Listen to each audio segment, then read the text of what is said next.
Hello. Every time, every time.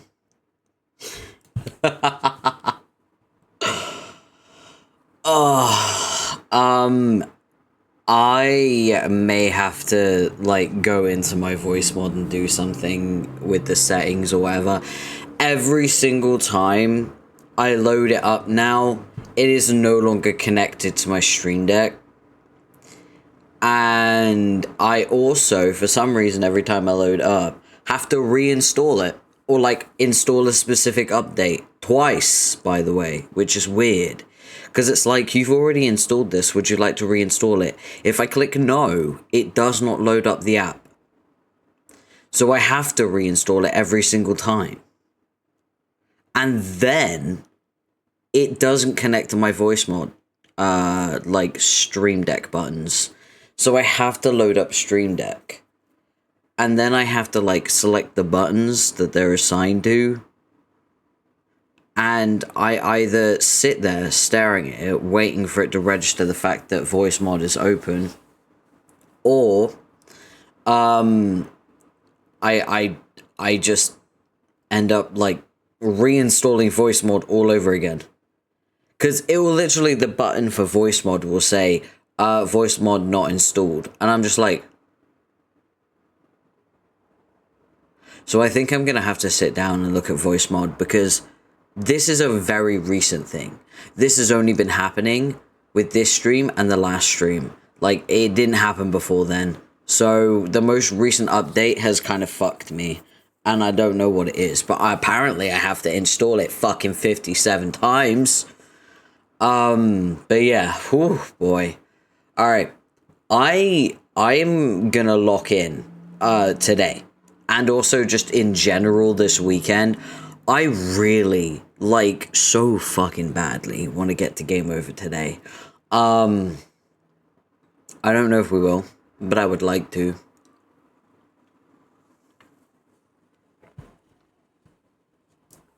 Do you remember how much I was gunning for Cascade? Do you remember when we were in Act 5? And all I would do is talk about how much I wanted to get to Cascade? This is like that. Hold on, let me turn the light on so that my tracking actually, like, gets my face.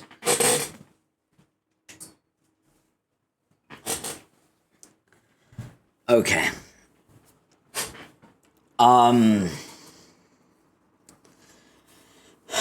So. Yeah,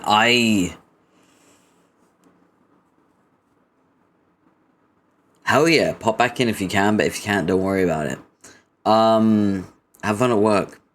Yeah, I really, really want to get to game over. So I'm also, drinking a stamina potion. Trying to, like, wake up my vocal. Is game over the end?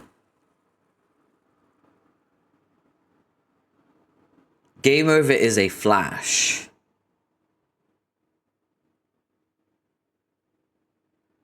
I'm not telling you if it's the end. I'm just telling you it's a flash. It's the name of the flash. The flash is called Game Over.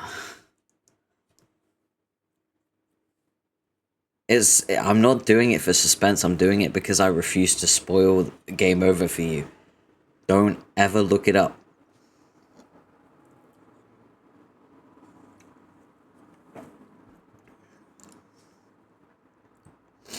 Have a good shower. Alright.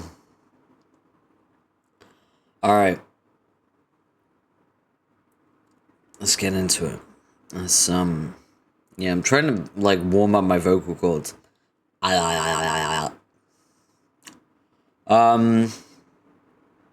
You would think I wouldn't need to, like, warm up my vocal cords because I was on a phone call for, like, 13 hours yesterday. Apparently not. Ugh.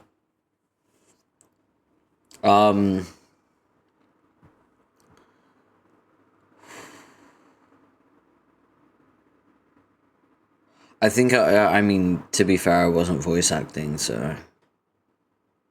I wasn't doing voices, I was just talking. That's probably why.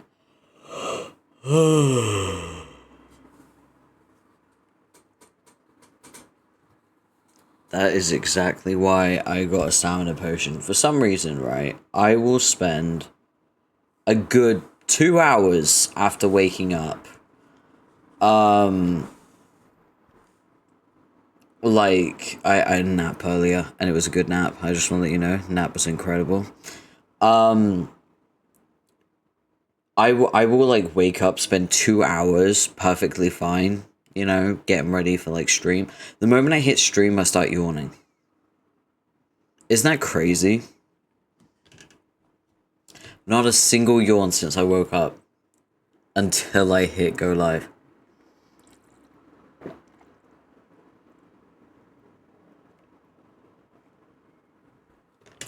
Hey, Terezi, welcome in. How you doing? Oh, we're hoping to get to game over today. No spoilers in chat, obviously. If you know what it is, you know what it is. Keep it at that. So... I'm just trying to, like, warm up my vocal cords today. Lock the fuck in. Should we get into it? Let's get it. Let's go. Thank you for the luck. Enjoy stealth mode.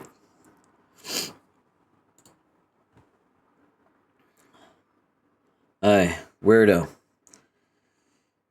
Oh wait, I got a robot voice for Arqueus. I finally got one. I specifically got this one for Arqueus. So... Yes, Mr. Dude. I don't even know if that's working. Wait. I don't know. You can tell me. I'll stop using it if it's not that good. We'll see. Be advised, I'm only contacting you as a last resort. I stand so advised, or float, I should say, on my ripped as fudge little ghost tail. Yo, pardon me, but did you know that when I flex my tail, it makes this big veiny bulge kind of like a bicep? Yo. Ugh. I'm doing it now, in fact. Does it bother you? Maybe you should order me to stop. In fact, I command you to order me to stop. I order you to stop. Wow, bossy much. What can I do for you?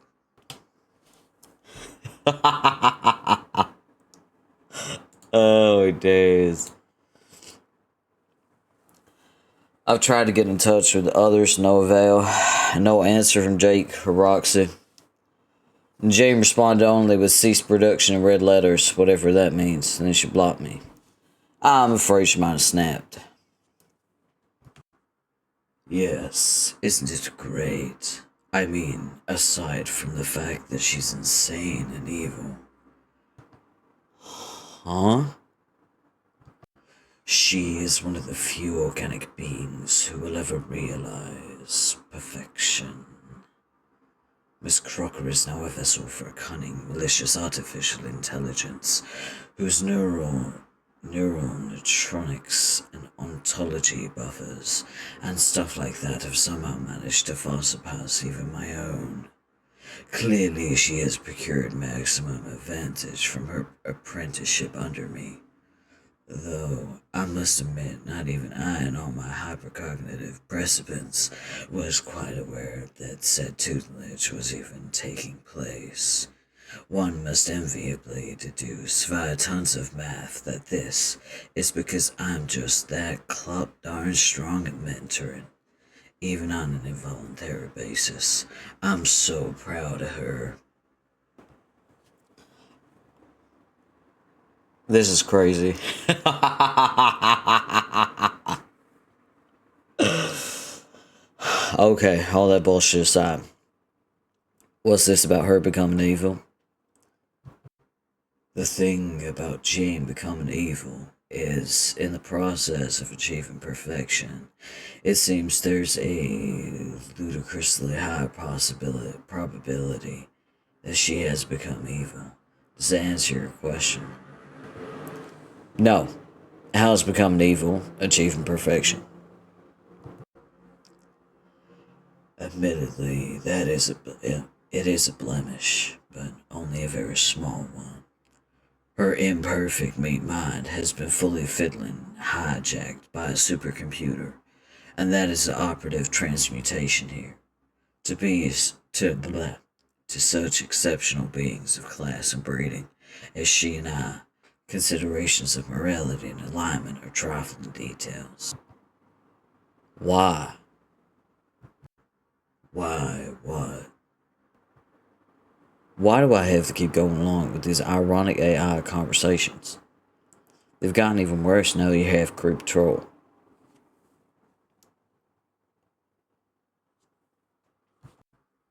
Sir bruh, listen. Here's a comparison that your dreary, finite wad of grey matter might be able to process. Like you say, you got a bitchin' bod. You're a paragon of physical excellence. You could then either be oiled up or not. See what I mean, good dude? No. You could flex your brawn while wearing either a sweaty pair of briefs or a snug human banana hammock. Such minutia does not change the fact that you're a tip-top beefcake maxed out both ways. I hate everything you have to say about odd topics, especially muscles. The stuff I've cited, which are commonly associated with our Earth bodybuilders, are but picayune technicalities, just as considerations of good, evil, are to myself and our imperial heiress, of whom neither you nor I are particularly worthy. Are you following all of this, Vitamin D? Q just tell me what's going on over there. He said picayune. Picayune's my favorite word. Yay! And that's how you know I write, because I have a favorite fucking word, and it isn't a curse word. It's a good burn though. You ever wanna roast someone? Tell them they're picayune, and then watch them go, what does that even mean? And then you just say, exactly. Then give them time to Google it and slowly discover what it is by themselves.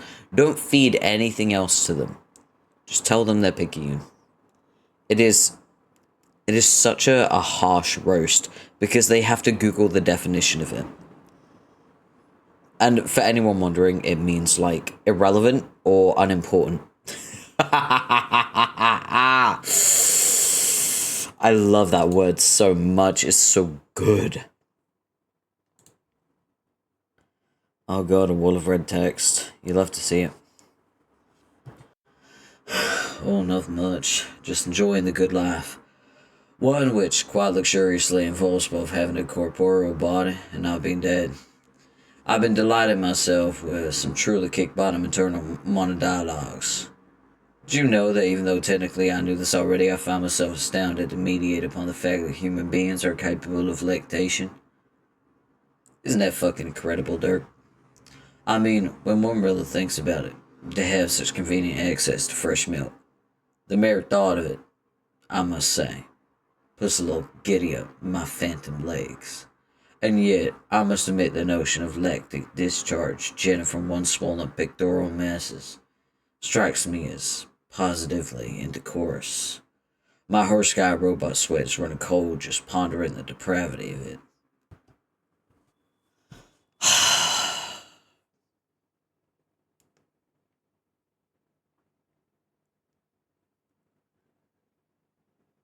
We're really kicking this off with a conversation with fucking Aqueous Sprite, and I just want to apologize to everyone who comes in, sees this motherfucker is talking, and then fucking leaves, because you're so valid. You are so valid for that shit. I wish I could be you.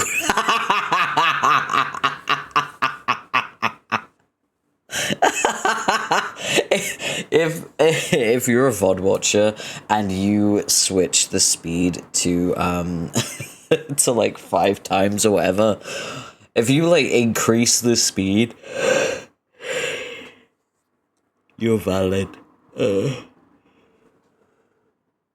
Ugh. Get the yawns out. I need more caffeine apparently.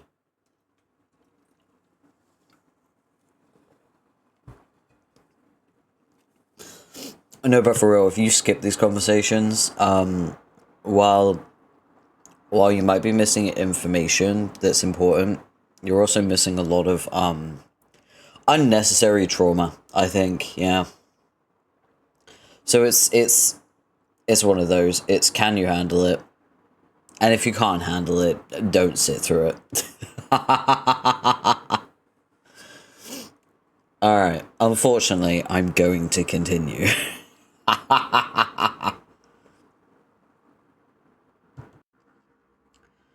You fascinate this ability only manifests itself in human females, as opposed to how one would reasonably expect dairy to originate, which is from the corpulent udder, sublimely chiseled male muscle beast, or, failing that, a certain species found within the butler genus.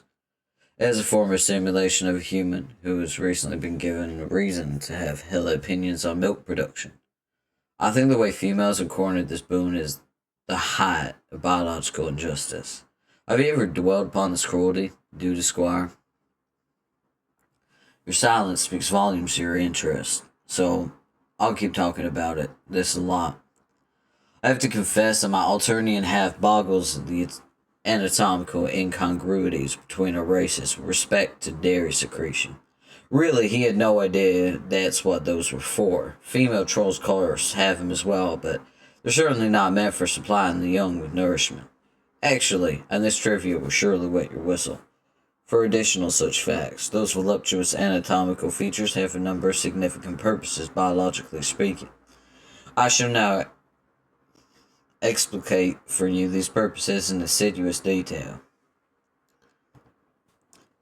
I don't want to hear any of this.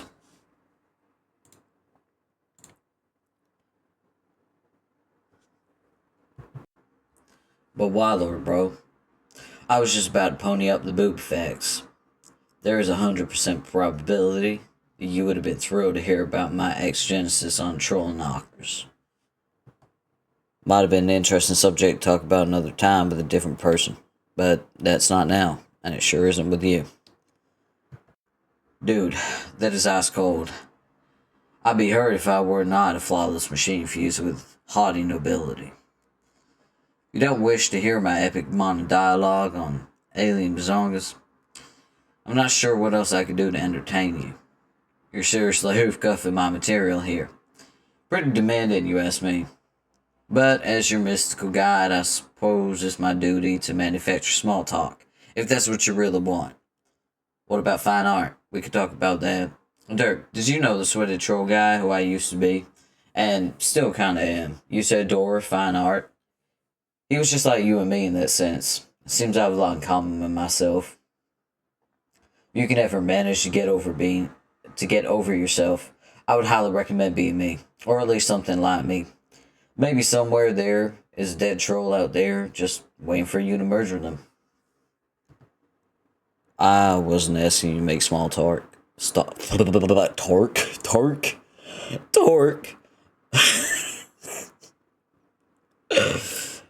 I wasn't asking you to make small talk, or to hear about all the ways you managed to shit around wasting time. Believe it or not, I was hoping you would describe the tactical situation here. Sounds boring. Are you sure you don't want to talk about paintings, big naked horse monsters and such? Yeah, you got me. I would love to have a long talk about horse nudes and xenobreasts with you. Unfortunately, I'm wearing pantaloons and flying through the middle of goddamn nowhere. Pantaloons, you say? Panta-fucking-loons. Sir, are you implying that you're not dressed appropriately for a discussion of high culture? Because it seems to me that you could not be dressed more appropriately if you tried. I respectfully disagree. Where are you? I don't know, way out in space. Flying back there now. How long do you suppose it'll take you to get back? I'm not sure. Pretty good while. Never mind, I've triangulated your location, velocity, using long-range sensor technology, probably also some sprite magic. You did? Hey Dirk, remember how whenever I dubiously claimed to have triangulated something, it was always this great play on words? Not really. It's because I was just a pair of triangles, but not anymore. I know. Because I have this rockin' new torso. Cool. How long do your calculations say it'll take me to get back? Exactly a little more than 3 hours. Damn it. Additional sweeps from my strong lasers are telling me there are a few other people on the periphery of the session closing in at similar rate. Who? There's some dudes. What are you doing all the way out there wearing pendulums, by the way? Let's not talk about the pendulums anymore. Roxy and I became god tiers, but I don't remember exactly how. Then saw the Batter Witch, so I charged her with my sword so as to ruin her shit. That's when some crazy wolf girl appeared, punched me in the face. I don't think she teleported me out of there. That was Evil Jade. Evil Jade? Yeah. I mean Jake's grandmother. Yeah. She's evil too. Yeah. Is there anyone there not evil? Yeah. Yes, what? Yeah, anyone here is not evil. That is to say, there exists people here who are not evil, such as Dave. Dave is not evil, to my knowledge. Dave?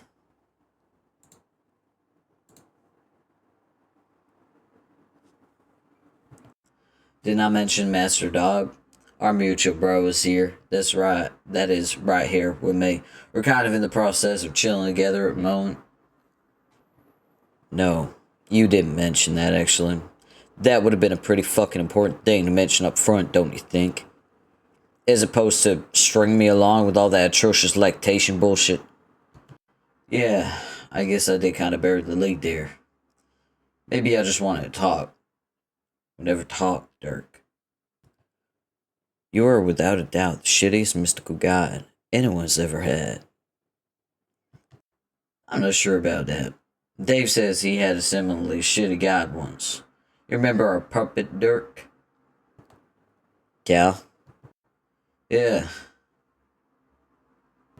Kind of stupid question is that? How could I forget the C-Man?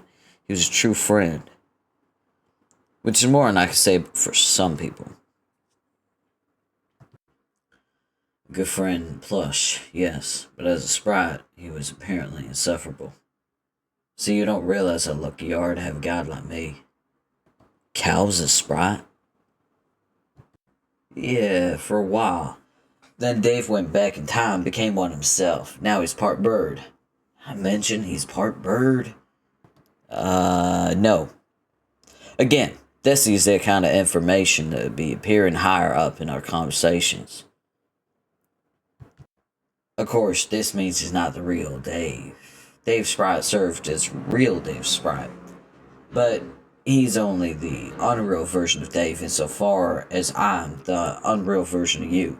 By which I mean a much improved version.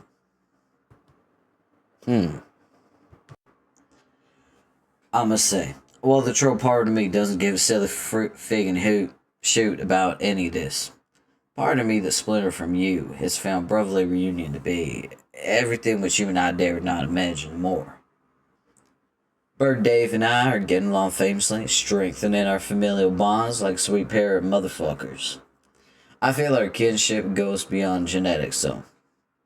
We're misfits, estranged. He from Dave's alpha timeline, I from Dirk's alpha soul.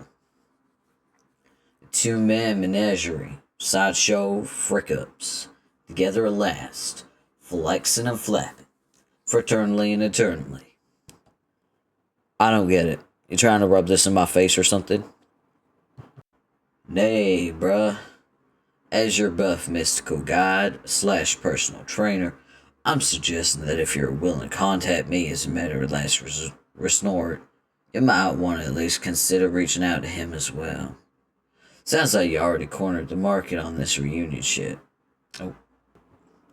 It sounds like you already cornered the market on this reunion shit.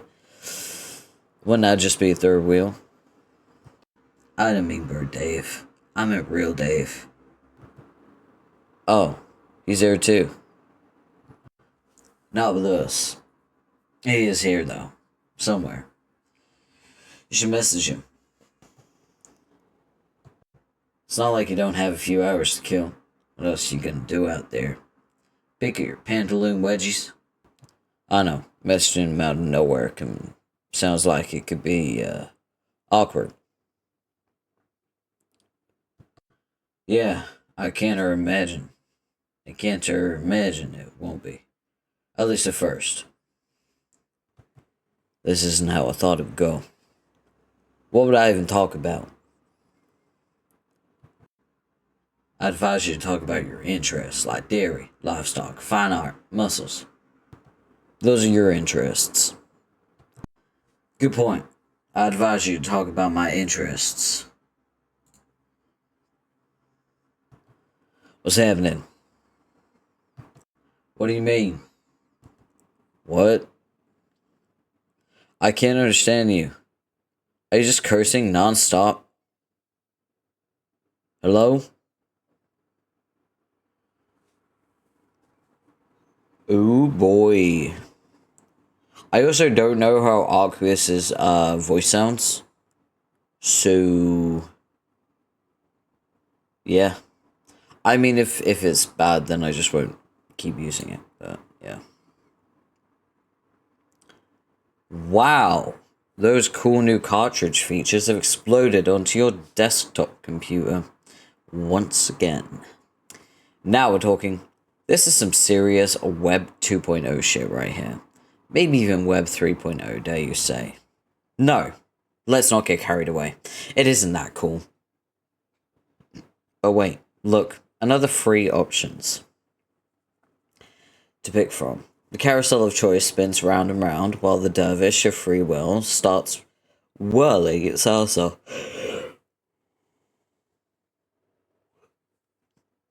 It's making you dizzy with empowerment and nausea. Wait a minute. Foo you scream at the top of your lungs. More of this annoying stardust is clogging up the UI, rendering all choices useless except for one. So much for Web 2.0. You gripe like a douche. Might as well be reading interactive media in the Stone Age, you add. Making sure everyone nearby can hear you. Maybe later, it'll clear up. Until then, you click the only working option. You click the only working option and trudge listlessly through the one-dimensional narrative. Just like the early settlers used to, before they had toilets or cures for stuff. Alright. We can't click that one. Can't click that one. But we can click this one. Let's go! Oh god, I have to do Jade.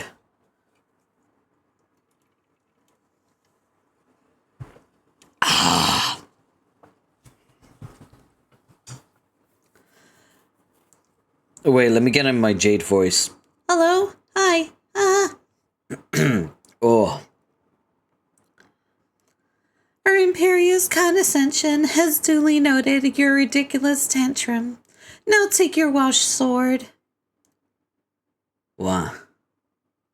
Since you've obviously been identified.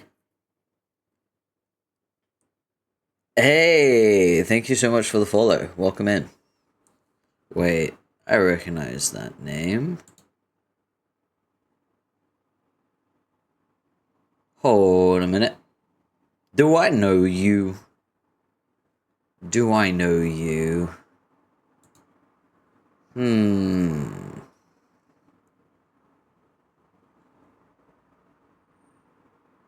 Do I know you? Are you... Do you?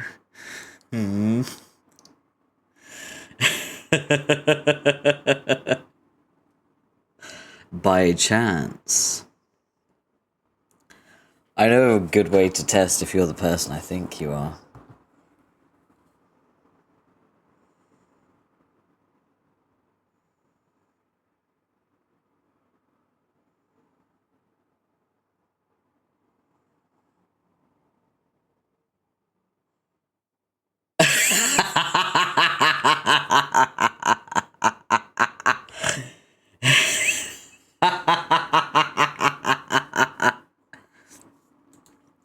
Knew it.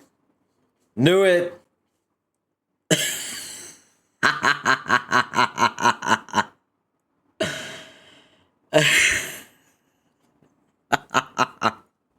You want closer? Oh, it's crazy.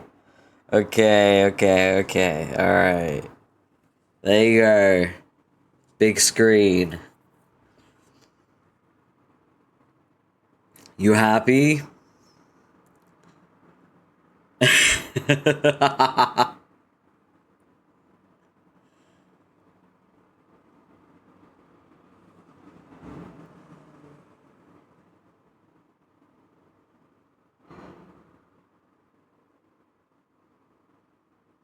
Okay. Alright. Wow, it's crazy. I literally get my model in like 3.5 days. Wow. But to be clear to everyone watching and also the VOD viewers, I will not be debuting my model until after I've sorted out all of my PNGs and my toggles. So, probably gonna be about a week after I get it. Couple days before the BL collaboration between me and BL Library. Just a reminder as well, the BL Library collaboration between me and Eve Healy will be on the 1st of June. I will be posting more about that on my Blue Sky, so do not worry. And I know that at some point Eve is probably going to be posting about it on her Patreon and also her Discord server. I'm not sure where else. Hi, Twink, come and miss my woman. That's crazy. That's crazy. Wow, that's crazy. Okay. That's wild. Wow. Welcome in. You absolute menace. It's good to see you. Also, thank you very much for the follow. I am trying to get to affiliate, and I appreciate every follow I get. Gets me a little bit closer. I'm gonna continue with the reading because we're trying to get to a very specific part of Homestuck today. We are currently we're currently like 500 pages away, so hoping we can do it. I don't think we can, but I'm gonna try to be like positive about it. We can do this. We can do this. Have fun. Thank you very much for dropping in. I appreciate it.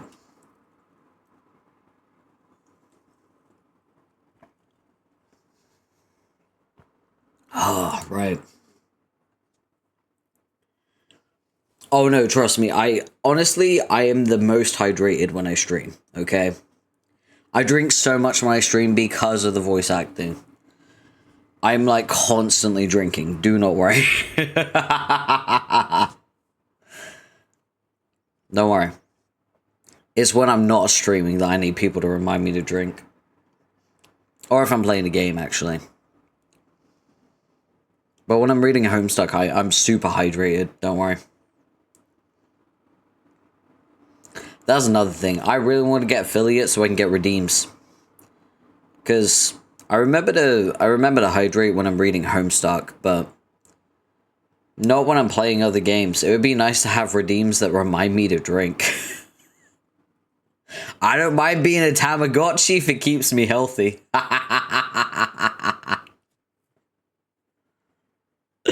Oh, Tamagotchi's crazy. That's wild. All right.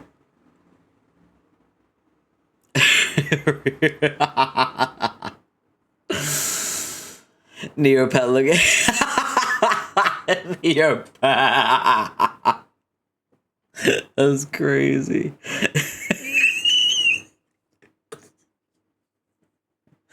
God, the Neopet looking. That's crazy.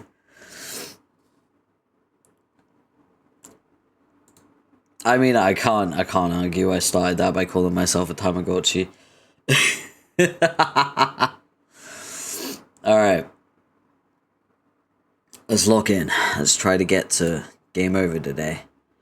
We got like 500 pages to get through and a lot of dialogue because Andrew Hussey decided to write a fucking webcomic big enough to fit his ego. So let's do this.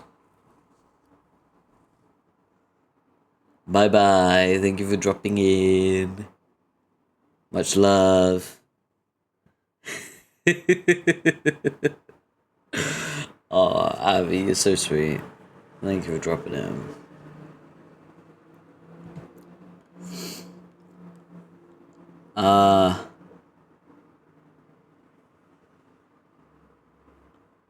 Okay, I think we had just started the dialogue log. Okay, alright. Let me make sure I'm breathing.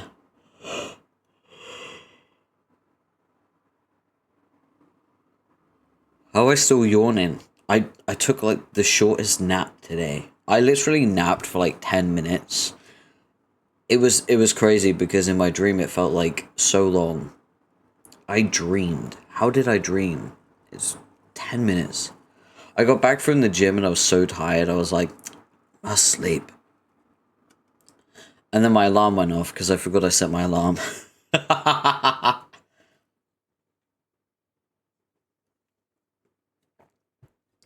Got like very quick 10-minute nap. It might have been 15 actually. I don't know. It was definitely less than half an hour. Yeah. I'm pretty sure it was like 10 or 15 minutes though, because it was not long. I don't understand how I'm yawning so much, but fuck it, we will. Right, let's do it. Wow. Since you've obviously been identified as the one who must deal English his fatal blow, we will need to make sure you're battle ready. And you do not seem very battle ready to me, Dave. Show me what you can do. Wait, since when could you use a sword? Also, what's up with that dumb sword? I will not hear another word of such appalling slander about this fine weapon. It's colorful, and it's silly, and it's a sword. End of story. As for why I can wield it, I surpassed the need for a strife specialist quite some time ago. How? Haven't you climbed any more god tiers over the last few years? What were you even doing on that meteor? Oh. Yeah. No, I climbed a few, yeah. What badges do you have in your kitty camper handy sash? Which ones do you have? I asked you first. Show me your badges, you can see mine. I'm gonna scope out this universal specialist badge. It sounds pretty cool, actually. Dave, we both know neither the kitty camper handy sash nor the badges sewn onto it are real objects. Oh, yeah, it's pretty easy to forget sometimes, though. Yeah. I think we're getting sidetracked by the kitty camper shit. Are you really suggesting that we do an actual sword fight right now? Like, for training purposes?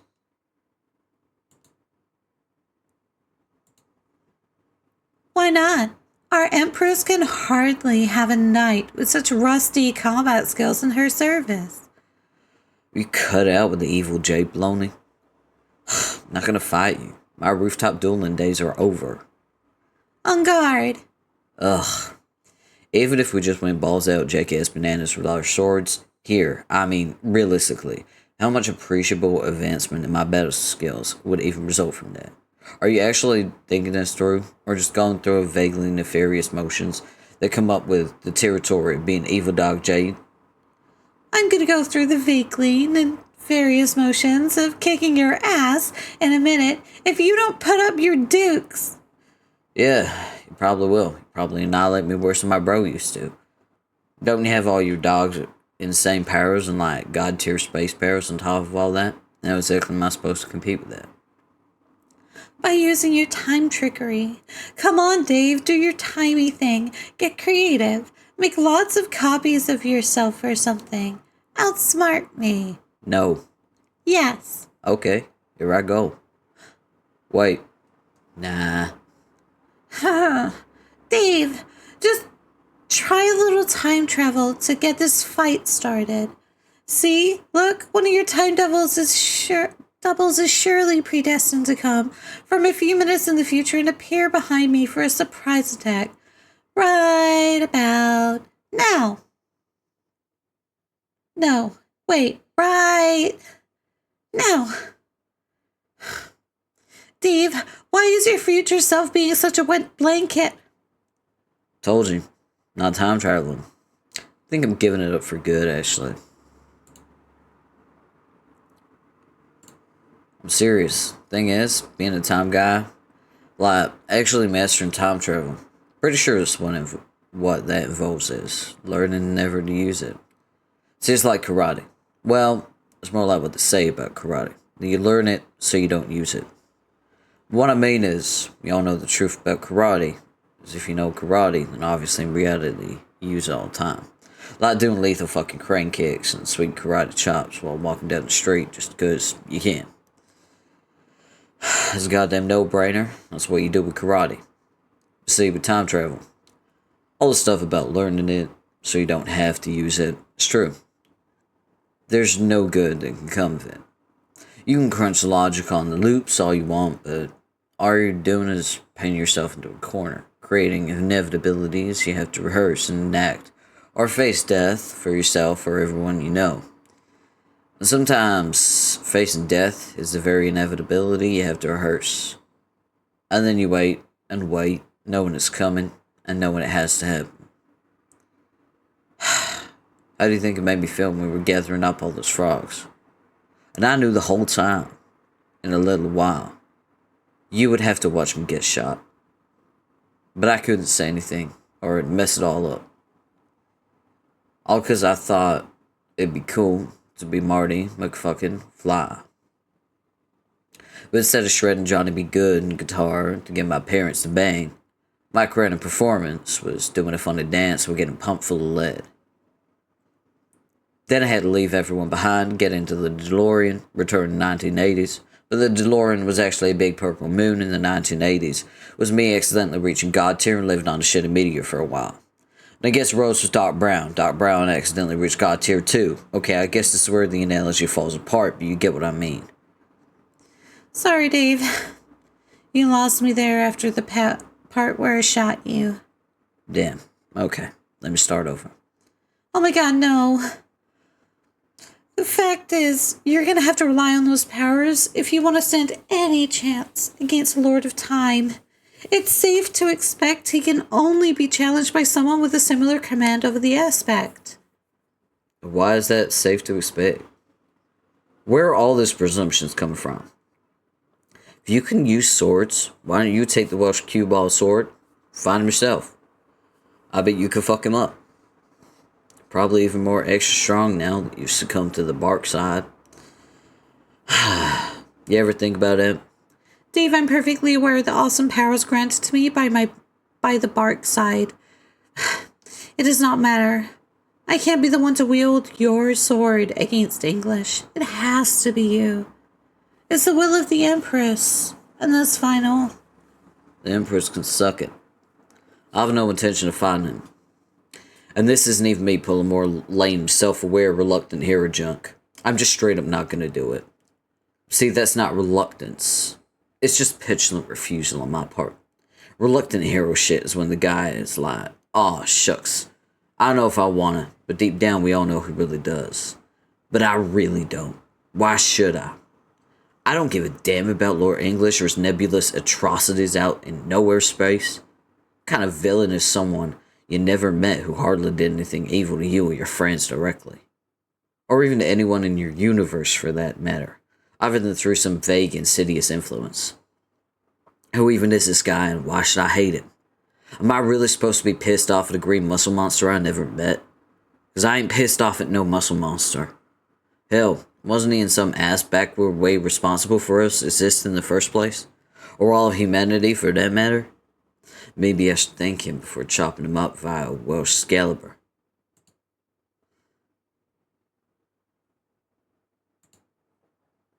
Geez, you sure have some issues. Honestly, it's become very tiresome listening to this sort of thing. I thought Dave Sprite had problems. His issues I could kind of understand. I thought you might be different, being Alpha Dave and all. But no. You might be even more messed up inside than he was. What? Why are you dragging that guy into this? What happened with you and him anyway? None of your business. Kind of is. He's bird me. Clearly means I have a right to know. That doesn't make any sense. Said he had issues. What issues? Forget I mentioned it. Was he talking shit about me the whole time or something? I know he resents me for being the real Dave. Don't say that. You aren't the real Dave. Well, you are. But phrasing it like that is so mean. He's just as real as you. And when you imply he isn't, you sound like a jerk. Man, I knew it. I knew he was poisoning your view of me all those years. And I wasn't there to say anything or defend against his slander. So now, of course, you think I'm a neurotic douche. The only reason I think you're a neurotic douche is because you're acting like one now. Yeah, but I started acting like a neurotic douche like halfway through this conversation. Clearly he had an extra grind on me from the start, and I don't know why. What'd I ever do to deserve the shit from you? You broke my heart. What? I did? When? Okay, not you. Dave Sprite did. But you're basically the same guy. Whoa, no way. That's such an unfair characterization. We're completely different dudes. You just said you had a right to know what happened between us because, and I quote, he's bird me. No, I know. I was playing with the he's bird me card because it was convenient, whatever it was I was saying at the time.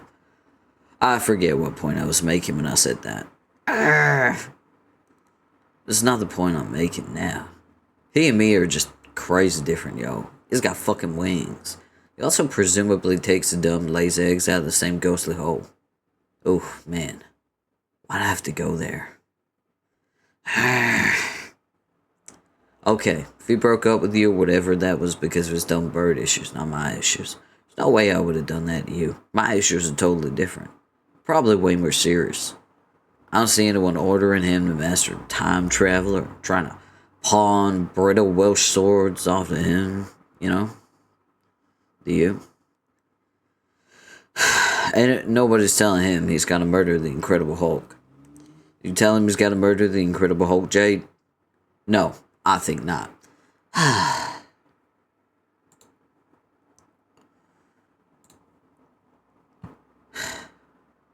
Dave, I did my best to put all this behind me a long time ago.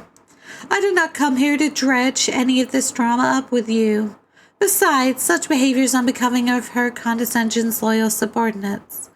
You can be stubborn all you want, but I will force you to comply with her wishes, one way or another. It will be quite easy, actually.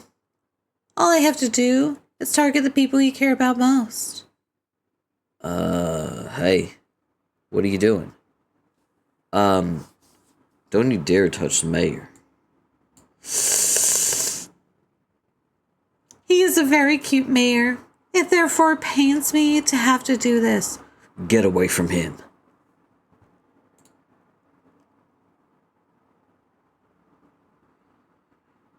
Not the mayor.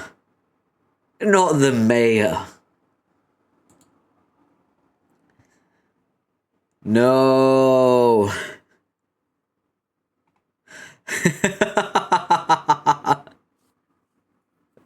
This is like fucking Andrew Garfield Spider-Man with Gwen.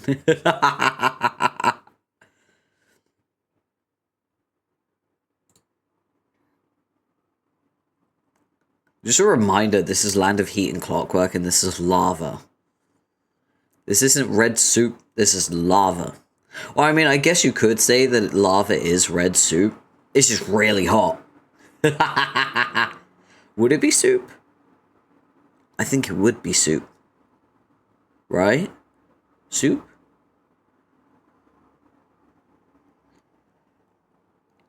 Is lava just earth soup?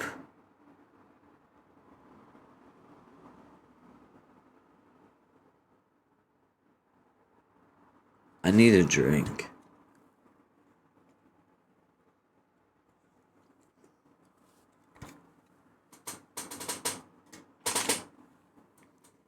Why do I do this to myself? Why do I ask myself the crazy questions every fucking time? And then I blow my mind. And then I'm surprised by the fact that I've blown my mind. You heard it here first, folks. Lava is earth soup. Got ya. I got you, I got you, I got you, I got you. I'm not letting go. No, never again, never again. I got you, Mayor. Never, never, never again. It's okay. Everything will be okay. I have you. You're safe and sound now. It's all gonna be alright. No, it's okay. I won't let it hurt you, Mayor. No, no, no, never, never. Never, never, never again. You're fine now. You're okay. That was close. So close. But I'm here, Mayor. I'm here for you. I'm not letting go, I promise. When this is all over, let's run away together. Just you and me. We build a can town. A real can town. We'll live there together alone. All by ourselves. Forget this nightmare ever happened.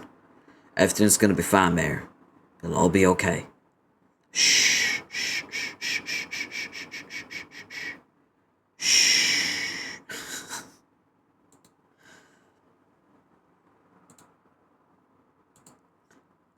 Why is being a bad guy so hard? Hang on, man. I gotta take this. Whatever this would be. Mayor, I'll be just a second with this, I promise. What? Who is this? I can't understand anything you're saying. Is this Dave Sprite? Dave Sprite, yo, if that's you, we should probably talk soon. Best stuff. What about my bro? Dude, listen, I can't talk now. Flying over some lava with the mayor. Oh shit, you're running up to speed in the fucking mayor. That's so wrong. You gotta meet the mayor. Anyway, let's talk another time with this less glitchy bullshit. Later, bro. So, ducks. Oh, hey, what's good? Waffle, welcome in. Welcome in.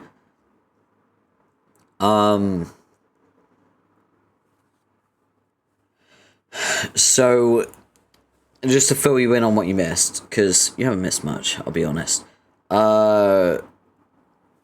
Jade just kicked the mayor off a building into lava, and Dave caught him. Andrew Garfield, Gwen style.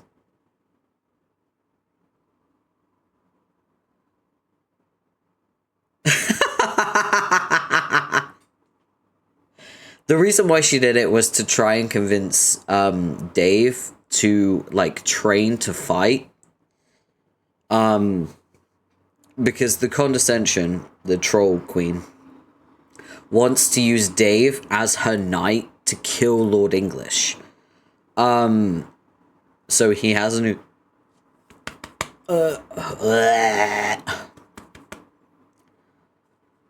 I had a stamina potion and regretted it. It's because I took a really short nap earlier and I keep yawning. So I thought, yeah, stamina potion. I'll stop yawning. I haven't stopped yawning. I had a whole ass stamina potion. Still yawning. So she was trying to convince Dave to train to fight because her imperious condescension wants to use Dave as a knight to kill Lord English, right? because they're both time, like, players. They're both time god tiers. And so it is theorized that only someone with a command over time could kill Lord English because he is the Lord of Time. And so in an attempt to convince Dave to train for it, the mayor was then launched off a building into lava. But Dave caught him. He's so happy he did. Look at how happy he is.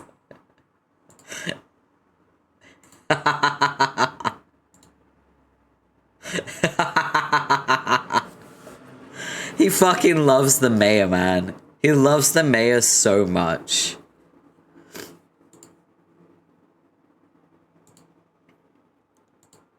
Also, do you recognize this? Look at the happy face. I know, he's so happy. He's so happy. So, this is Dirk. Dirk was told to try to contact Dave now that Dave was in his session, but Dirk is on the outer ring of the session. He has been given an ETA of 3 hours until he is back in the session. So he's like traveling back inwards, because he was teleported to the outside of the session. But unfortunately, his text can't be read. And so Dave just thought it was Dave's sprite. Because Dave's sprite uses orange text. So he has no idea that Dirk is trying to get in contact with him. Wow, those cool new cartridge features have exploded on your desktop computer once again. So we're going through these one by one. We just went through this one. Now we're going to go through this one. Kanaya and Jane. Carcat hiding. Why would you do that? I do not understand why you needed to impale my friend to demonstrate your resurrection abilities. I believed you. It was pointless and cruel, and does not advance my willingness to cooperate with you at all. Furthermore, it did not prove that you can use said abilities to harm me. I believe that assertion was based on a fallacious theory about my constitution. In actuality, one could easily kill me with any number of conventional methods. I'm sure you could chop off my head or burn me alive or crush me to death and I would die just fine.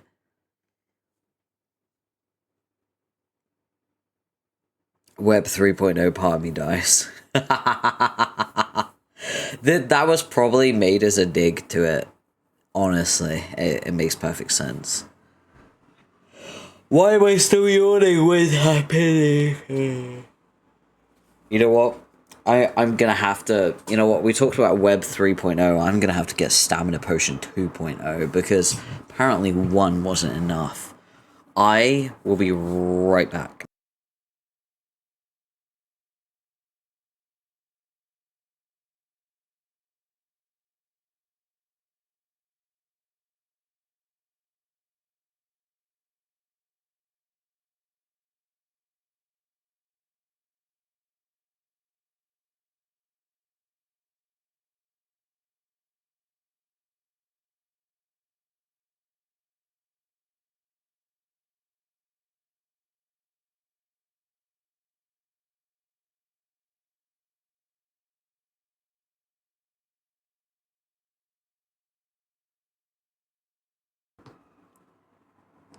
We're back.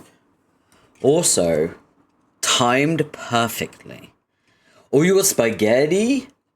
Oh, man, I've already eaten. Go down. Coco! Nice.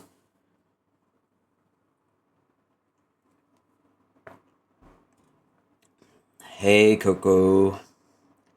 Welcome in.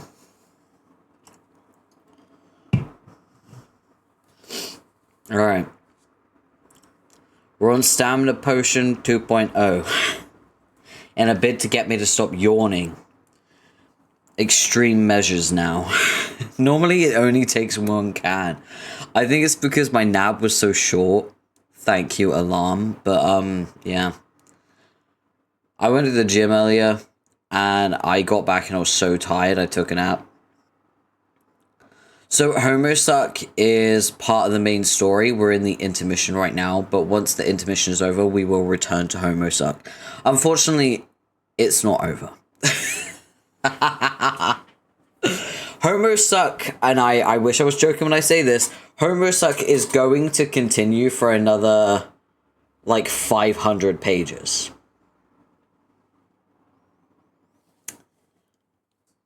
Maybe more. I saw your blue sky post about the gym. I cooked with that. I fucking cooked. Right.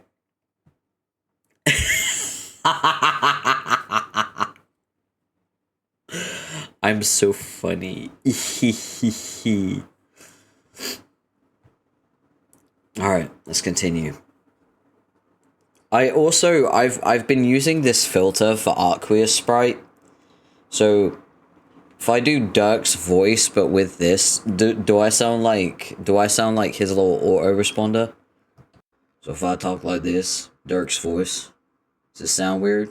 Does it sound like a little robot version of him? How does it sound? Let me know. What do you think? That's the one I chose because it was the one that sounded the best. But I don't know.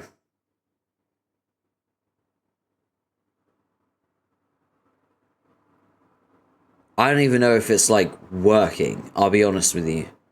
I've been having a lot of issues with voice mod. It's more clear than last time. Yeah. It's a different one. That's why.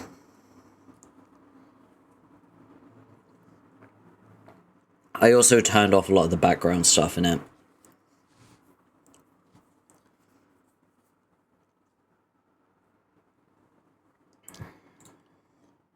Alright. Okay, alright, cool.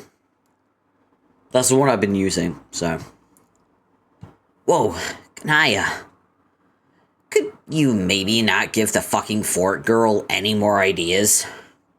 I'm not scared of you. None of us are. I kind of am. Carcat, shut up. If this treacherous despot, serving turncoat, seeks compliance from me, then she'll have to pry it from my mutilated, lifeless cadaver. Oh no, oh god.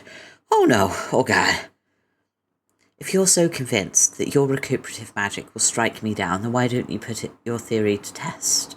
I doubt you will, since you've made it clear you need our participation to achieve your goals, which is a fact that your naive cohort foolishly revealed to us. I don't think she's very good at being a villain, and to be honest, I have my doubts about you as well, so I'm calling your bluff. If you continue to insist that your healing enchantments have the power to slay me, then I implore you to give it your best shot. Go on, do it. Do your human worst. Silence, Buster. I don't even know how that sounds.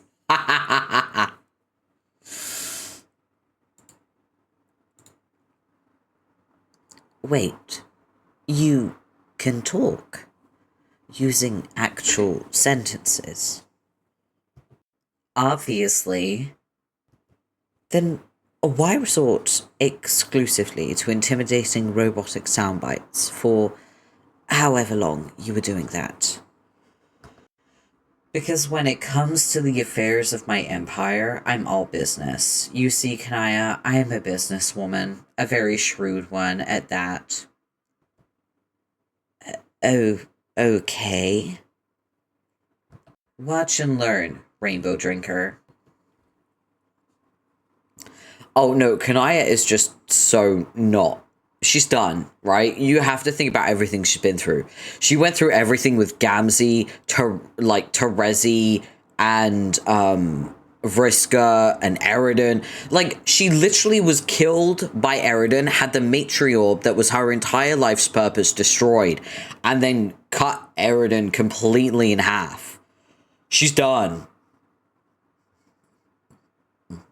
She's completely fucking done. She is so tired. And it's important to recognize that everyone right now in the comic is 16 years old, right? She's 16. She is exhausted. Do you blame her for just being like, oh, apparently you can kill me with your magic powers? Fucking do it. I dare you. Do it. She is done. So we got a sound panel. Let's kick it into gear. Let's go.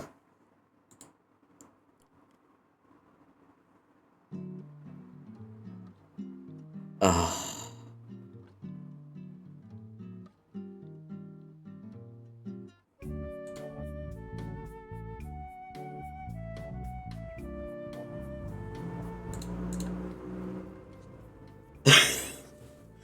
We're back to elevator stuck. Let's go. You cautiously approach the ruthless businesswoman. She has deployed the chest of merchandise. You say, you mean the hunger trunk? She acts like she didn't even hear you. You're about to launch into another wordy tirade, but she wants to cut the chit-chat and get down to business. She has a proposition for you. What is it, you say? She wants to know if you would like to buy these motherfucking potions. Oh my god. You examine the businesswoman's wares with piqued curiosity, to your surprise. Wait, 420 million per bottle? Isn't that a bit steep? She assures you these are the standard retail markups, plus the quality is impeccable. Each potion is aged to perfection.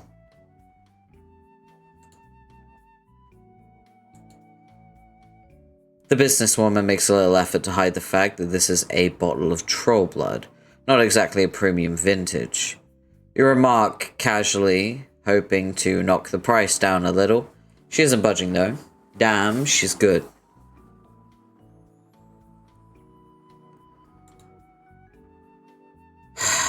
Okay. You buy a few bottles of Tavros' blood. You'll think fondly of his memory as you sip it in private when no one can see. Hey, it's not like you're proud of this habit. Fuchsia potion. She says this potion was once running through the veins of a former heiress. It's real good shit. Doesn't cost any more than the others though, because she knows it's all the same to you. She can spot somebody in need of her fix when she sees one. The woman is an absolutely ruthless hustler of contraband. Yeah, sure. You nod in her direction ever so slightly and hold up 2 fingers. She forks over 200 bottles. With a deep sigh, you slip her the moolah. Bitch is gonna send you to the poorhouse. She says she doesn't recall whom this potion was bled from, but she doubts it matters to you. She palms the bottle, swirls the fluid enticingly. You suddenly imagine Equius in his gross, sweaty body and feel a little queasy. No, you absolutely refuse to buy this potion. You will not do it. Nope, no way. Buy indigo potion, yes, or why not? You buy a bunch of bottles and shamefully stash them with the others. Damn your lack of self-control. The businesswoman shakes her head slowly as she stuffs the cash in her hoodie. She says this is supposed to be a love potion, adding, trust her. It don't work. Probably tastes good to a weirdo like you though. Want some? You entertain a melancholy thought about dear Nepeta as you begin to salivate. Absolutely. You say you guess you'll take one. She says deal. Gives you 1,000. You say, huh? She says don't worry about the extras. She'll put them on your tab. You say thanks. She says don't mention it. And then says guess what? What? You say. Time to settle up your debt. You say what? Just as she begins polishing her fork menacingly, you grumble a bit and dump 420 billion boonies at her feet unceremoniously.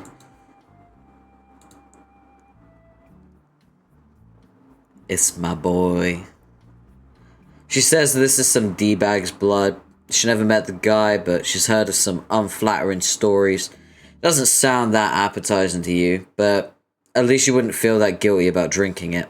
All the rationalizations that run through the mind of a thirsty rainbow drinker. Did you really just say that out loud? The businesswoman nods. Buy violet potion? Yeah. You say you'll take half a dozen bottles. She says sorry, she's only got one in stock. She says her wholesaler had a very limited supply. Seems like a lot of it was lost before he had a chance to harvest it. You wouldn't know anything about that, would you? She says while tapping her nose. You quickly change the subject. It's a really nice tiara she has there. Really? It's just really nice. Her eyes say thanks, but her face says, look, I couldn't care less that you killed Eridan with a chainsaw.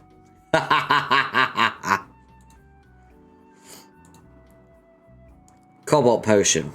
She says this potion was supposed to make you lucky. She says she wouldn't know, because she never drank any. Because she's not a vampire.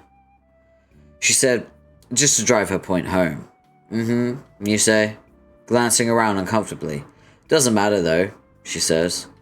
She says she makes her own luck now. You're tuning out to her lecture at this point. You just sign that vial of delicious Friska blood, reaching for your pocketbook. Yeah. Carcat's asking what the hell you two are doing over there. You buying shit from her? He demands to know what the fuck you could be buying. Are those little jars of blood, he asks. Please tell him you're not buying blood from this lunatic, can I? You say, what? No, of course not, and hide it behind your back. 2-for-1 deal on this gross mustard blood. She means potion. She pauses. Looks at it and shrugs. Then says, she means blood. Anyway, you want some? You know you want some. Yep. You say, okay, you'll take 2. She says that'll be 840 million. You say, 840? What about the 2-for-1 deal? She says the 2-for-1 deal applies, but there's a mandatory 100% gratuity tacked onto the bill. You sigh and cough up the dough. You cannot outfox Jane Crocker in cunning business practices. She's simply the best there is. So, Kanaya just stocked up on blood, so I think Kanaya's going to be good for a while. That whole thing was just Kanaya purchasing blood. How amusing. Let's go check in on Terezi and Rose. Rose, who is nursing a hangover, and Terezi, who is unfortunately now able to see and is dearly missing her impairment. Wait, can I not? Wait, what? At least the third final option is probably available now. Let's see what Rose and Terezi are up to. What? What do you mean it doesn't work? You sure? Try it again. You're kidding. No, that can't be right. Only the first option is working, so we have to go through the Davark again? Sure, what the hell? Looks like we're reading the Davark again. Thanks for nothing, the information age. You know what was cool? You ask your computer rhetorically when stories used to be on fucking paper. So we have to go back to Dave?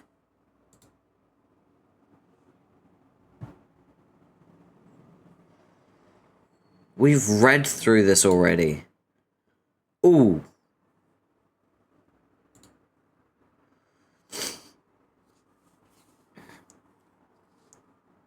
So we have read through this, except for this. John, the fuck are you doing here? I don't know. John, don't get me wrong. It's cool that you randomly dropped by again, but this wasn't really the best time. We're kind of in the middle of a thing here. Whoops. Sorry. Yeah, John. Did you really have to pick now of all times to materialize out of nowhere and taunt me? I'm sorry. Jeez, it was an accident. So what now? Am I really supposed to tackle you just to watch you vanish yet again? No, please don't. Because I really don't feel like it.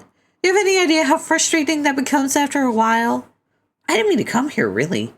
I still can't control the jumps. I'm trying, but it just... Dude, are you time traveling? Please don't tell me you're time traveling. You need to leave that shit to the experts.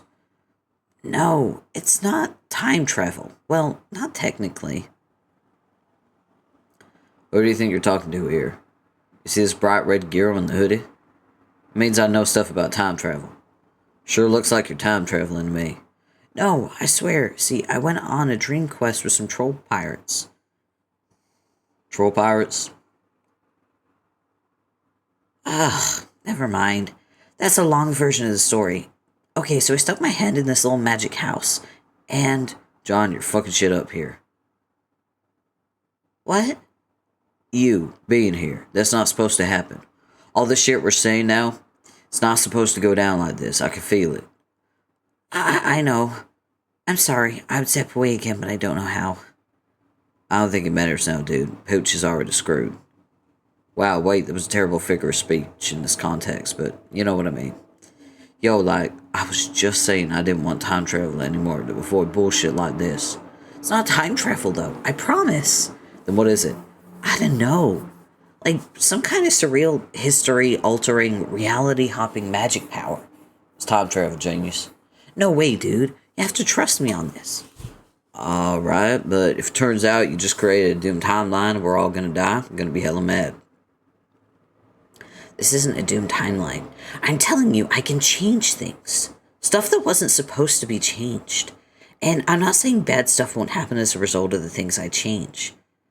But at the least, it won't make a doomed timeline. The new things that happen will just be the stuff that's supposed to happen. Huh. Pretty dope if true. Actually, in a way that almost makes me more nervous. It does? Yeah, messing with the alpha timeline. I mean, not the alpha timeline, but the alpha timeline. Almost seems heretical, I guess. You sure you know what you're doing, Egbert? Earth to Dave. I already said I don't have a clue what I'm doing. Gotcha. Well, I'm sold. But, really, man, you kind of are interrupting the thing. Temporal mechanics not even withstanding. What was I interrupting? I think this is going to be a serious conversation here. I have a feeling Jade and I were going to get all heavy with our relationship issues or whatever. You were? Sigh. Yes, unfortunately, that's probably where this was going. Oh, man. I'm sorry. I'm fucking this up so bad. See, this is what I'm worried about. Even though my random jumps are supposed to be a safe form of time travel, I'm so nervous about what I might be ruining that I might be ruining important events anyway. Like, there was all this crazy stuff that happened to get us here, whether it was good or bad. And if I fumble around like this, accidentally changing all that stuff, then I won't even know what's going on anymore. Maybe no one will. Does anyone even know what's going on now? That's what I'm saying. Things are complicated enough as it is. Truth. Okay, look. Maybe we could try to minimize my impact on the current situation. If I fly away, you think you can do whatever you were gonna do in the first place? Do you know what you were gonna do? Yes, I was gonna kick the mayor into the lava. What? Holy shit, that's so uncool. I was gonna make it clear I was serious about killing someone you cared about. So you would stop being a baby and start using your powers and sword fight with me, you dumb jerk. Wow, Jade, I think you might be a little too good at being a villain. It's kind of worrying. Thank you. So the mayor would just be dead if John didn't show up. Oh yeah, absolutely. He'd be burnt to a crisp right now, I'm sure of it. Goddamn, Jade. Why would you do that? You know, eventually I'll probably start using my powers and reluctantly start embracing my role as a reluctant hero. Shit always happens. No, you wouldn't. You were just going to argue with me forever. Yeah, maybe. Point is, you're not going to bother killing the mayor anymore, are you? Guess not. He is a very cute mayor, after all. See, your fake time travel shit's already paying off. You saved the mayor. Congratulations. Okay, I'm glad the mayor's alive and well, but this is exactly what I wanted to avoid. Isn't there some way you could just pretend I never showed up and let this play out the way it was supposed to? Mayors are cool. Yeah, they are. Yeah, they are. No mayors were harmed in the making of this. Oh, no, wait. No, the mayor died in Act 5. Never mind.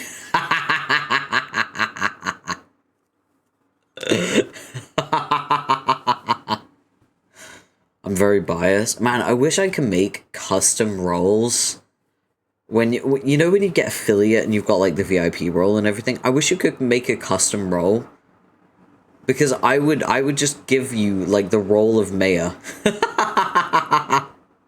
I wish I could do that. That would be so cool.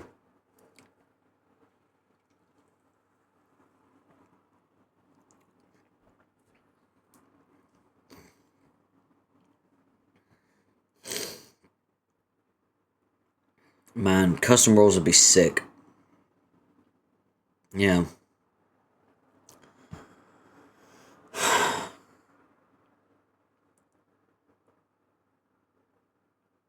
Pretend I never showed up, and let this play out the way it was supposed to. Sorry, John. Whatever Dave and I were going to argue about, I think the moment's passed. The whole thing kind of ruined, to be honest. Damn it. Okay, we all settle down. I'm getting a text. I can fucking read this.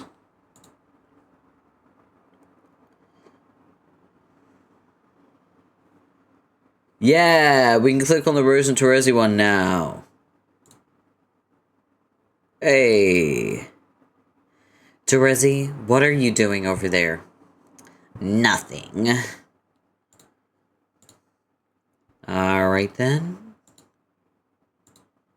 What exactly are we supposed to be doing here?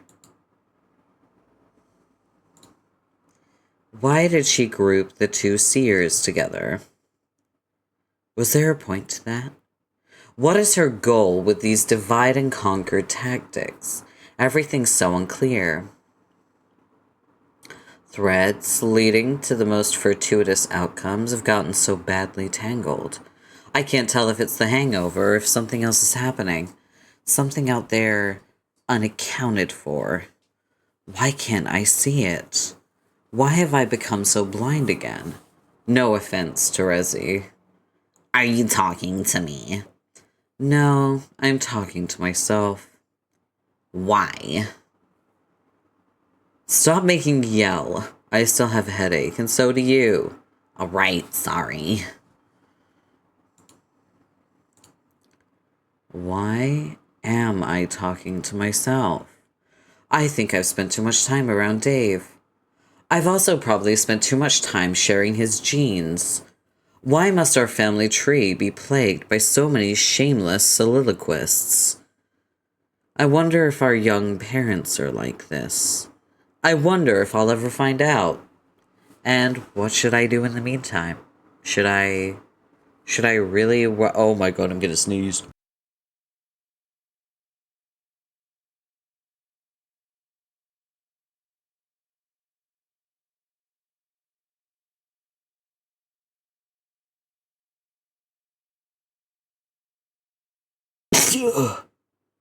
Oh, I accidentally unmuted.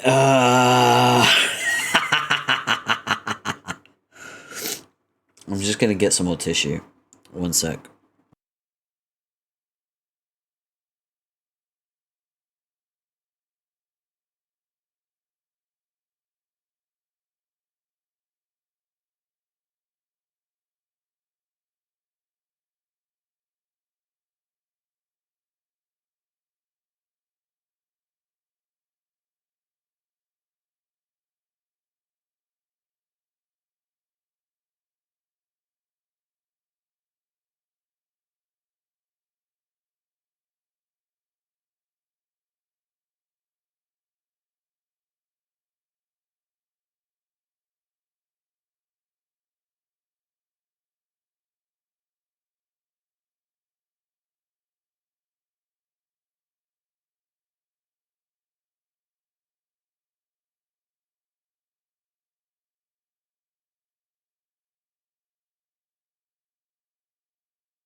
Oh my gosh, we're back. Don't worry, I'm here.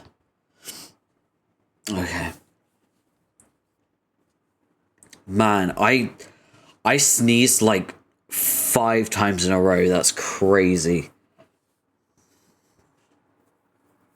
I just even had to get more like tissue so I could thoroughly blow my nose. That's wild.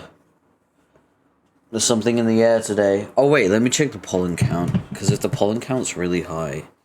Because obviously I went out today as well, so. Let me just check.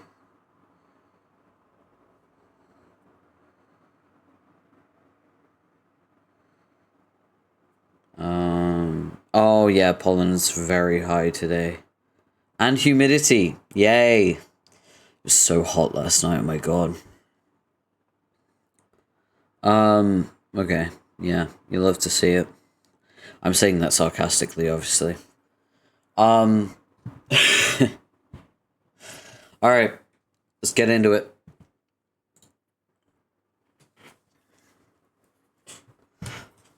Oh, let's get back. Let me have a little sippy.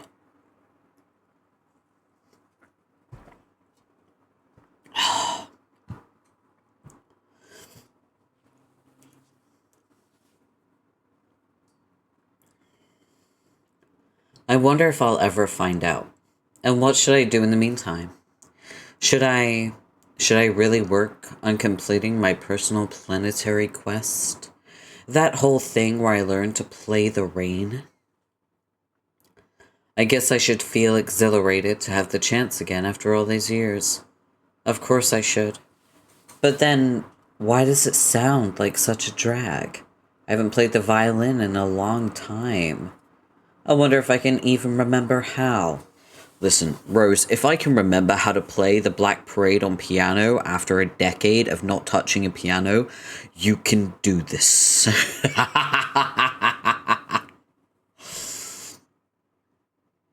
Oh, I'm serious. Give me a piano, I will always be able to play the Black Parade. I know how to do it. I don't know why. It's the only thing I can play on piano. It's like weird that with certain instruments there's only certain songs I can play. Like on drums I can only play Run to the Hills by Iron Maiden. Bass guitar I can only play one song, which is an original that my I used to be in a rock band. We had an original song. I can only play that song on the bass guitar. On an actual guitar I can play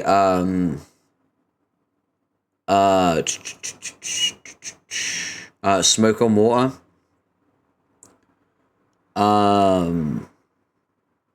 Yeah, I think that's the only thing I can play on guitar is Smoke on Water. Yeah, honestly, the only thing I can play on guitar is Smoke on Water. I could play Twinkle Twinkle Little Star on a violin. And I can knock out, like, the Titanic theme song on the recorder. Meme style. Trying to think. Is there anything else? No, I don't think there's anything else I can play. It's weird, because I never learned how to play any instruments growing up. It's just that all of my friends had the privilege to do so. And I would commandeer their instruments. And they would teach me, like, something very basic. And that would be just enough for me to learn a song. And that's all I ever learned. Isn't that weird?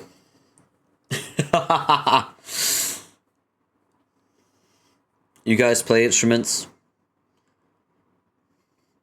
Sound off, instrument players. Let your music be heard.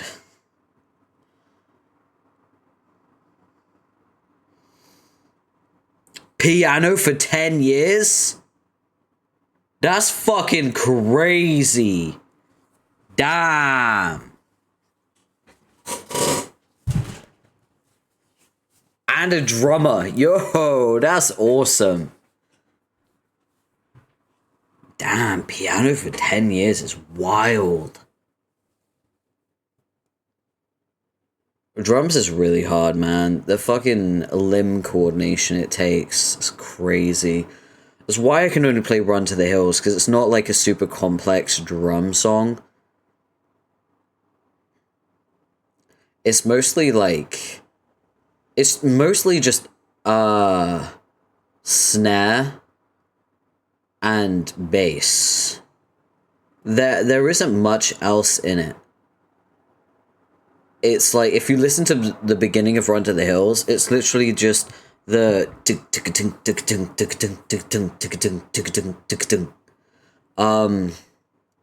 also, it's not impressive. What you did is impressive, but playing one song on piano is not impressive. The Black Parade is a very easy song. It's a very easy song. It's even easier if you're emo, because it's like, it's part of like your metaphysical makeup. It's like ingrained in you. You need a really good sense of rhythm to play drums. Yeah, it's not just rhythm though, because you can have good rhythm and still not be good at drums. It's coordination. Because I have really good rhythm. Because I went to like dance academy and things like that. I went to dance academy on the weekends because it was a weekend dance academy. But like, so it's about knowing how to do multiple things with your limbs all at the same time. So being able to like coordinate snare with bass is a lot harder than playing like 3 separate things on a piano with your fingers. Piano is so much easier. Drums is so hard because you're coordinating limbs instead of fingers, like appendages, you know? So like, I can play a guitar without really thinking much about it. I can play Smoke on Water, and it's so easy, by the way. Smoke on Water is super easy. It's the coordination that makes drums hard. Because even if you have an issue with rhythm, that's what metronomes are for. Metronomes can help train that, you know? But, actually being able to, like, hit everything right, timing, like, bass with the toms, and then the cymbals, making sure you're hitting the snare right, and you're using, like, all of your limbs. I remember trying to do heel toe technique for the bass drum. I would kill my leg. I've used a double bass kick before, and oh my god. Because when I was in a band, we did a lot of like metal music. And we did a cover of Monster by Skillet once. We had a double bass kick pedal. That shit was insane. That was insane. Hearing the speed of that bass was wild. I tried to use it sounded terrible. Oh. But yeah, heel toe technique is also really hard because when I don't know if you've ever sat at a drum kit, Coco, you instinctively just want to place your tippy toes on the like top of the pedal. Like it's instinctive. I don't know why. I have no idea why. I think it's like to get the most amount of impact. So you can put the whole weight of your leg into the kick, right? But yeah, the heel toe technique ruins your calves. Haven't since you were 7. Ah. I used to jump on the drum kit just for fun. Like in between, like when we were practicing in the garage, like, because we would always go to the drummer's garage for like practice. And I would hop on in between like song practice. And my god, like heel toe is crazy. it was, for me, always tippy toes. Tippy toes at the very edge of the pedal. But that's why I'm not a drummer. That's why I was the the songwriter. That's why I was the singer. Although, we did have a bassist that was very mid. Our bassist was not that good. And it was proven that our bassist was not good because we created a very basic bass line for our original song. And our guitarist, who was a very good guitarist, he was basically writing up all the instrumentals, right? The chords and everything. He was setting up his 8-string because we were gonna do a Korn cover, and for that you need an 8-string. And while he was setting up the 8-string, the Hello Christ on a bike, welcome back, he was trying to he was trying to set up the 8-string, and the bassist was trying to learn the new bass line. And the bass line was so easy. It was like open string, because we were also learning in tabs as well, right? It was like open string, then a note, open string, then a note, open string, then a note,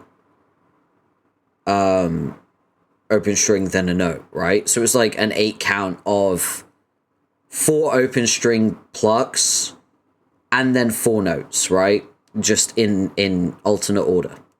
So easy, right? Our bassist was struggling with that. And it was just that for the whole song. Like, I wish I was joking. That was the whole song, right? And yeah, it's a little bit tea. It's a little bit tea. I am side-eyeing and also kind of criticizing. Where's my little tea toggle? I don't have it. Wait, let me load up my tea. Let me load up my fucking tea toggle. I have it somewhere.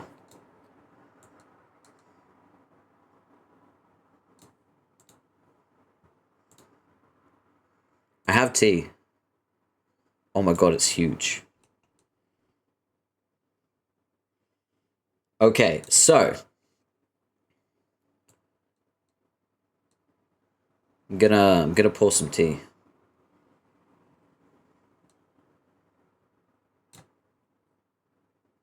Right. So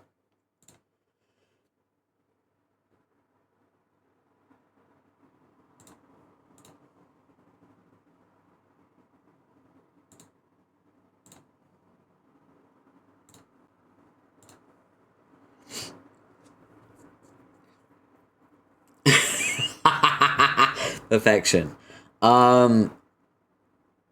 Yeah, so basically, I kind of was losing my mind at the bassist not being able to pick up these very, very basic tabs, right? As someone who does not play instruments at all, I was starting to get irritated because I personally, I felt like I could do it, and if I can do it, Houston, we have a problem. You know what I mean? So, like, I said, give me the damn bass now, right? I was like, you give me that fucking bass now. It was really funny because the bassist was like, I've been playing this bass for 8 years. There's no way that you're going to be able to pick this up any faster than me. They passed the bass to me, and I played it. Dun, dun, dun, dun, dun, dun, dun, dun. Done. Literally, that was it. I still remember it to this day. I still remember the tabs to this day. It has been 12 fucking years, and I still remember it. Dun, dun, dun, dun, dun, dun, dun, dun. Like, I played it without hesitation. Our guitarist started cackling. He was laughing so fucking hard and turned to our bassist and went, you know, you can just admit you're trash. It's okay. Like, we'll help you.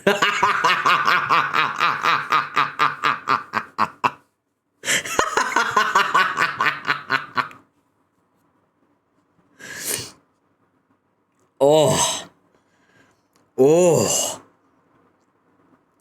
So when I say there was only one thing I can play on bass, it just so happened to be the easiest bass line written for an indie rock group ever.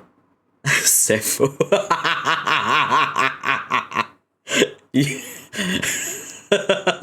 Oui bien. Très fou. Très fou. Oh man. But like, for real, there is only one thing I can play on bass, and it just so happens to be that, and it also just so happened to be a bassist of 8 years that could not learn it. Like, to be fair, the bassist was trying for a good, like, hour and a half. I glanced at the tabs, saw how easy it was to play, and played it. Just boom. And I was like, how are you not grasping this? Like, what the fuck? Huh? Also, have I fixed my T toggle? I fixed the T toggle. Let's go. I fixed it right on time. What a waste of time. I fixed the T toggle only to get a new model in like 3.5 days. You love to see it. Yeah. I'm gonna have to get like a PNG version of this for my new model. One that like fits, you know? Damn. God damn. I'll have to add it to my list when I send it to my mama. My mama's doing my PNGs for me too. Cause I want the art style to match. I want it to actually look like it's a part of me. But damn. There you go, you got some tea drop today. But yeah, to add on to like what Rose is saying, 3 years is not long. If I can still play that bass line after 12 years, if I can play the Black Parade every time I jump on the piano, if I can play Run to the Hills every time I get on a friggin' drum kit, if I can play Smoke on Water every time I pick up a guitar, then she can definitely still play the violin after 3 years, and she learned it growing up. Law drop, let's go. Yeah. Well, I've mentioned before that I was in a rock band. I don't think I've ever gone into too much detail, but I was in a local rock band. We weren't big, we weren't special. We had an original song that, you know, it was okay. I say it was okay because, like, at the time, it was okay. Now, looking back, ooh. Ooh. You have to remember it was 2012, okay?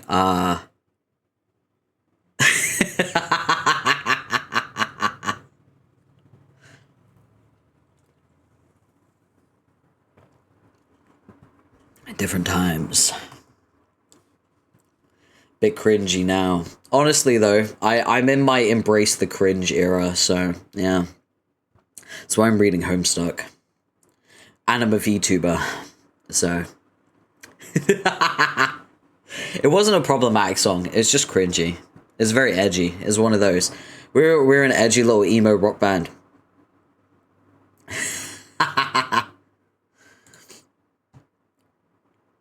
You know your rock band is edgy when the name of the band is based on a mental health disorder.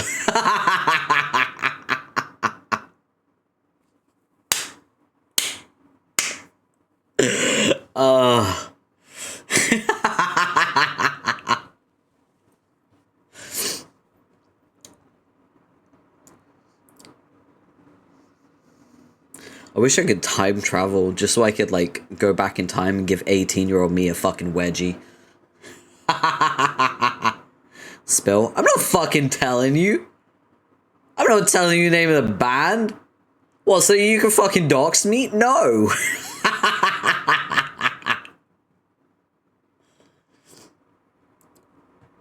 I'll tell you it was cringe. I'll give you the deets on how fucking stupid my bassist was. I don't give a fuck. What are they gonna do?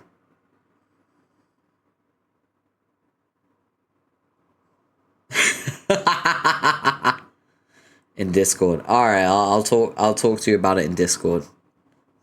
I will say though, our guitarist was incredible. We were really lucky to have him as our guitarist. I know that he's also he's a guitarist in a different band now, a different local band, and they're really good. So yeah. But yeah, like fucking dude was incredible. Like just pulled out an 8-string guitar, started shredding some corn, and I was like, oh yeah, we're doing some corn, baby. Just yeah, hot tip. Yeah, we want to do corn on guitar. You're gonna need 8 strings for that shit. I'm so serious. Also, if you want to play any Black Veil Brides, you have to tune your guitar to drop C, because for some reason, all old school, like, Black Veil Bride songs are, like, drop C. I don't know what that means, but he used to complain about it all the time. I was like, I want to do a Black Veil Brides song. Let me do a Black Veil Brides cover. And he'd always be like, I have to tune my guitar to drop C. Why? He was more than happy to do Skillet, though. He was like, hell yeah, we'll do Skillet. Alright, let's get back into it. I wonder if I can even remember how. Honestly, I can't recall ever feeling less motivated to satisfy a looming obligation. I think my quest was fundamentally bound to the nature of this land, which was customized to the profile, needs, and potential for growth of a 13-year-old girl. But I'm not that person anymore. What if I just didn't bother doing it? Like ever? Would anyone notice my dereliction? Would the powers that be strike me down where I loaf? What if I just said fuck it? What then, silly pink tortoiseshells? I guess I should stop procrastinating and have this conversation with Kanaya.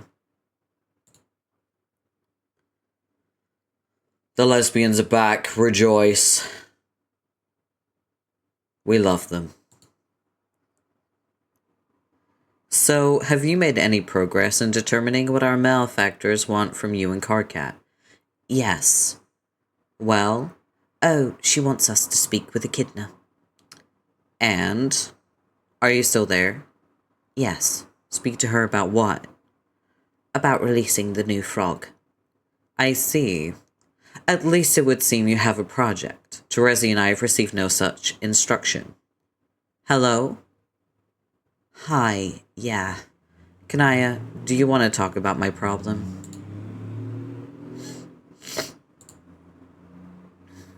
What problem? The one pertaining to my substance abuse.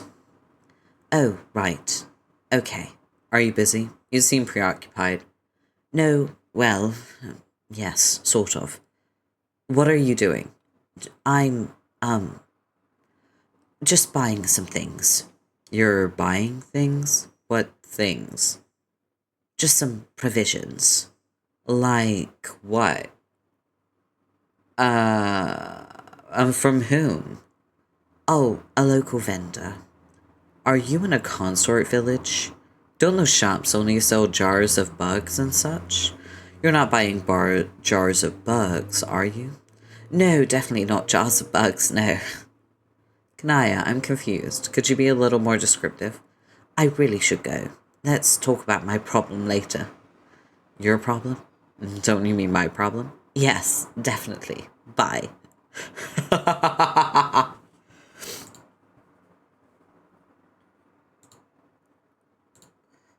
Terezi, where are you going? Clown hunting.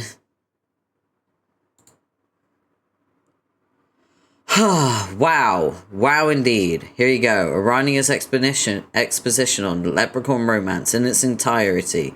Unedited and uncensored as promised. Oh my god.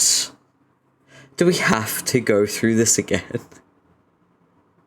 Do we really have to? That's crazy. That's crazy.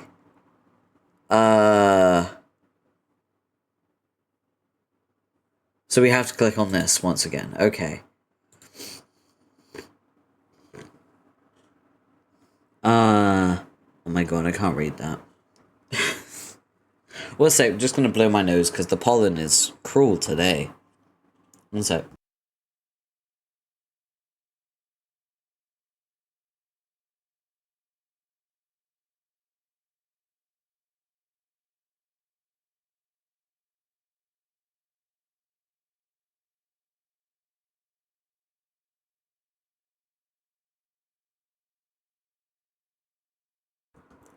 Okay. Take a little sippy. So, John's just jumping around, but apparently he has the ability to change the alpha timeline without creating doomed timelines. Now, that means that John can completely change the narrative of Homestuck without consequence. John has received the power of retconning. Do you understand what this means? Think about everyone who has died. Think about everything that has ever gone wrong. John, if he has the ability to control it, would be able to fix so many things.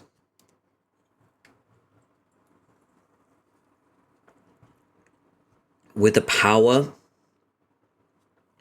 to change all of the narrative without consequence,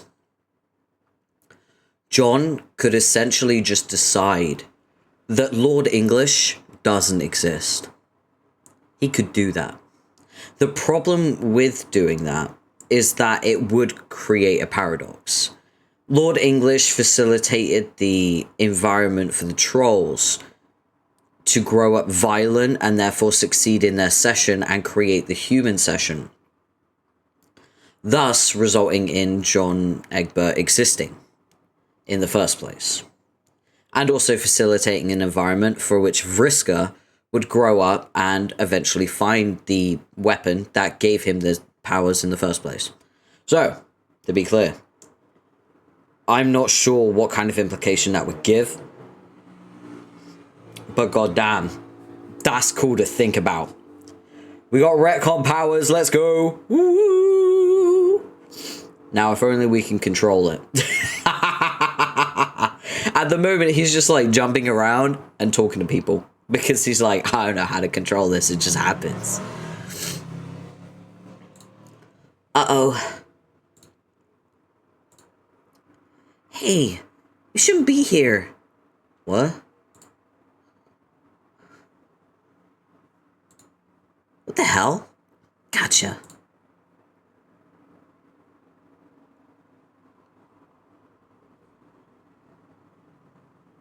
The implications. Gotta give him time. I'm sure if he asked Dave about that, he'd get some.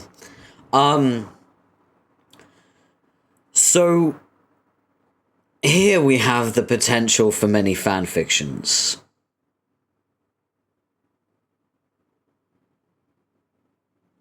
John is interacting with himself in a non-paradoxical way. That is also a paradoxical way, but without consequence.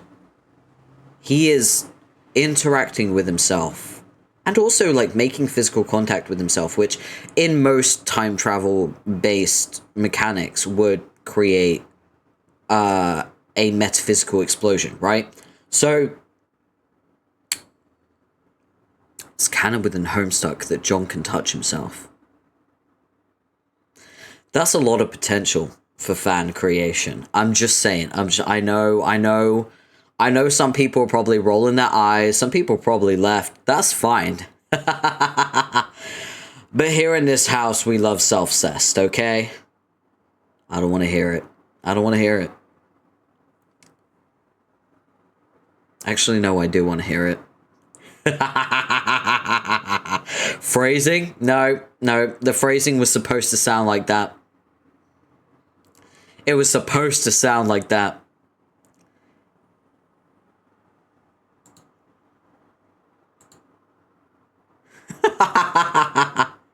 Self-cessed is crazy. Not in my fandoms. Might be to you in your vanilla fandoms, Waffle, but self-cessed pretty standard in the VTuber community. That's what the 1.0s, 2.0s, new outfits are for. I mean, literally yesterday, I was talking to a bunch of Netherlings, and they were like, self-cessed Zanny 1.0 with his 2.0? Hell yeah. That's normal. That's so normal. Tell me I'm wrong. Coco, you're a Netherling. You know. You know.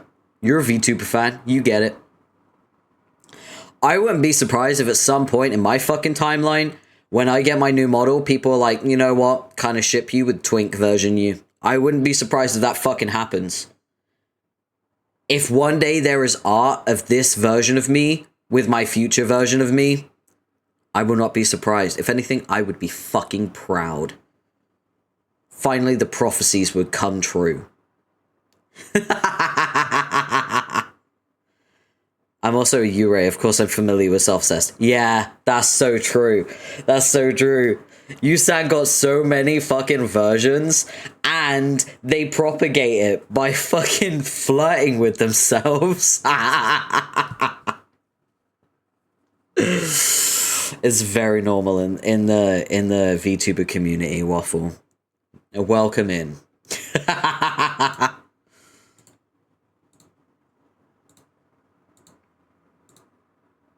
Oh. It's us. They lean into... Yeah, they do. I'm unsure how I feel about this. Does it stop you from having your cornflakes in the morning?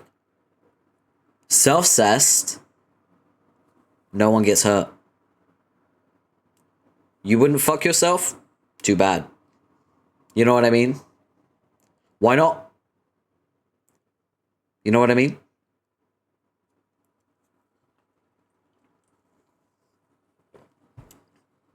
So we are now looking over the shoulder of ourselves. This is us. This is us reading Homestuck. This is how meta it gets.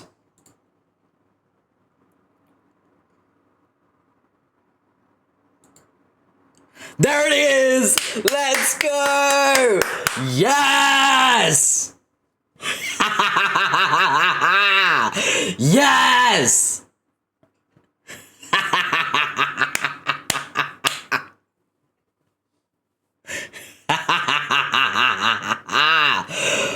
Woo! Oh, so satisfying. Every time self-cessed is in some way canonically acknowledged or confirmed, it's so good. I'm so happy.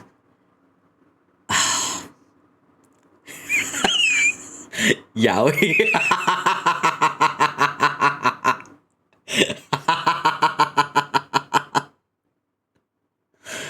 Oh man, I love this. I love this comic. Like, I hate it, but I love it. You know what I mean?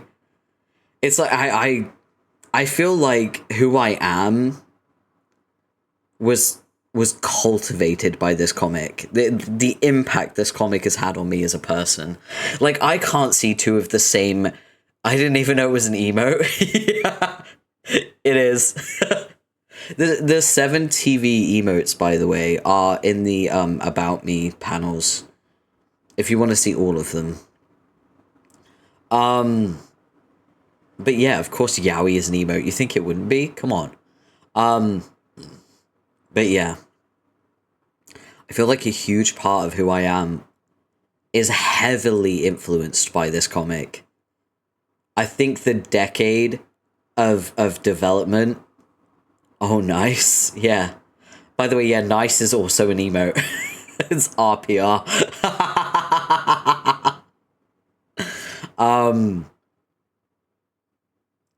But yeah, I genuinely feel like because of this comic, I can't see two of the same people in the same frame without thinking of this. This is how much Homestuck has changed me as a person. If I saw two of the same people before Homestuck, I would have been like, whoa, weird time shit. And now I'm just like, two of the same people? In the same place? Yowie.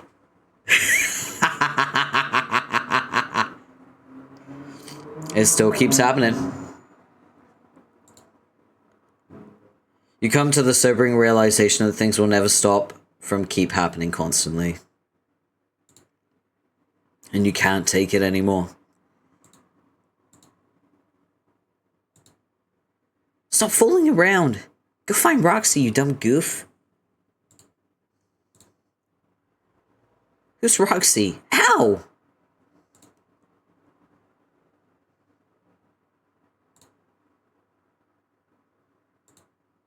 I can't even click on the dialogue box on this one.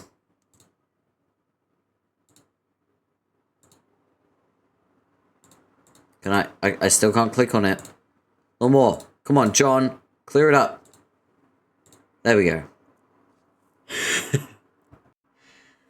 It is just you and I now, Jake. Alone at last. Gulp.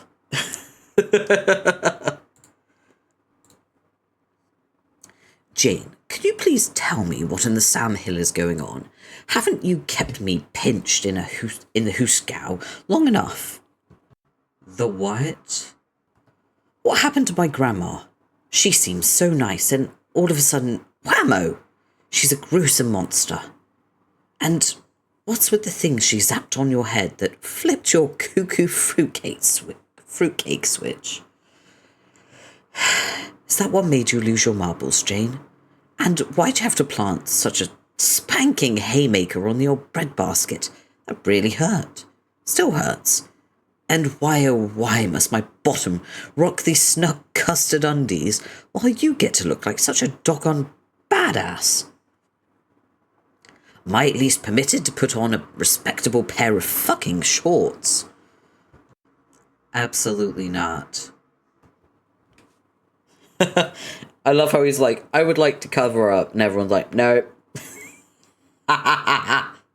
Cause same.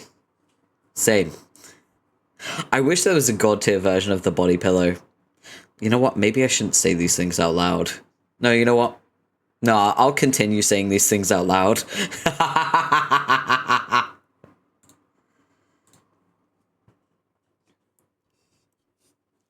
But Jane, Jake, be quiet.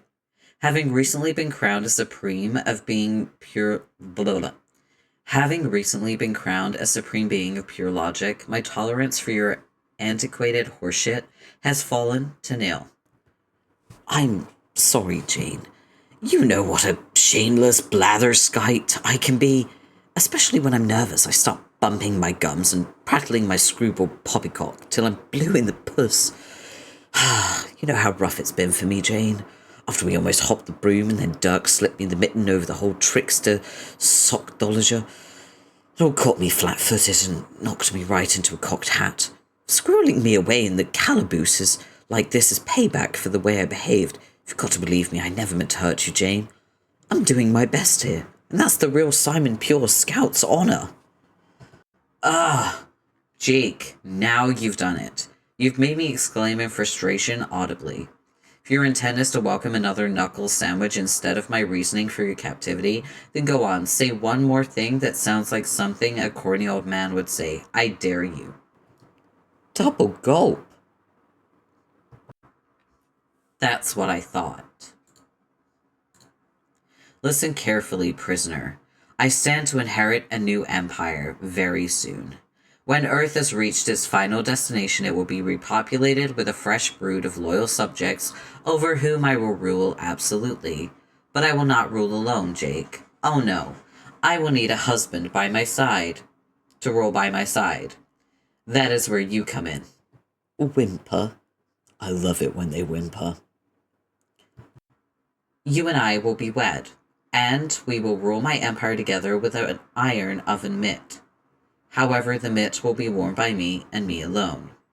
You will have no executive authority whatsoever because you are too stupid. You will always do exactly what I say when I say it. You will be obedient, cheerful, mostly silent, and scantily clad. Is that understood? Sob. You will also provide me with children so my imperial legacy will continue, and the Crocker brand will live on in infamy. You will sire as many children as I ask for, and they will all be perfect, obedient, little heirs and heiresses. You do remember our recent agreement to have a zillion babies, don't you, Jake? I do hope you are not planning to renegade on this vow. Sob, sob, sob.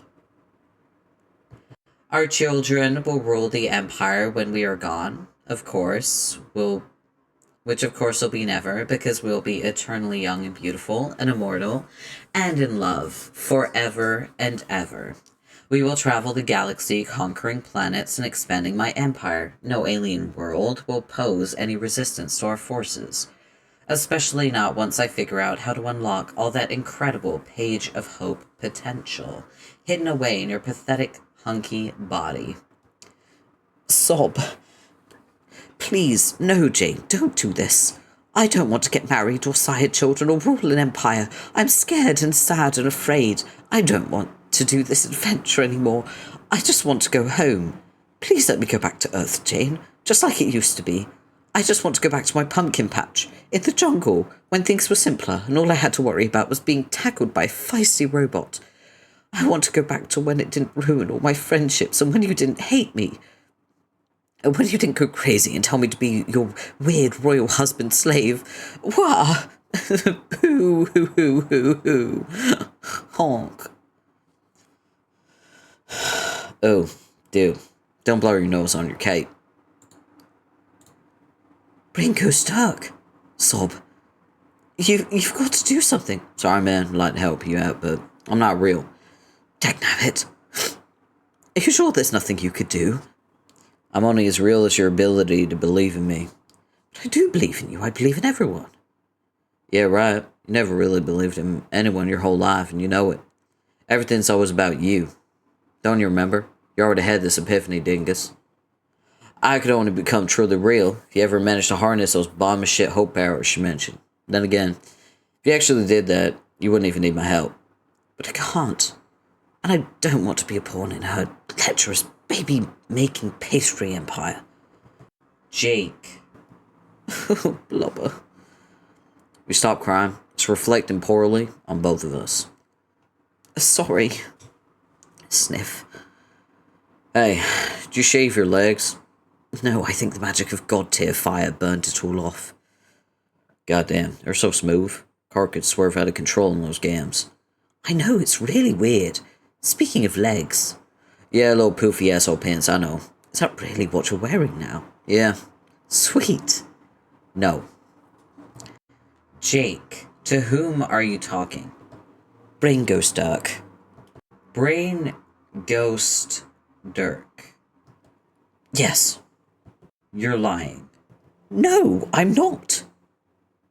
Brain Ghost Dirk sounds almost as fake as he is completely made up. But...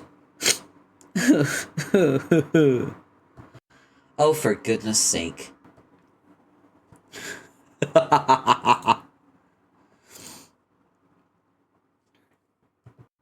Pull yourself together, Jake. Your behavior is repugnant and has no place in my empire.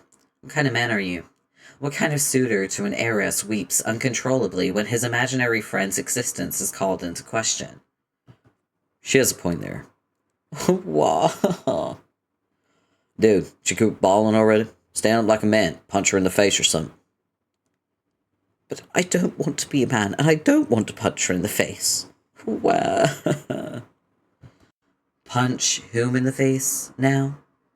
Nobody. Just sickening. To think I wasted my youth pining over a vile maggot like you. Jake, you should not be misled when I imply that I love you, or when I command you to marry me and sire my children. In truth, I detest you. And if not for certain assets you possess, I would be sorely tempted to fork you full of holes right now and feed your remains to my daughter. But I won't.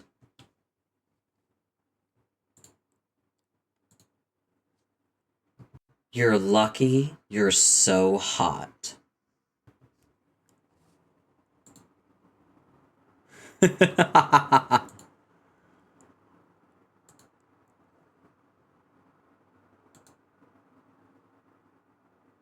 I don't mean to alarm anyone, by the way, but we have 450 pages until game over. So we're getting there. We are getting there. Hello? Is, anyone inside that thing? Who goes there?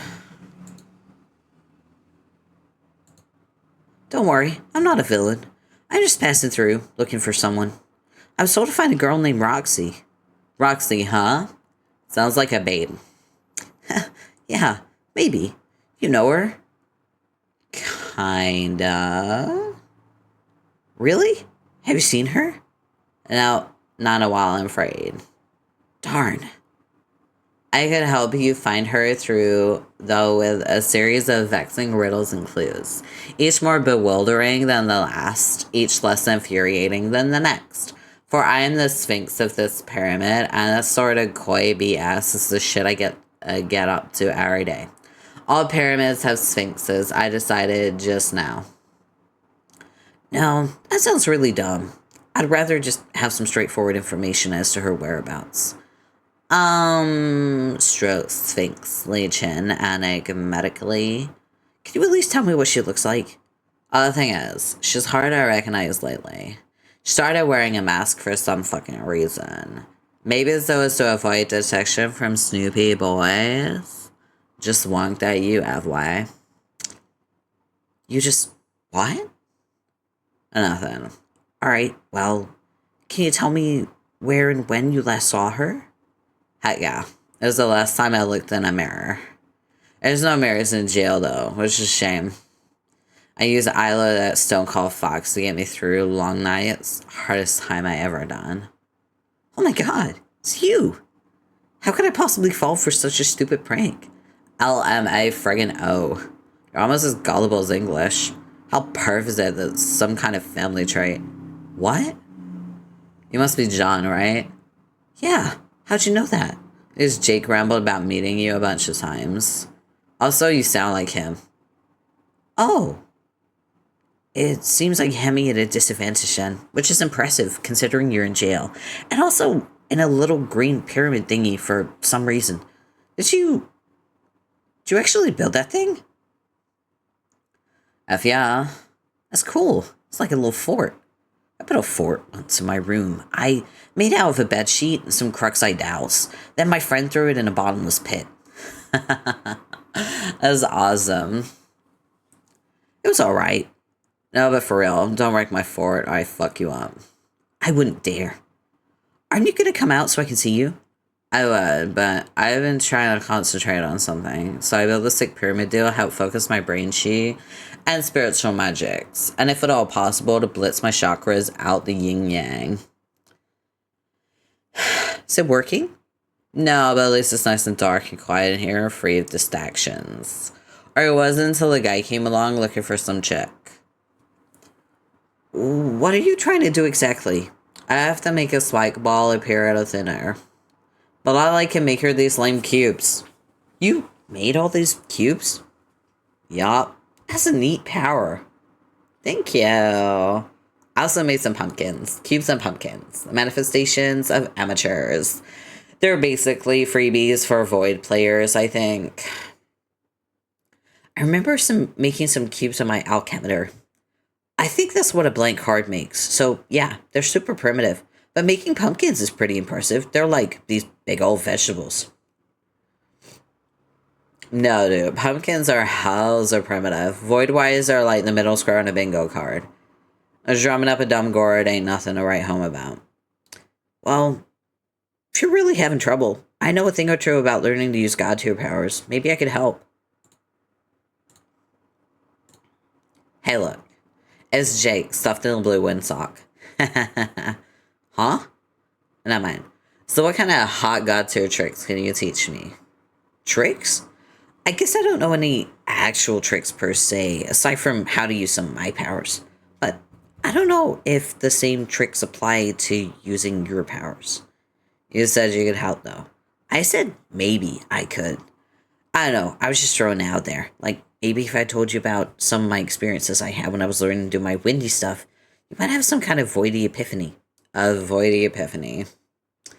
Yeah. Okay then. I'm all ears, Johnny Windsock. Let loose your wisdom whilst I rake in the epiphanies. Okay. I notice whenever I learn to do new things with my powers, it's usually in response to something.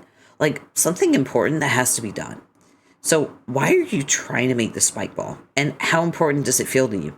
Well, at first, I was mainly trying to make it because Dog Girl was forcing me to.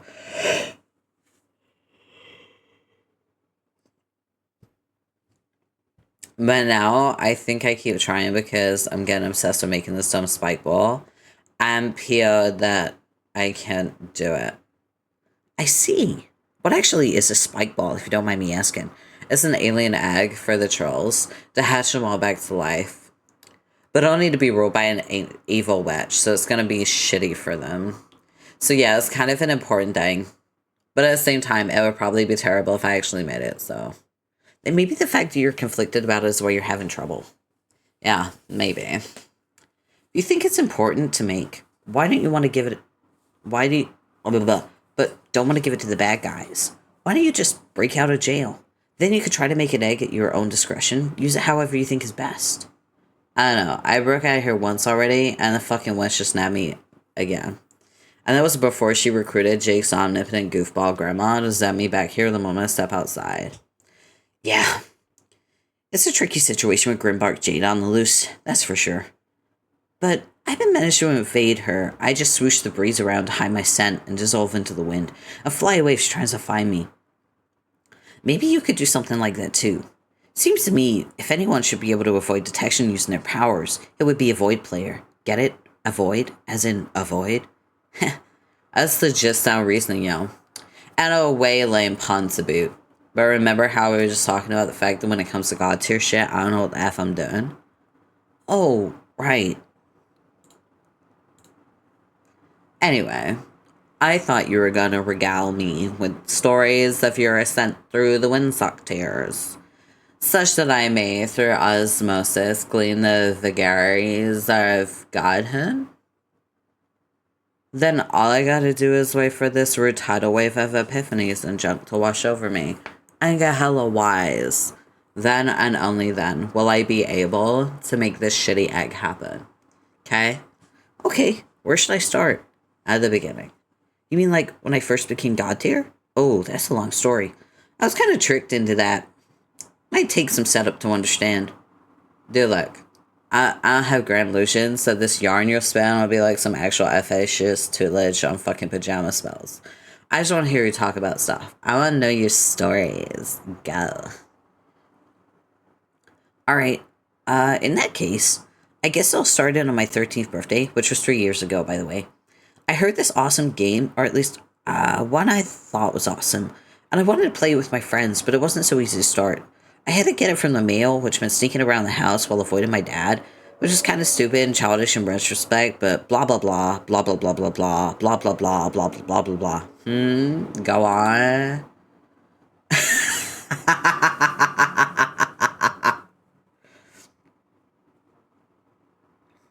Roxy has a crush on John.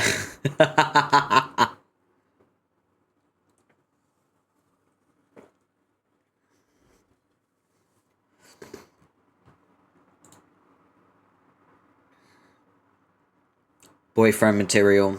Probably totes eligible. Mental note, Mac on. Uh-huh. Really? Wow. Please continue. You're kidding me. She's not listening. She's not listening at all. Oh no, she's bored. Say more interesting things. Duel with Jack Noir. turned into wind and escaped. How with rabbit ears? Oh.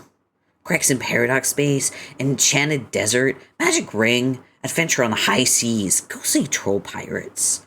Ultimate weapon, defeat Lord English. House-shaped thingy, poke my hand inside, unstuck in cannon. Turn blurry, clowns on top of the White House, vampire hissed at me, literally inside Con Air. Glitchy bullshit. Met myself, finally found you hiding this little green pyramid. Whew! Oh my god. So that's pretty much a whole story. I left a bunch of stuff out though. If more important stuff that I forgot occurs to me, I'll let you know. Hey, no, it's fine. That was all great and exciting as heck. Sounds like you guys got up to a lot more crazy shit than we did. For us, it's been mostly dicking around in a session full of spooky skeletons for half a year. Then Fafetta died. The end. Fafetta? Fafetta was a dear, sweet, precious, dear friend of mine. Thank you for the luck. Enjoy stealth mode. She was beautiful, sweet, lovely. She exploded. Yeah, you know, I understand, Roxy. I care about someone who has a habit of exploding too.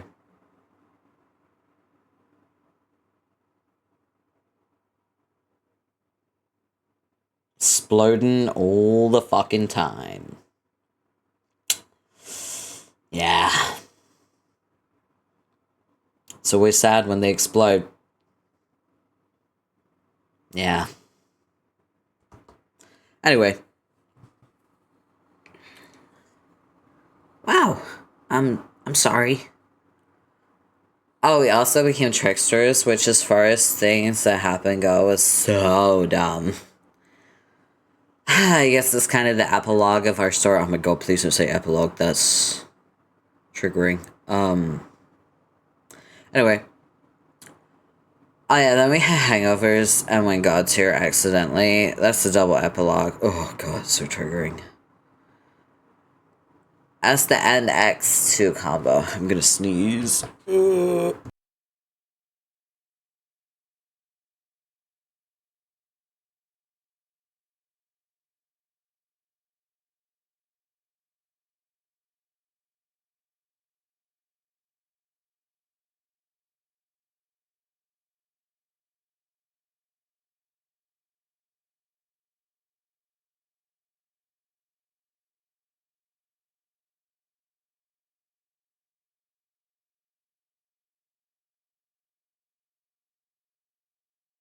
Oh my god, I'm sneezing so much today. The pollen count's really high, Jesus. And it's only gonna get worse. It's May. You know what's crazy? Technically, we're not even in summer yet. We're still in spring. Hospital. I will prevail. I will get through this. I promise. I need a sippy though. Alright. I can do this. I know. That all sounds pretty interesting to me. Sometimes in life, when you look back on things, it can feel like it was all boring and uneventful. But when you really think about it, you remember all these cool things that happened you forgot about. Yeah. Them wise words, J-Sock. Anyway, if you remember more about your adventure and want to tell me sometime, I'd love to hear it. Okay. But hey. I could not help but notice in your story you was talking about my mom sometimes. My mom sometimes. Your mom? Yeah. But I know her as your... your mom? Well, yeah, but I know her as your daughter. The bubbles, the carbonation, oh.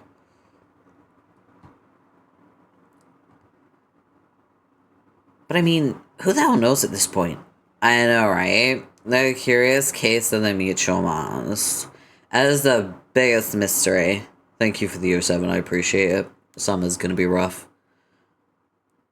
You know, once I even caught wind of some lore that implied I might even be my own mom. Oh my god, it's fucking Gorgag. It's... Is it Gorgug? It's Gorgug. It's Gorgug. Dimension 20's Gorgug. Is Gorgug Thistle Sprig. Am I my own dad?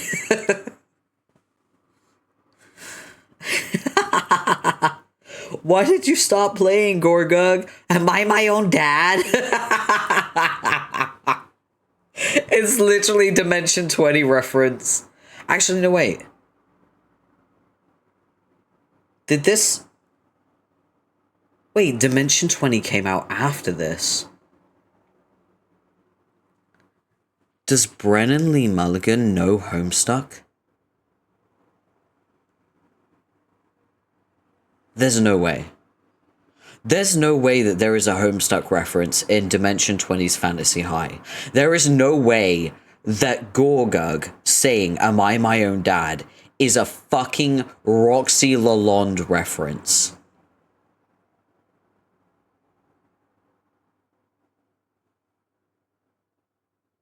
Someone needs to at Brennan Lee Mulligan, please do, and ask him, is Gorgug saying that he is his own dad a reference to Roxy Lalonde in the critically criticized 2009 webcomic Homestuck? I would like someone to inquire, please. I'm not on Twitter, so I can't do it. I need to know what the truth is. I need someone to investigate. I need to know if Brennan Lee Mulligan has read Homestuck, because honestly, I believe it. If the answer's yes, I believe it. It seems like just the kind of crazy fucking lore drop I would expect from him. That's wild. Fafetta hinted at me once during a long spiel. Damn, that girl could talk. How messed up would that be, though? There's probably something to that, actually. You were all the first batch of babies, after all. I think you were literal copies of yourselves. That's what it supposedly means to be a Paradox clone. He's on Blue Sky, if you want to ask. Oh, wait, he is? Oh, shit. I'm gonna have to ask him.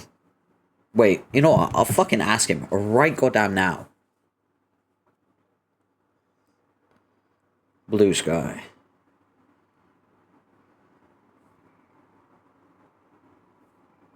Oh my god, he fucking is.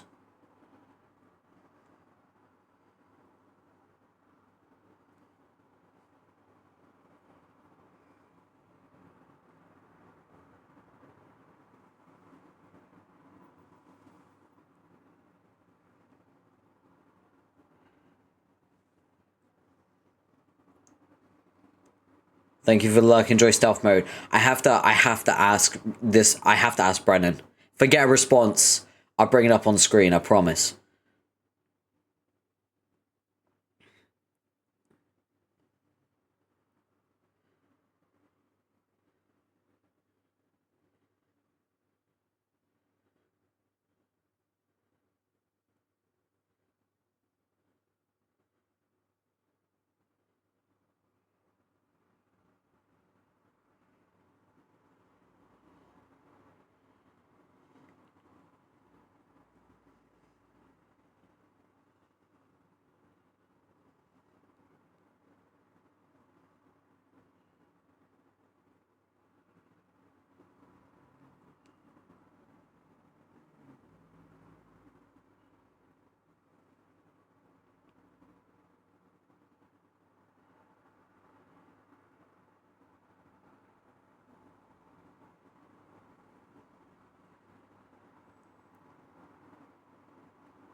There we go.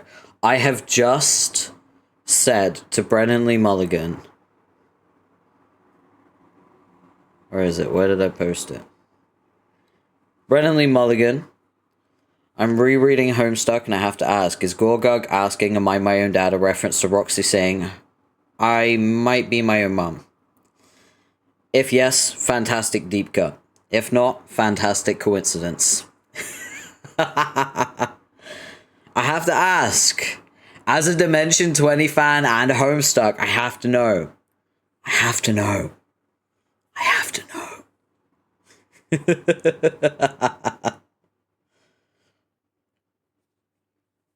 Alright, let's keep going. One day I'll get through this. Until then, we suffer. Alright, let's keep going. Babies? What? Oh, I guess I kind of glossed over this stuff in my story. But I was the one who made us all in the first place with a weird cloning machine. And no fucking shit is impressed. It was no big deal though. I was just messing around with the control panel and some babies were here. So we already met, huh? I don't even remember because I was just some idiot baby. That ain't fair. Come think of it, we met one other time too, but you were asleep. Huh? You were floating around in purple pajamas. I pushed you out of the way with a flying fork. I almost forgot about that, but yeah, that was you alright. Should have woke me up then. I might have, but the fork stabbed me in the chest and I dream killed my sleep ghost or something. You know how it is with dream logic. You know how it makes little to no sense ever. Yeah, exactly. I guess I didn't think much about it at the time, but I had a sneaky suspicion that's who you were. You really look a lot like Rose. She's looking for you, by the way. Yeah? She told me to go find you, and I did. So she says hi. Oh man, what else does she say?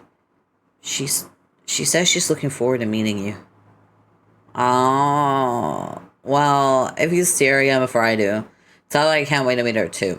No, TBH, kind of nervous about it, but don't tell her that part. Haha. Sure.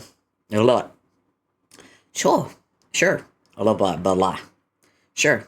There's nothing to be nervous about, though. She's just a nice nerd who likes to read and knit. I shouldn't be surprised to hear that. Me and all my friends are a bunch of silly nerds, too. Even Dirk, who thinks he's too cool for school. When in reality, he's nowhere close to clearing the coolness threshold, which exempts one from attending an educational institution. Speaking of which, I've been wondering where he is. I know Jade's grandpa's in jail too, getting badgered by my evil Nana. You mean Jake and Jane? Yeah, sorry. But I've not seen hide nor hair of Dave's bro yet. I figured he got thrown in jail too, although come to think of it, I probably would have heard a bloody ruckus by now resulting from his inevitable escape attempt. Huh. I'm not that worried about him, though. He's good at taking care of himself. In fact, I feel like all of us will be okay now that you guys are here. But there's still one of my friends I'm worried about the most. Who? She's my best friend. Well, okay, I got a few best friends, you know? Yeah. But she always kind of a special best friend. The last time I saw her, she was in big trouble. Oh no, where is she? In the afterlife, being dead. Her bro killed her, which is bad enough. But now he's out there hunting for her ghost. She's doing her best to hide, but bro is an awful and relentless piece of shit. And I'm afraid she might already be gone. You're right, this is very concerning. Who is she? Would I know of her? I don't know. How in the loop are you on cherubs? Oh, surprisingly, I know a lot about that subject.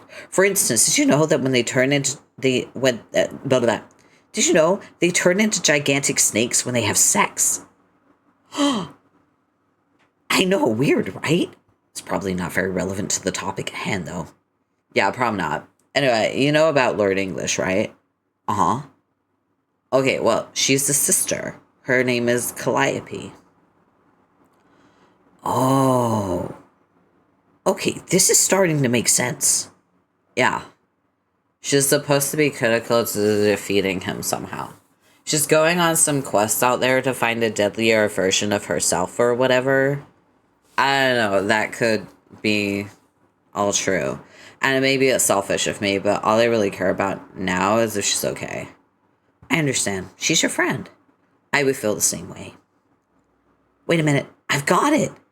Got what? I have such a good idea that will solve your problem. All you have to do is bring her back to life. How? Easy. I have a magic ring. What? You have one too? Yeah. Wait, what do you mean too? You have a magic ring? I had one. Fucking lost it though. Made peeps invisible who put it on. Ah, no. Mine doesn't do that. It brings ghosts back to life. Fuck. No, wait. Yes, wait. Wait. So sorry, they won now? I missed that. Oh, yeah, so there was a big cherub lore drop that explained the biology and mating rituals of cherubs. Are you aware of the Ouroboros? You know, the snake eating the snake's tail?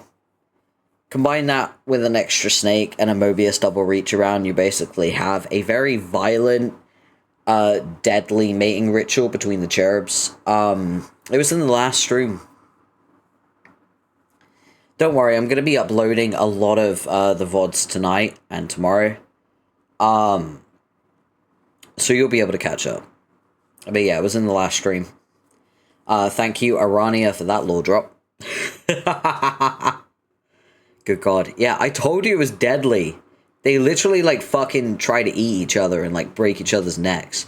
And whoever loses, that person out of the couple is the one that bears the child.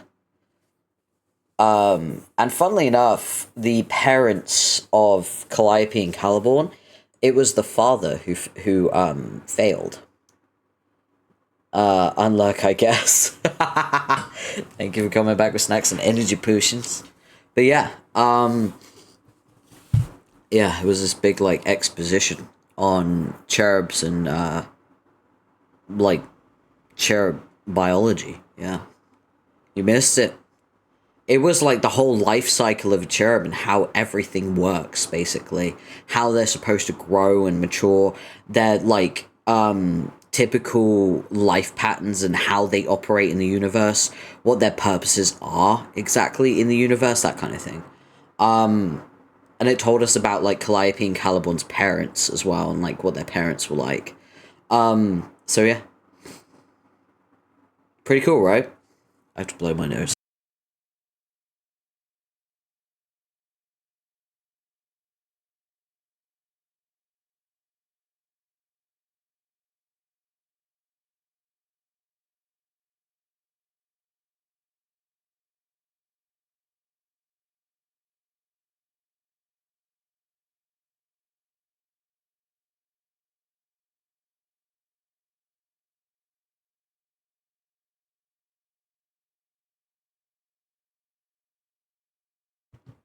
Oh, hospital. So yeah, they become big snakes when they mate. And when they're in that stage, they're, like, completely invincible. Like, they can't die. And that's to ensure that, like, they don't kill each other before they can mate, basically. And then they go off, find a dead planet, lay the egg, and then leave again. Because they don't raise their young. They leave their young to, like, you know, raise themselves, basically. So, yeah.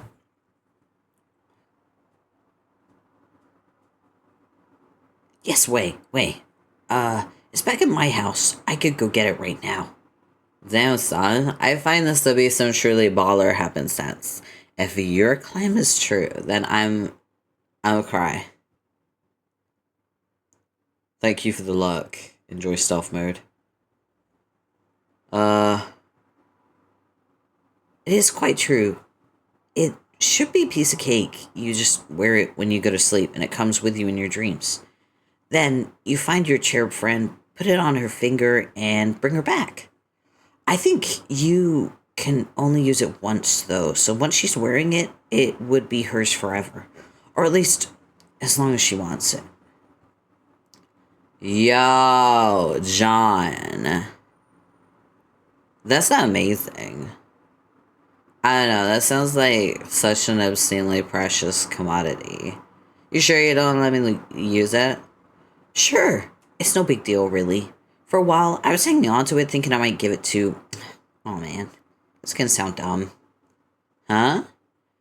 There was a girl I was considering giving it to for some reason. Remember, she was the diabolical one who figured prominently my long story. Oh yeah, Fresca, right? Yeah, close enough. See, she really wanted that ring, and she found I had it, and honestly, I'm not sure why it even crossed my mind to give it to her. I guess I was just used to the idea that I liked her for some reason. At least I thought I did. It was a stupid idea based on hardly anything, like one day of conversations. But since I've gotten to know her better, I don't know. I think I might actually kind of hate her. Finally. What in the corpse bride? You keep saying you're lurking, but then you pop back in.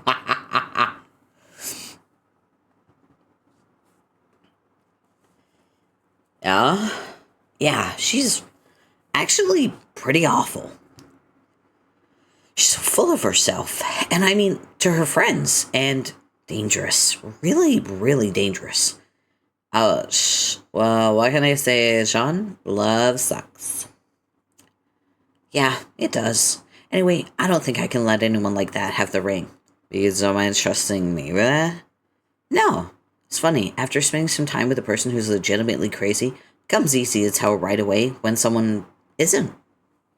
Well, you sure about that? Well, yeah.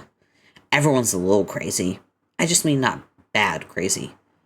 Besides, you don't even want the ring for yourself. You want to give it to someone you care about. That's what makes you one of the good guys. What a nice thing to say. I've been saying stuff like that is why you're their leader. What makes you think I'm the leader? Come on, dude, you're obviously the leader of other kid team squad. I can just tell. Okay, I'll take that as a compliment. Anyway, I'll go get the ring now. Yeah, I'll wait here. I can set off the alarms so they don't escape just yet. Let's keep them lulled into a false sense of control over the sitch. We can start scheming under their nose while you keep sneaking around undetected. Last thing we want is for all hell to break loose before we know what we're doing. Yeah, that's a good plan. If I had to guess, I'd say you must be the leader of your team squad too, right? Ah, that's Jane. As you can see, she's the one with a knack for ruthless executive authority, which is a shame she only uses it when evil, though. Yeah, but maybe we could do something about that if we work together. Alright, off I go. Keep practicing your powers. See you, Roxy. Roxy is 100% the leader of that group, by the way. It's just because of her void powers that, like, it's not noticed. But she is 100% the team leader.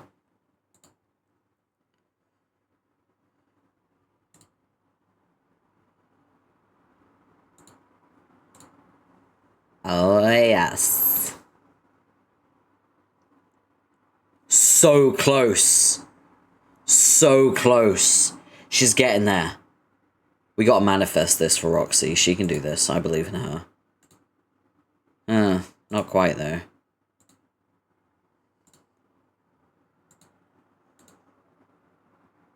Uh-oh, the ring's gone. Panic, panic. John Egbert's ring has gone missing. We are all completely blown away by this stunning revelation. Wow, missing? Really? As in not there? Huh. It's not that interesting. Alright. It's back to Homestuck. Everyone, strap the fuck in. We now return to your favorite web series, Homestuck. We act something already in progress. Be a different male.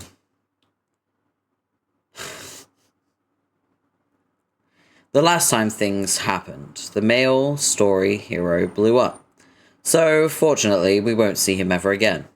That means we need to be a new male to lead the story. Here he is, with his dumb black glasses and everything. Here to onward.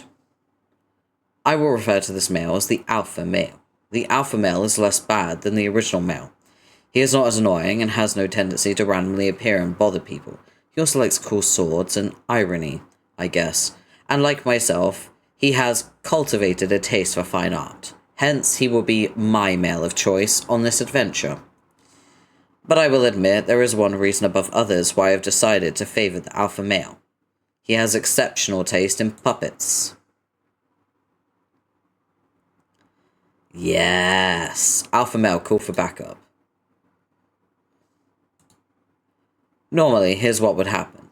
He would talk into his glasses or something, like a pitiful loser. In doing so, he would summon, below his rectangle, what is known as a pestalogue. It is never advisable to open a pestalogue, you see. The button is a trap, which when sprung releases words upon words, which only serve to remind you of your intense dislike for the people saying the things, as well as how little regard the author has for your valuable time.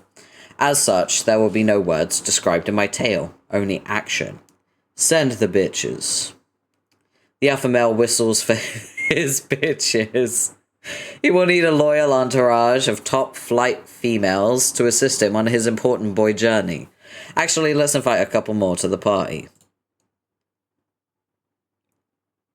These two delectable floozies were not supposed to show up until a lot later, but let's be honest, it doesn't matter. Alpha male, begin game. You and your comely harem of hoochie mamas cut to the fucking chase. You sidle up to the assortment of game junk, which is relevant to making this happen.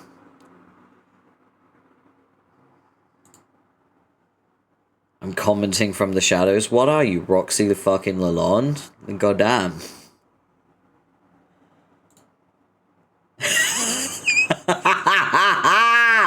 John's here! Let's go!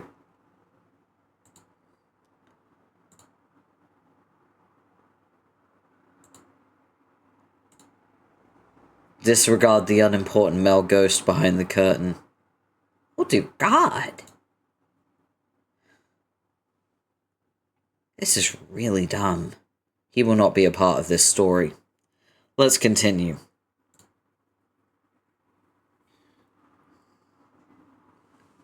Why is everything so shitty? The alpha male does the requisite things with the stuff. His adventure is nigh. Alpha male, go outside. The alpha male and his trusty bitch parade proceed to the roof to witness the incredible land of fantasy he has entered. This isn't how any of this happened, you idiot. Alpha male, be on roof. Hey, where do you think you're going? I'm not going to stand by while you mangle our story like this. These stairs are so terrible. How are these even stairs?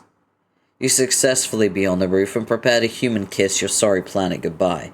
There's not a dry eye in the party, except for the males, as well as the puppets. Suddenly, there's a dramatic change.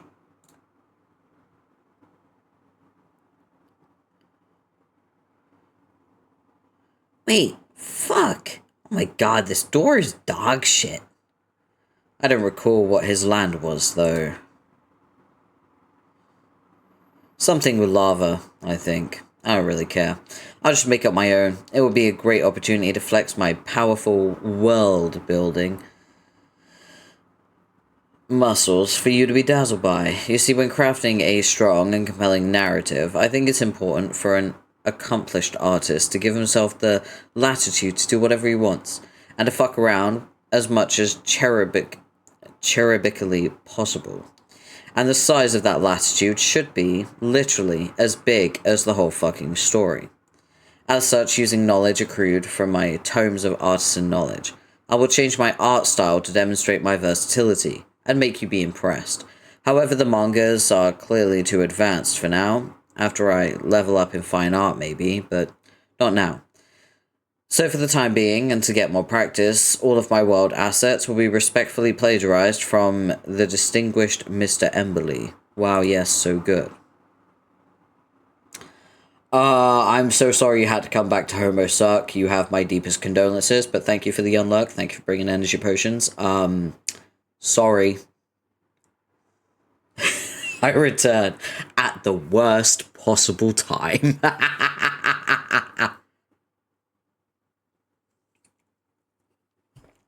Damn, what did I miss? A really cool conversation between Roxy and John.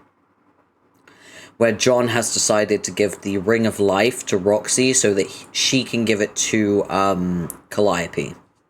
So Calliope is going to be coming back to life. That's the plan. Land of someone's handicrafts I took. Alpha male, whistle for stallions. You beckon a flock of noble mounts. Your party will need them to gallop across my beautiful realm of wonders. Stallions descend. The alpha male's reign of adventure begins here, on this roof, overlooking an enchanted cliffscape, host to innumerable gorgeous stallions. How ironic that his very departure would be in the proximity of some horses. What, you didn't follow that? Just think it over. Think it over. Mount steeds. I missed that. Yeah. Pretty important plot point. Isn't it funny how you will sit through 100 pages of absolute bullshit like this and then completely miss like a really important plot point where a character is going to be brought back to fucking life. Yeah. Sorry, dude. Sorry. All members of your party sit on their majestic beasts of burden and prepare to ride like the wind. It goes without saying that the incomplete horses must be reserved for the women. Steeds, rise. Wait, you're all such morons. They're off. Look at them go.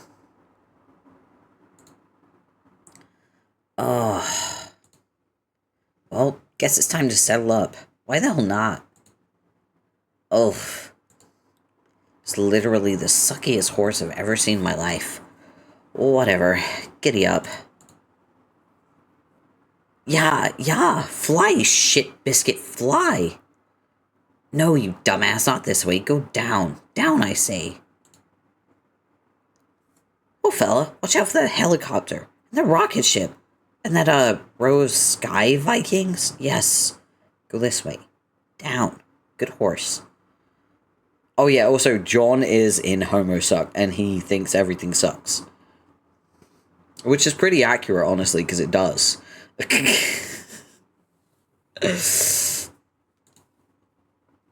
Yeehaw! Almost there. Wait, horse, what are you doing? Oh god, we're gonna crash. Bogus Roxy, watch out! We're gonna crash! Very slowly, it would seem. Horse accident.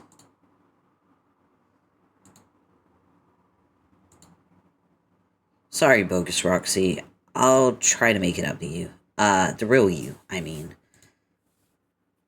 Oh, hell no. This bozo's still at it? The alpha male is accosted by a pack of wild foes. Raucous melee is imminent. The male reaches for his blade, but discovers he does not have one. In his haste to begin his journey, he forgot to take it. Alpha male, receive boon from your creator. Give the male a mysterious chest. Will what is inside turn the tide of battle? Let's find out. You open the chest to reveal a collection of illicit smut. Jackpot, I say, by which I mean you say. With your trusty smut, forge a sword. Your filthy human pornography has been forged into a formidable blade. Your foes tremble in their boots. Strike the witch. You deal a critical hit to the horrible witch. However, an ill-timed leap subsequently causes you to suffer massive damage. Your noble mount absorbs most of the damage, though. The horse has been slain. The wolf thing consumes the carcass. After his meal, he leaves full and satisfied, never to return. The witch also dies from her injuries. She drops, let's say, additional pornos, so you put them in your stash. So stupid. As a result of all that, the robot goes crazy. All your foes have been defeated. You win the fracas. As the best boy hero who accomplished a success, you're now entitled to the spoils. Alpha male, receive spoils. The male sheaths his sword on the floor, looking cool and casual. like the dangerous hero thing he did was no big deal. But one of his faithful bimbos nearby thought it was a really big deal. She's swooning his way right now. She will reward the male for his manly deeds with a human kiss. Here is where the tale begins to get a little sloppy. Ah ha ha, ha ha. Oh god damn it. Story rectangle, zoom in on raunchy seduction. No, stop, they're brother and sister, you gross freak. But it's fiction, John. Let it happen.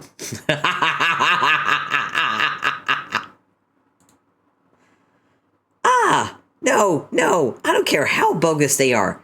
I won't let you make Dave and Rose kiss. You know, I think some people just, they weren't made to be writers. And I think John is one of those people. Have some vision, John. Watch Avengers. Have some vision.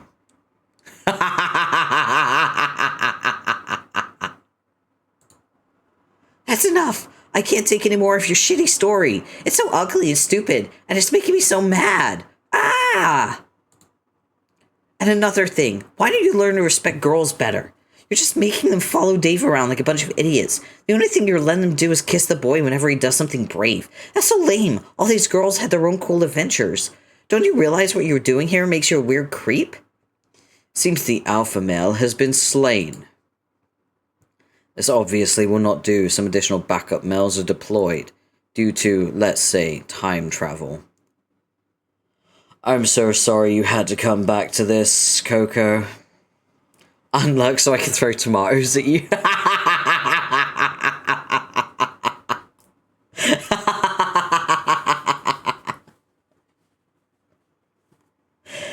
Oh, that's fine. I'll just make bolognese. I'm okay with that. You know what? I'll do you a favor. Let me just... There. Better? Are you happy?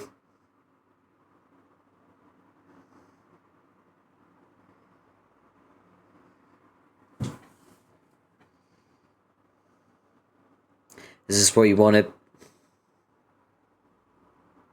Does this make you happy? Man, I can't wait until I get to affiliate so I can give you guys control over these toggles. So you can just, like, turn these on whenever you want. Yes, actually. Yeah, that's what I thought. You just wanted to bonk me. Alright. Don't worry, eventually you'll have control over the bat. Time travel keeps happening. The male is being very reckless with his loops. What a mess. The dude pile doesn't stop from getting taller. Causes everyone to completely forget about the increasingly agitated blue male altogether. That's the end of Homestuck Act, Chapter 2. I'm gonna fucking kill you! Thank you for subscribing to my story. Be sure to click through the following pages as fast as you can to get right back here to the good stuff. Bye. Act 6, Act 6, Intermission 2.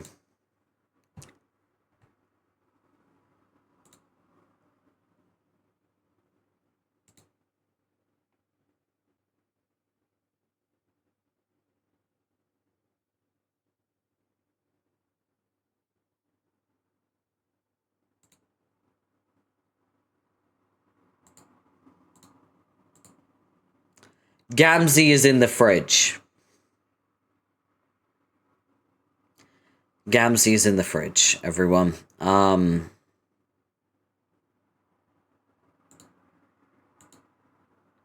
he has the ring.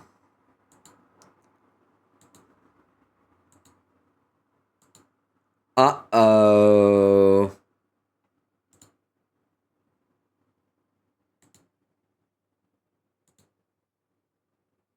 Rise, my bard. Rise, my bard. Sheesh.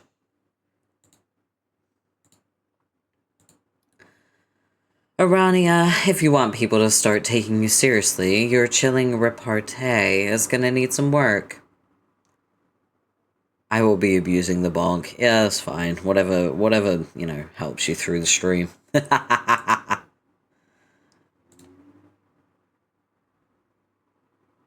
Oh no.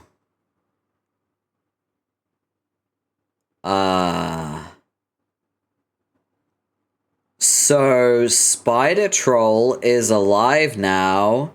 Spider Troll, the sequel, I mean. Now, loyal minstrel, wake. Wake, I say.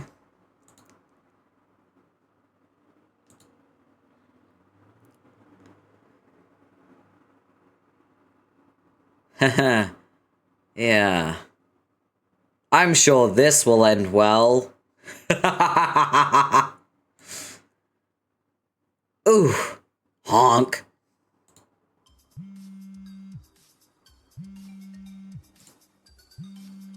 Just great. What does she want this time?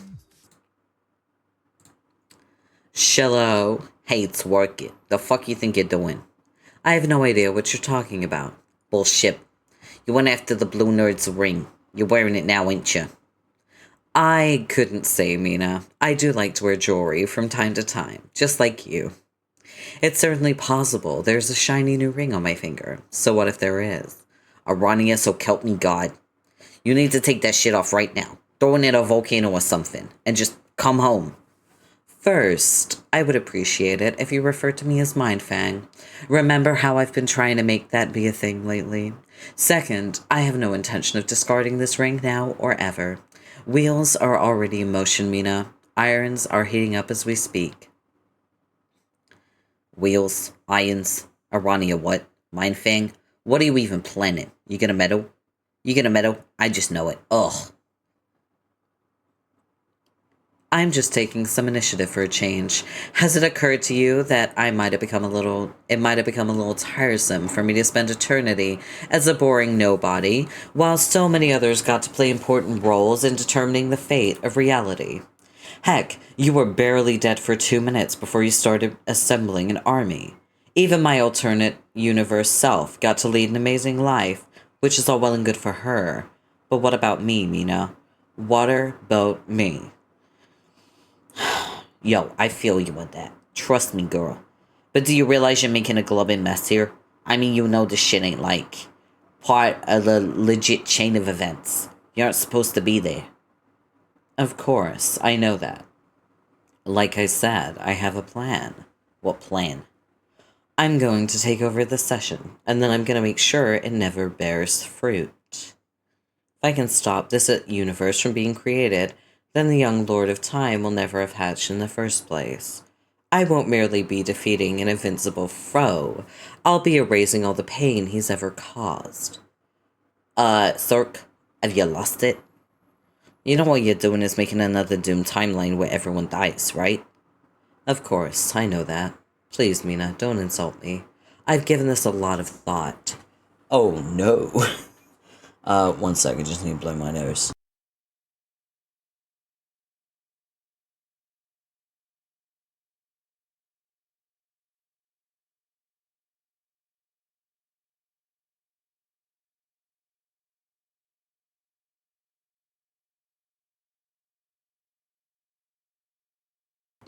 So just to, like, put it plainly, Arania is going to try to make this session a doomed timeline.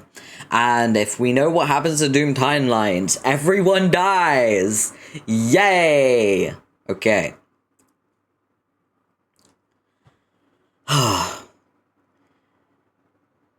If anyone else attempted this, what you said would be true. But I'm not just anyone.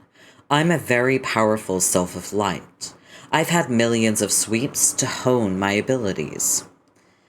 As one gifted with the aspect of light, certain outcomes will be prone to breaking in my favor. And as an ancient, highly experienced self, I wield an unprecedented ability to heal. A doom timeline is really just an anatomical feature of a much larger organism, like a capillary, which comes to an end, because it's withered and died. I believe I'll be able to heal this offshoot. And with enough time and patience, I'm confident I can restore its vitality to such a great extent, it will effectively take over as the Alpha timeline, thus reducing English to a lost footnote of paradox space. Then the new Alpha timeline will flourish under my immortal care. I'll watch over it for eternity, assuring peace and harmony everywhere. There will be a new progeny of universes, and those universes will beget more universes, and each will benefit from my good grace. I'll personally make sure nothing like the English mishap ever occurs again. I mean, this is mostly theoretical, of course, but the most important thing here is that I'm involved now. It's vital to all our interests that I at least try. So you just totally flipped your think pen is all. Got it. I appreciate the vote of confidence. Are we about done here? No. So your timeline healing fantasy aside, your plan is just to waltz in there and knock over the whole session. You do realize that means you'll have to take down my grown-up self. Like, not to blow my own conch, but she's arguably the greatest, deadliest, most styling badass who ever lived. I'm aware. But there is no one who is in a better position to deal with her than myself. After all, who knows you better than I? Okay, yeah, but you ain't exactly shopping for her, mind thing. She got all these sick powers, yo. Like I said, take quite a long time to It's like I said. English was a mishap. English was always supposed to happen, though. English wasn't a mishap. English was an inevitability because he's a lord of time. He literally, like, created the universe and programmed it to create him.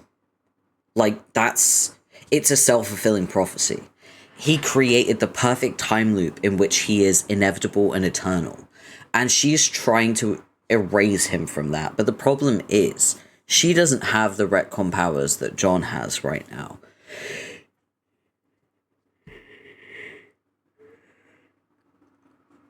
English people. Oh. The English were a tragedy.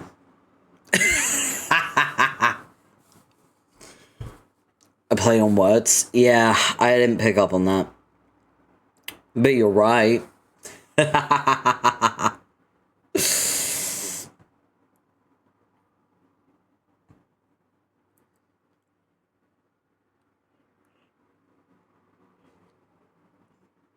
How am I still yawning? I'm on, like, Stamina Potion 2.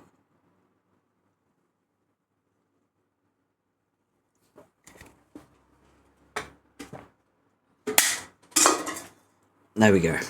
Alright.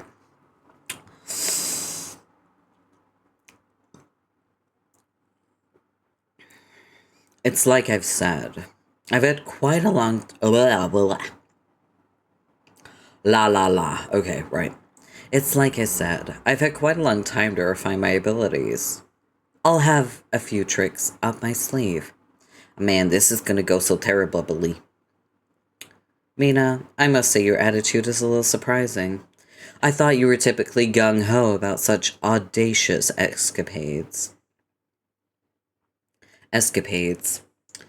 Yeah, well, there's audacious and then there's bald-faced flipping insominity. Besides, did you ever stop and think about me? What about you? You'll being alive again or running around storing up trouble while I'm still a ghost? I'm gonna miss you. I'll miss you too, Mina. Will I ever see you again? I really don't know. When you're trying to do the right thing, there's always sacrifice involved. Remember? That's why we all died in the first place. I guess. Besides, I'm sure Vriska would approve of my plan. Maybe she can explain my reasoning better than I have. No.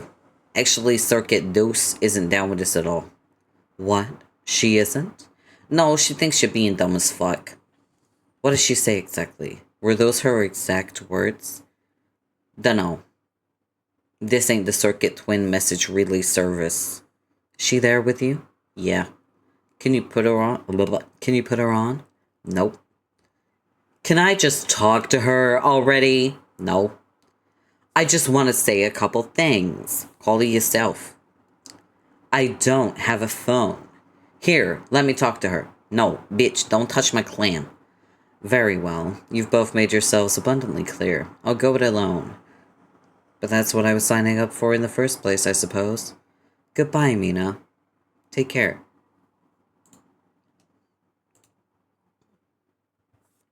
Now then, what to do about you? Shall I continue to manipulate you, or will you comply with my orders if I decide to loosen my grip? Perhaps the threat of being controlled again will be enough to keep your capricious tendencies in check. Guess it's a risk, but you seem so serene and compliant. Alright, I'll be gracious and allow you some free will privileges. Use them wisely, my trusty jonglier.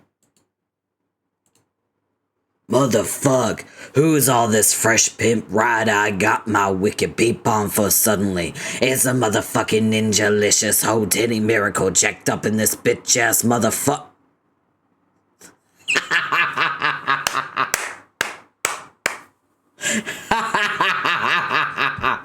Fucking same, Arania. Same.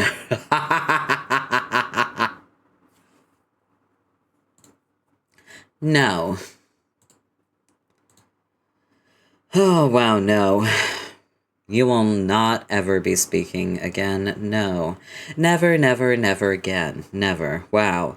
And I thought our Makara was awful. At least he had the decency to sew his mouth shut. Anyway, I've wasted enough time dithering around with fools. There's much work to be done.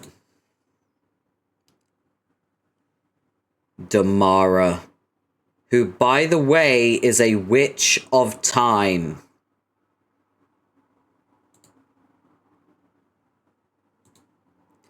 And also can control things. Telekinesis, remember? That's what Aradia can do. And Damara can as well. Uh-oh.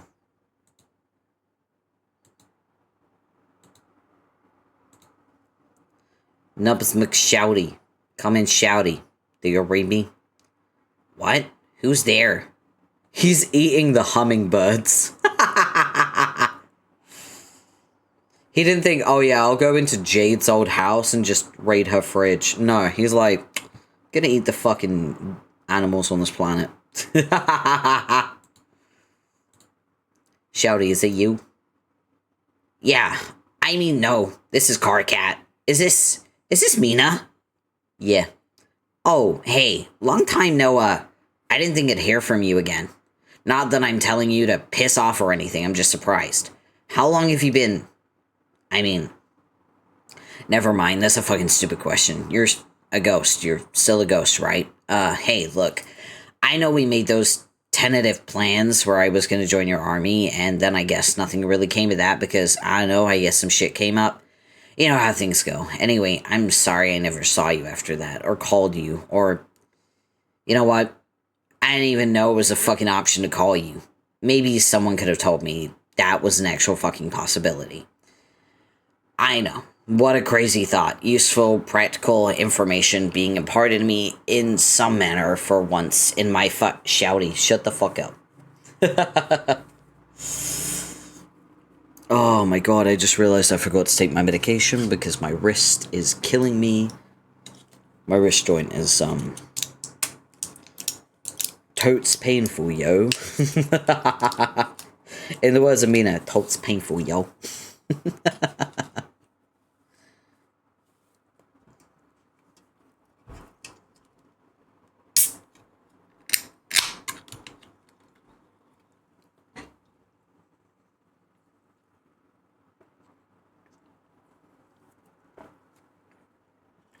Alright.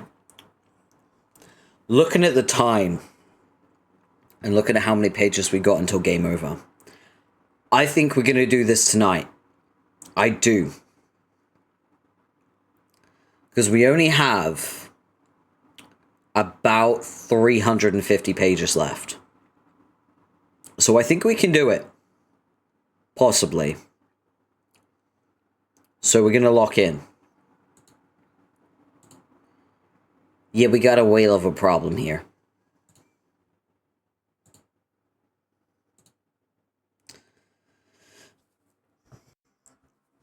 Crocker to Harley. Come in, Harley. Do you read me? Yes. I suggest you come to Durst right away. What is it?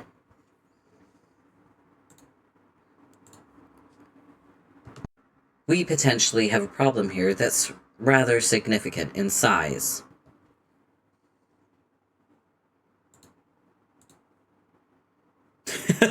Jake is just having a nap. Oh, Neytiri. I'm learning so much about myself through your primitive culture. Snore. Jake.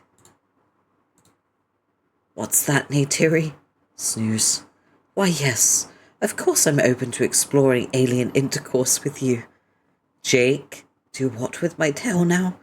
Oh my. Jake, wake up. Hold your horses, Neytiri. I'm doing my best here. You know mobility isn't my strong suit with this wobbly pair of puppet legs God gave me. Slumber.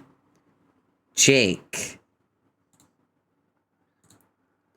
What? Greetings, Jake. We meet again. Arania? Wait, this means I'm still dreaming, doesn't it? On the contrary, you're awake now, and I alive. Hold the phone. You're not a spooky ghost babe anymore. Girl.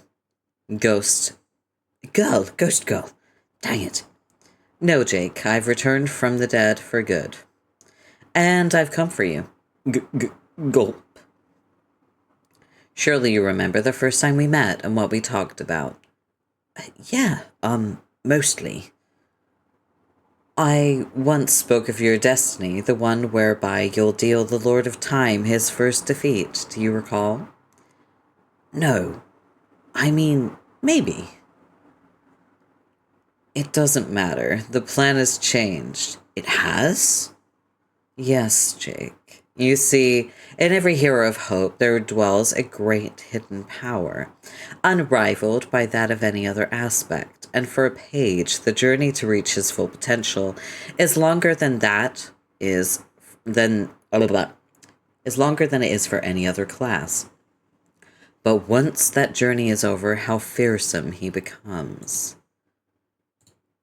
I'm here to shorten that journey for you, and in return for this favor, you will serve my needs. How? There are many obstacles within that are preventing you from accessing your true potential. You cannot see them, Jake, but I can. I can see every fault and fissure in your mind. My vision eightfold sheds light on every injury you've ever suffered, whether emotional or physical. I can repair it all for you, Jake. Oh no. I can heal your mind. Oh, no. I can heal your soul. No.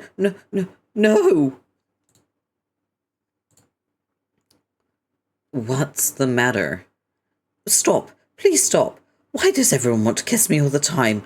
What did I ever do to deserve this sort of attention? I don't know what you'll see in me. I just don't understand it. Can't you see I just want you to leave me alone? Cheese and stupid crackers. I'm a man, not a piece of meat. Wah! Wow, all right. I'm sorry. There, see? I'm respecting your personal boundaries. We don't have to kiss. Good grief, that went poorly. I only tried to kiss you because I knew you were attracted to me. I thought I was doing you a favor. I don't know what I'm supposed to... You really are a piece of work, Jake. Here I am, a literal mind reader, and I still can't figure you out. But you're right, my advances were inappropriate, and in the future I'll try to be more respectful. I'm still gonna heal you, though. It's nothing personal. There's simply no alternative. Your power's too important to my plan. She just juiced up Jake. Like, he is now one of... Actually, I would argue, like... I think Jake is the most powerful god tier now. So you know how, like, the most powerful god tier is Lord English? Jake's more powerful. You know why? Because anything that Jake believes is true. So if Jake believes that Lord English is unconscious, Lord English is unconscious. If Jake believes that there is an army of Dirks, there is an army of Dirks. If Jake believes that Lord English never existed, then Lord English never existed. Jake and John are now the most powerful people in this session. That means Lord English is the third most powerful. And then the fourth most powerful is Jade. So in order of strength, it is her Imperious Condescension. Like, this is least powerful to most powerful, by the way. Number 5, her Imperious Condescension. Number 4, Jade Harley. Number 3, Lord English. Number 2, John Egbert. Number 1, Jake English. There you go. You're welcome. And number 6 is Roxy. Roxy is incredibly powerful, by the way. And what's even funnier is the Striders aren't even up there. But they're expected to be the Warriors. How crazy is that?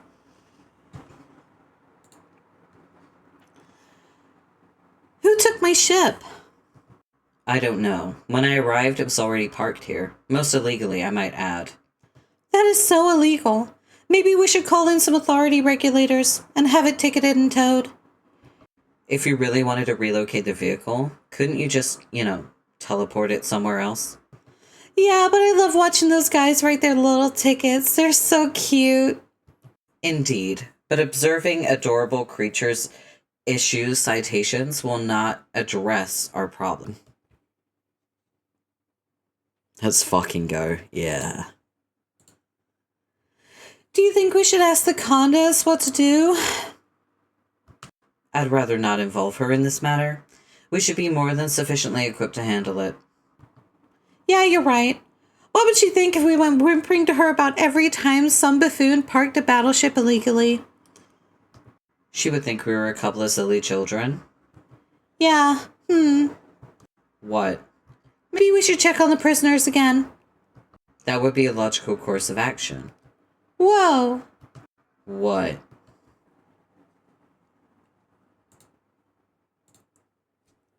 Something is happening.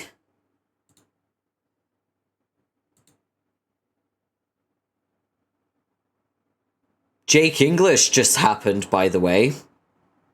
This is Jake English.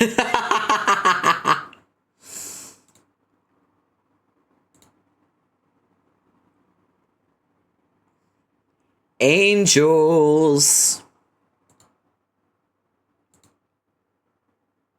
Roxy's still trying to make the matriarch, bless her. She's getting there though, she's getting closer. Shazam.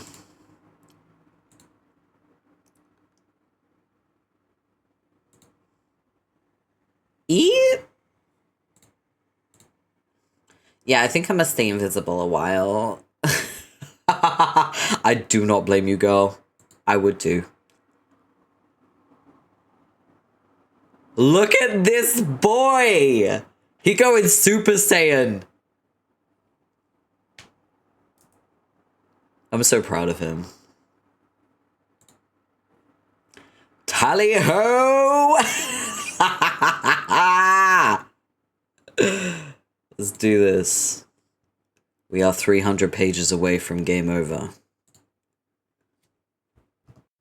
My God. What? The power.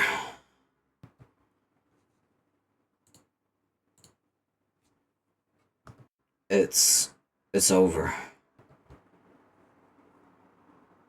Over what?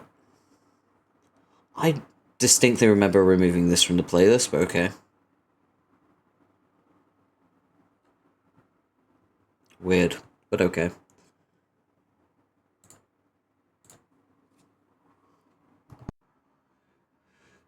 It is exceeding a certain amount in quantity.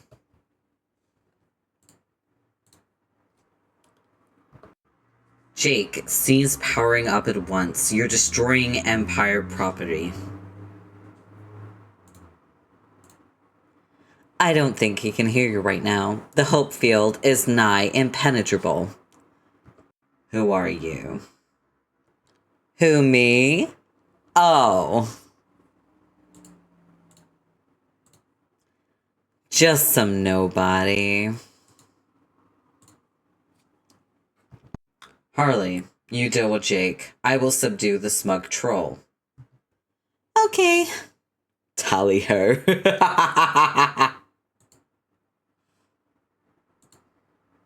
Stern fatherly confusion. Sorry, Jake. You hurt the lady. You're making a royal mess of the place. So I'm gonna have to zap you to the furthest ring. What I'm saying is you've been very naughty and rambunctious, so now you have to go outside. Gadzooks! What the, why can't... Jade cannot do anything. Remember how powerful Jade used to be? Remember a time when Jade was the most powerful god tier? Do you remember that? Remember how, like, Jade was so powerful, we were like, yeah, there's no way anyone could, like, fight her. Yeah. Jade cannot even just teleport him. Why can't I zap you away? Boy, howdy. Ugh, shut up. Your booming cornball exclamations are hurting my doggy ears. Come on, Jade. Focus. Focus, damn you. Ugh, it's so hard to concentrate while I have to stare at his stupid little shorts. I didn't ask for this, Jake. I never wanted to see my grandpa in a sexy pair of underpants. Holy Toledo.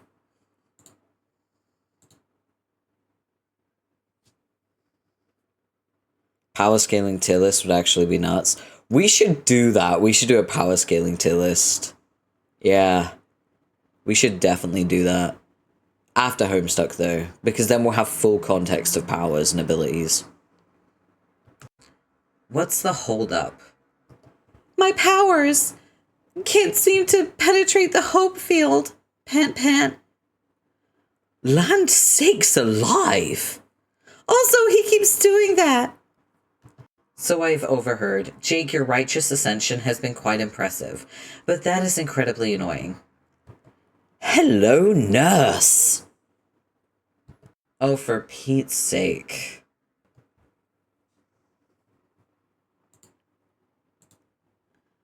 Well, I thought you said you were gonna subdue me. I'm waiting, Miss Crocker. What game are you playing, troll? State your designs on my future husband. Don't worry, I'm only borrowing him temporarily as an equalizing force, and once he's finished equalizing, I'll tear your empire apart. You will do no such thing. Then it would seem the next move is yours. I trust your weapon is not just for show, or did her condescension see fit to equip her heiress with a training fork? My calculations say it is highly probable you're enticing me into a trap. It's no trap, I assure you. I simply cannot be killed. You see, as long as a certain charm remains in my possession, I'm immortal. Even more immortal than usual. More immortal than usual. Yes. Yes. That's stupid. This corny motherfucker, I know. By gum! Good gravy. Can you shut him up? Sadly, no. All right, Jake, you win. If I can't zip you out of here, then I have no choice but to let you stay. But I can't allow you to keep trashing the old lady's property, so I'll just swap the planets instead.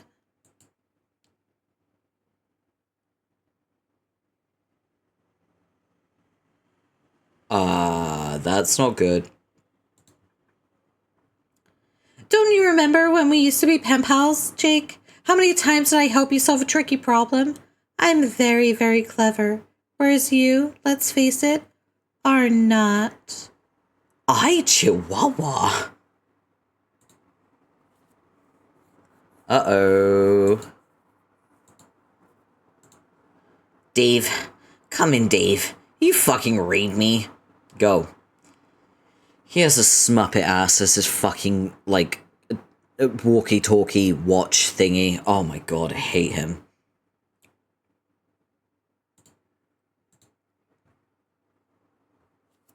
We may have a problem here. What?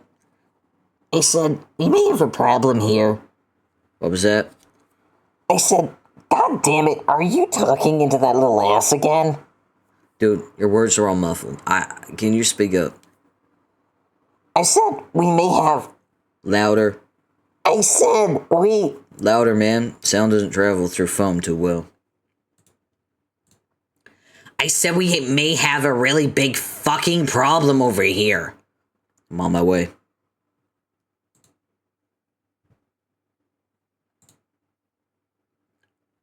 Bob's your uncle. Oh my god, stop powering up already.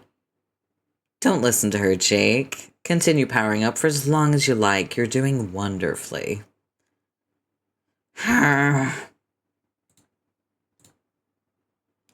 You call that powering up? Hey, I asked you a question, Gramps. You call that powering up? Jumpin' Jehoshaphat! I'll show you the true meaning of powering up. Frankly, your hope field is ridiculous and has nothing on the unlimited fury of the green sun.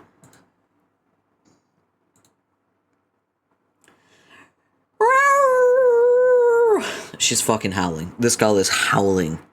I don't know what's worse, like, Jake's strange, corny expressions, or the fact that Jade is howling. Wait a minute. Why did I decide to swap dirt with my planet? What was I even thinking? Sock it to me. No!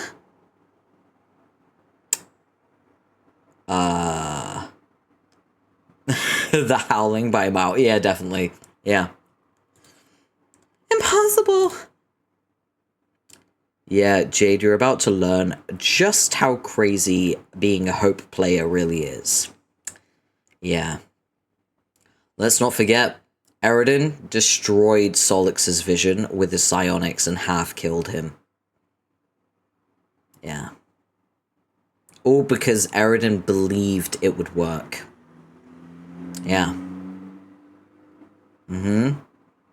People really underestimate Hope players. How can the power of hope be so Shiver me timbers. powerful? The reason why, Jade, is because it's holy magic. Holy magic is based upon belief. And if you get someone optimistic enough, they will believe anything.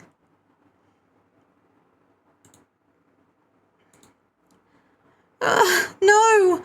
No. How can this be happening to me? Don't you realize who you're dealing with? I'm Grimbark Jade, dammit. Win! I'm the most powerful doggy girl One! who has ever existed 4! in the history of Paradox Space. The Gripper! Oof. She is skipping across lava. Jake hasn't even intentionally attacked her, he's literally just powering up. Like, he is only powering up, and he has just skipped one of the most powerful god tiers across lava like a fucking pebble.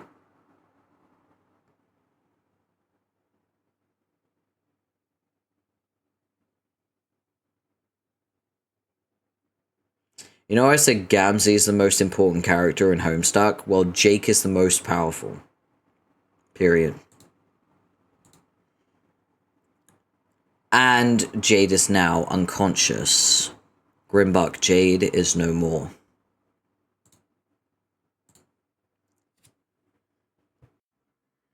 Jake, do you even realize what you've just done to our biological daughter? You're out of control. Come to your senses this instant.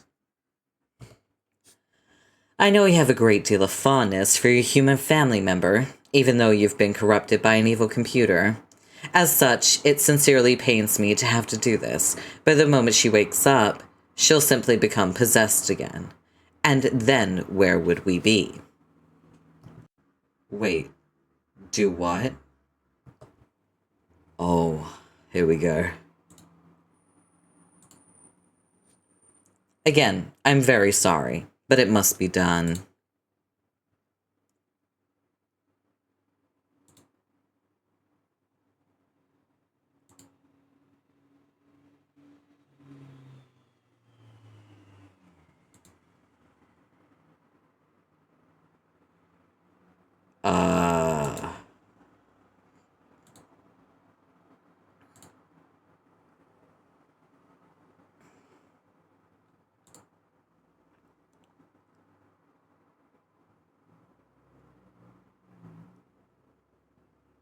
So...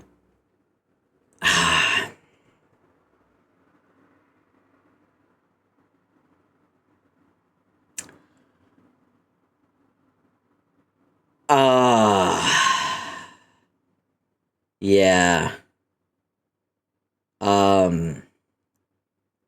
So Jade is dead.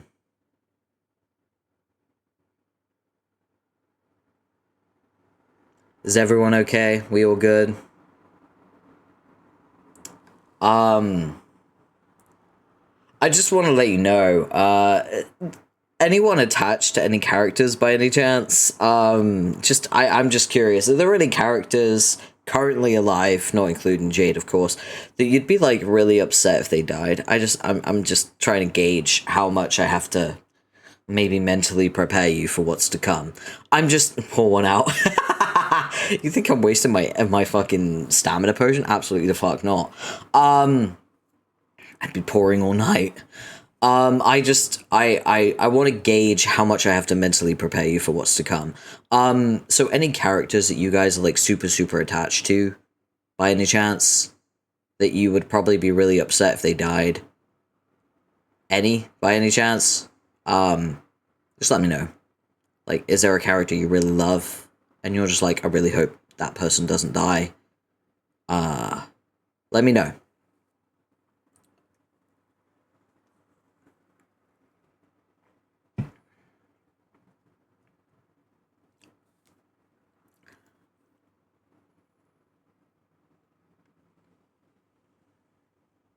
Okay, so you would be upset about Kanaya. Okay. Anyone else? I'm also not going to tell you one way or the other. I just need to know so that I can, like, gauge how much I have to mentally prepare you for what's to come. You know what I mean? So I know, like, whether I need to, like, worry about my audience or not.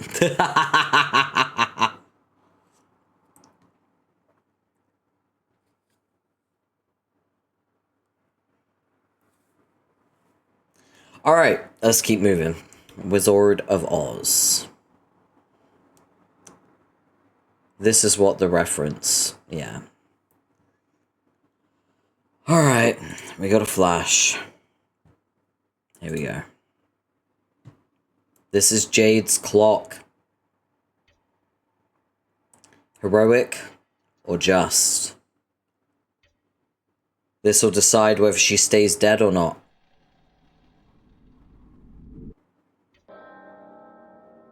Just. That's a just death. That means it's permadeath. Everyone say goodbye to Jade. It has been officially decided. Jade is sadly dead. It is confirmed by her clock. Remember that this immortality from God tier is conditional, and you can die if you die a heroic death or a just death. And because she was being possessed, it is a just death. Rest in peace, Jade Harley. I removed this from the playlist. What the fuck? Anyway. Alright, Mayor. I gotta go now. I gotta go now. Not sure why, but I have a really bad feeling about all this. I mean, I don't want to scare you or come off too dramatic or anything, but if I never see you again, I just wanted you to know. It's been real, man. You're always there for me. You shared my darkest hours, my deepest secrets. I'll never fucking forget it. Goodbye, Mayor.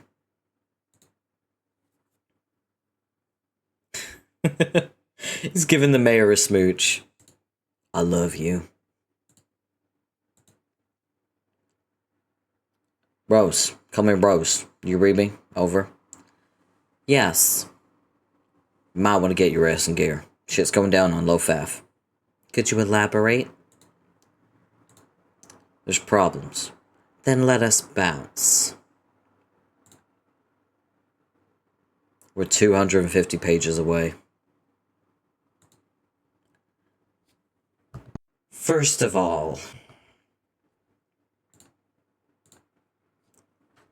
you've got some nerve.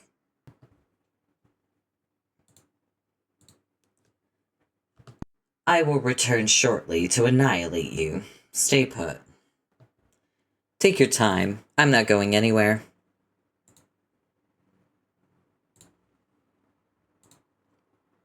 Roxy, I know you're there. Frick.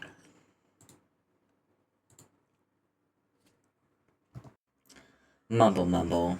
Hag, mumble. Suck it, grumble.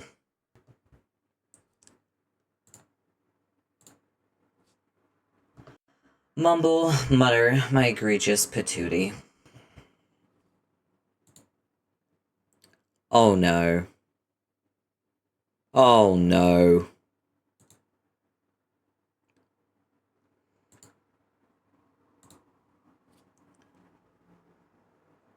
You might as well come out of hiding so I can see you. Ah, yes, there you go.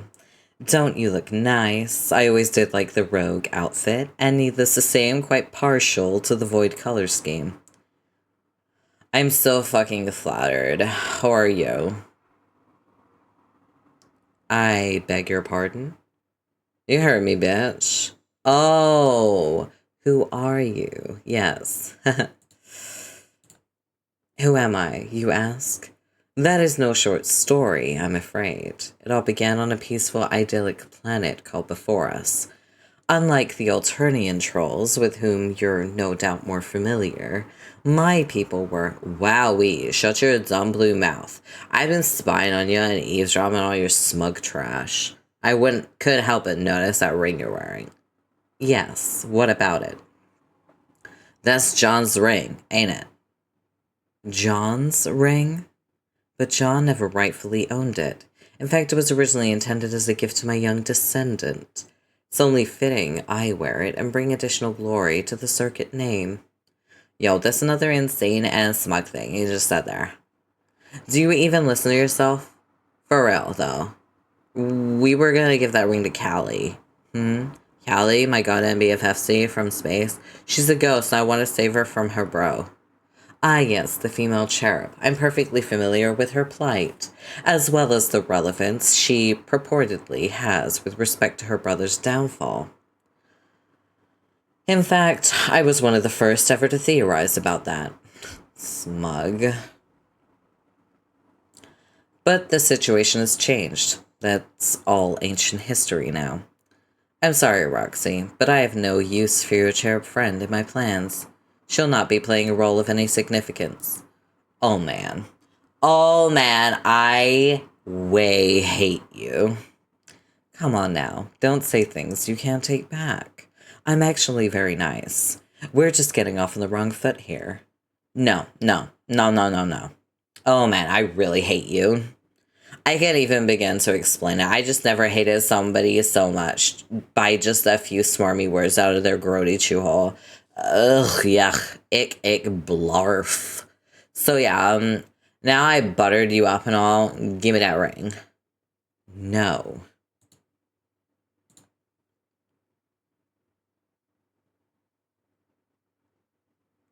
Hey, it's brain goes stuck. It's my boy. It's my boy. Yes, and he's juiced up because our boy Jake is juiced up. Yeah. That was quite the black solicitation, though. Unfortunately, I don't think I'll be able to reciprocate your feelings of hostility. I find you to be too charming. Still, you do have a way with words. If we were compatible in that quadrant, you might have swept me off my feet. Well. Besides, I don't have time for new relationships right now. Too many irons in the fire, as you can see. It does get to be a little bothersome having people fling themselves at you all the time. It's always been my curse. Did you know just earlier today your friend Jake could barely keep his hands off me? What? No way. You're a filthy liar. I've been known to embellish now and then. Relax, I'm just having some fun with you. But now the fun times are over. I cannot have an invisible, intangible troublemaker tiptoeing around trying to sneak this ring off my finger, so I'm afraid I'll have to put you down. Yeah, right. I'm gonna let you put me down over my dead body.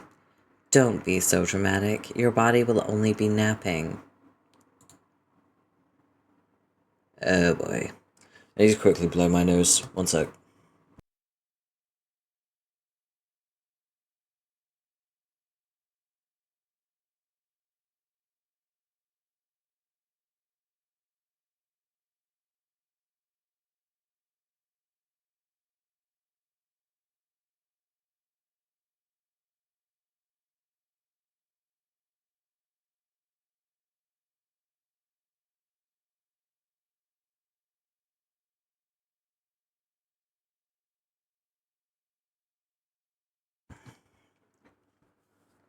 This high pollen count is killing me. Ah! Alright. Pleasant dreams. Huff. This is it then, isn't it? Am I to spend the rest of my eternity hiding inside this vortex?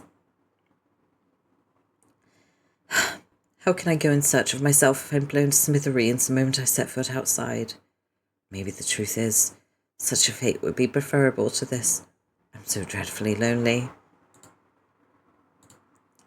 Have they all forgotten about me? I guess I could not blame them for getting on with their lives. After all, what use am I? The only remotely important thing there is for me to do is go looking for a more important version of myself. I can't even bloody well do that much. I was a fool to expect anything more from my life. My kind was never meant to have friends. Still, I wish I'd not been so hasty in tossing Roxy and her sunny mum from my hideout. Even if they would have attracted attention, so what? Just a little longer. Just a little longer would have been nice. What's this now? That doesn't look like one of my memories. Is someone here? Hello? Who's there? What's happening? Oh dear. Oh dear, this can't be good. I'd better hide. Oh shoot. Are those footsteps? Oh shoot, oh shoot. Gotta hide, gotta hide. Whoever is there, don't come any closer. Please don't. I'm so scared and so miserable and so lonely. I said don't come any closer. I'm a powerful magician, I swear. A magician who wants you to leave her alone. Pay no attention to the girl behind the curtain. Hi. It's okay. I won't hurt you. I'm a friend. You can come out now. You're safe, I promise. Jade?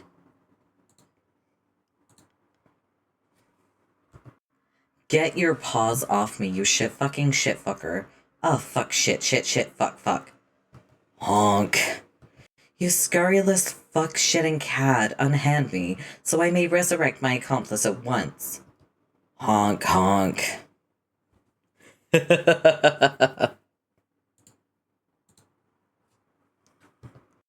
What do you want from me this time, you detestable poo-rogering charlatan? Honk. I do not want to buy any more of your potions. I already bought all the useless slop I could ever want from you and made a killing on redistribution. Honk. Your entrepreneurial tactics leave much to be desired. You're a deplorable businessman and an even shittier clown. Get off of me. Did you just touch my boob? Don't touch my boob, you fuck-faced, dung-huffing, toilet-guzzling, idiot quipster, shit-pecker dicklark. Okay, so we have Dave here. Jake's powering up. We have Arania here. Roxy is unconscious. Dirk is brain ghost Dirk. And then we have Gamzee and Jane wrestling and dead Jade, okay? That's the playing field right now. What? Same, Dave. Same. Oh, no. Oh, no. Shit. Gamzee, what happened here? You see what happened? Not gonna answer me, huh? You're just gonna keep manhandling John's evil mom, not tell me what Jade's doing under his house. Sweet Jesus, you're an awful dude.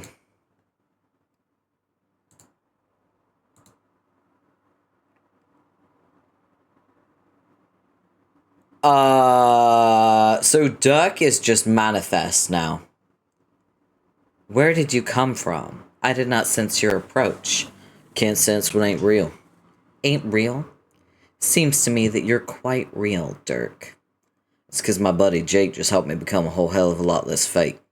See, he believes in me. Honestly, Dirk, the conversation we're having right now bears a striking resemblance to absolute nonsense. I recall once your dream self appeared out of thin air just as you have done now. And I did you the favor of helping you on your way, don't you remember? There's no need to thank me. I'm quite benevolent by nature. I prefer to do the right thing, even in situations where I'm not likely to receive credit for my good deeds. Holy shit, can you stop saying stuff? No need to be so rude. I'm just curious. As an ancient and learned scholar, I am versed in a wide range of unusual phenomena. However, I must say I'm flummoxed by the nature of your being. What exactly are you? I'm Brain Ghost Dirk. You kissed my boyfriend. Prepare to die. Yes! My name is Inigo Montoya. You killed my father. Prepare to die.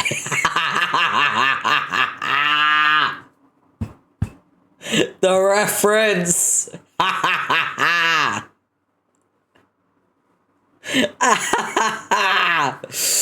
Let's go. This is Shucky Dawn. Not helping, dude.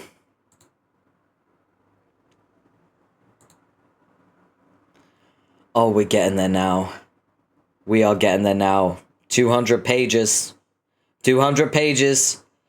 We are approaching game over rapidly. Hiya! Honk. Whoa, yeah, Teresa with the dropkick ambush from the fucking sky. Go Teresa, kick his ass. So I have the slightest clue what's going on here, but I fully endorse this turn of events. Teresa, you know what's going on here? Know what happened to Jade? Where the hell is Carcat? Is he okay? Teresa? Okay, she was pretty serious about that, stabbing that clown. I can respect that. What about you? Hey, John's hot mom. Let me see what happened. John's evil mom. Did you happen to... Damn. Okay, that was really embarrassing, inappropriate, Freudian slip there. Don't think I'm gonna rebound from that one. I'm gonna start talking now. Did you really believe you could run from me forever, Makara? What made you think you could commit your crimes? that you could deceive me, debase me, making me feel like rancid circus trash, only to slink away like a filthy cheese critter, without ever having to pay the piper. Did you honestly think you would never face justice? What do you have to say for yourself? Answer me. Just as I thought, it is the response of a religious zealot, sworn to a misguided vow of silence. Or is it the response of a coward?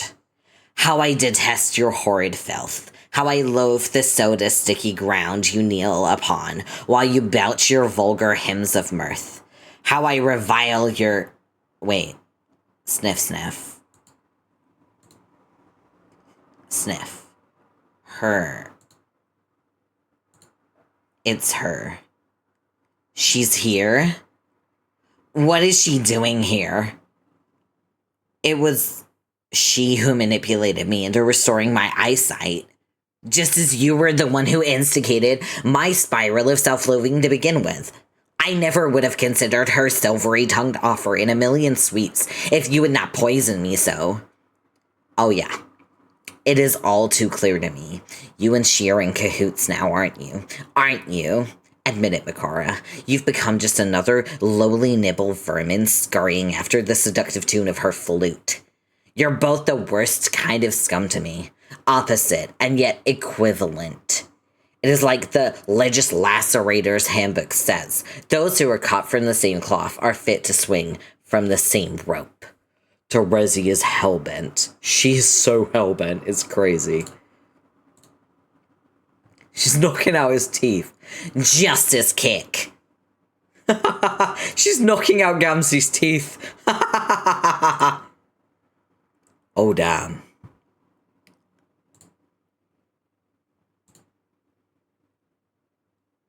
Let's go, Duck. Uh-oh. Uh-oh, Spaghetti-O.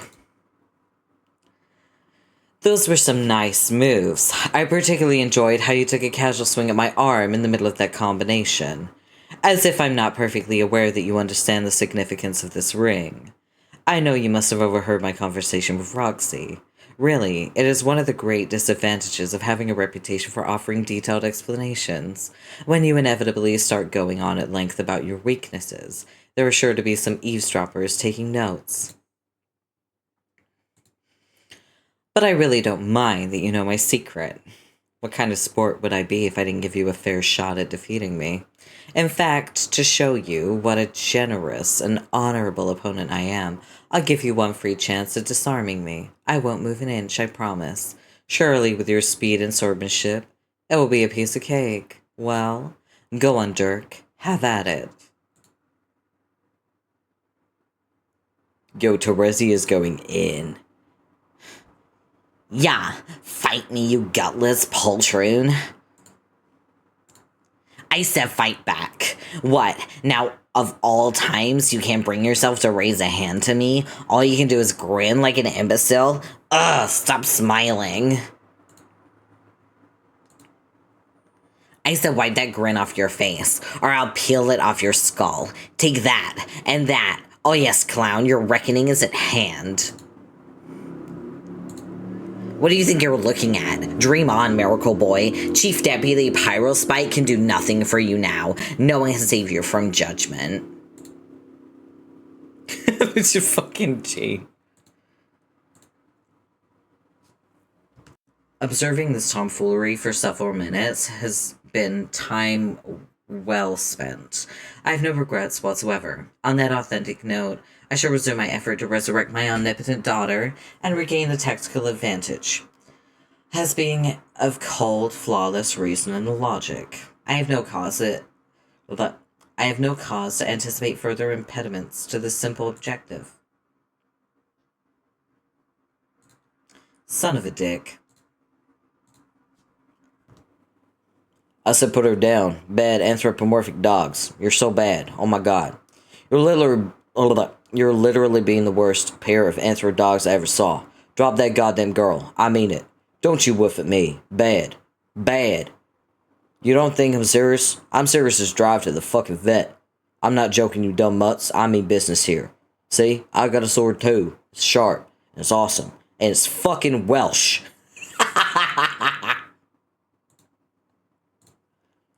Okay, listen, Jack, and a taller, white Jack. Clearly you're very loyal to Jade's corpse, or whatever. You aren't gonna help her by swiping the torso and growling at me like a pair of mangy assholes. Please, just put her down. Look, I got treats. I have sausages. Okay, I don't have sausages. I can get sausages. Do you remember anything yet? Not really. That's a pity. I was hoping you might be able to tell me what my friends are up to. I wish I could tell you, but I'm still drawing a blank on everything. I don't even remember what I was doing when I fell asleep, or even if I'm sleeping. How are you supposed to tell if you're a ghost or not? Ghosts have spooky blank eyes like me, but only after they remember they've died. So until you recall what happened, I'm afraid neither of us will know. Darn. There is one way to be sure, I suppose. What? I could use some of my potent anti-sleeping magics on you. See if you wake up. Anti-sleeping magics? I mean, magics. Yes, but I must admit I'm reluctant to do so for selfish reasons. What reasons? If you wake up, you'll disappear, and I'll be alone again. Aw, that's okay. I'm in no hurry to go yet, or for that matter, to remember why I'm here. No? I can't put my finger on it, but I have this awful feeling something bad happened. Specifically, something that happened because of me. Really? Yeah. I'm worried I may have done some things I wouldn't be proud of. That maybe I could have even hurt some people. That's hard to believe. I hope it's just my imagination. And in any case, I feel like I could use some rest. And you seem very nice. So I'd rather relax here with you for a while than jump right back into whatever craziness is waiting for me out there. By the way, I didn't catch your name. I did not say it. Using my full name could bring us unwanted attention. Instead, you could refer to me by the name of my trollsona. Your trollsona? Yes, it's Callie. Please. Pleased to meet you. Nice to meet you too, Callie. But what is a trollsona? It's the profile of a fictional troll, which I enjoy pretending to be. See? Do you like her? Oh, I get it. You're not really a troll. No. Oh my god, she's so cute. Or should I say, you're so cute. What a good idea. Do you think I could make a trollsona too? Oh, yes. That would be so lovely. Can I help? Sure. Which blood color would you choose? The best color, obviously, which is green. Duh. That's the color of my blood too. Wow, really? That's perfect. Our trollsoners can, be blood sisters or such. I don't know enough about troll culture to use proper terminology, but let's just say that's what we are. Agreed. Blood sisters it is. What should my horns look like? Oh, and for that matter, should I have horns instead of dog ears or in addition to them? Definitely in addition. Your pointy ears are splendid. Okay, Where would they go, though? Geez, I think we might need to do some drawings to make her look right. Oh, yes, let's. Callie, there's something very familiar about you. Are you sure we never met before? I'm quite sure. I would certainly have remembered meeting you. But you did know my name. Well, yes. I know of you. I can't shake the feeling that we've spoken before. Maybe in an old dream I can't remember. I'm not sure if it's the sound of your voice or what. I don't recognize your face, but then that's not what you really look like, is it? No. Before you ask, my actual appearance is much less appealing, at least in my own view. I would rather you didn't see it, if that's all right. That's fine. It's not a big deal. If it's true we've met before, I'm sure I'll remember in due time. Let's not worry about it for now. Okay. By the way, what is with this stage? Is it from one of your memories? No. I thought it was your memory. I don't think so. It would seem to be some sort of imaginary figment that turned into a real object. I wonder why it looks like a drawing. Shrug. Hey, why don't you come up here and help me get these curtains open? Since it's the only thing we got in this boring vortex, we might as well try to have a little fun. Yeah.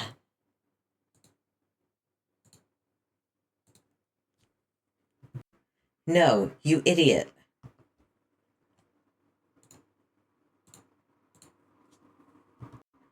Oh, you idiots. You stupid, stupid dogs. I'm trying to revive her.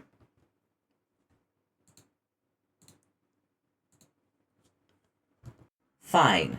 If that is how you're going to be, you leave me with no alternative.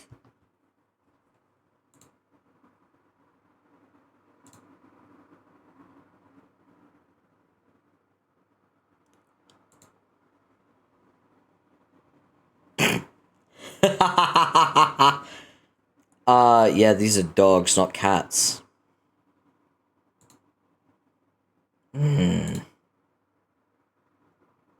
Oh, they're chasing the cat, though. And they're taking Jane with them.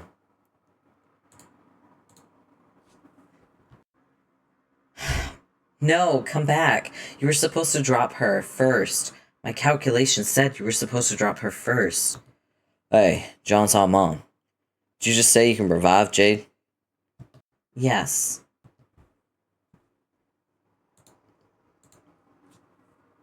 That's all I need to know. Oh, whoopsie. It's the red text keeps confusing me, man. That's all I need to know. Wait here, and whatever you do, don't die, okay?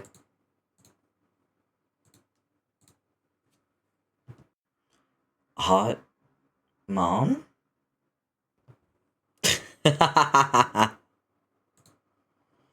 Oh god, we have so many players now. This is crazy. Okay. Oh, here comes Rose. Dave, what are you doing?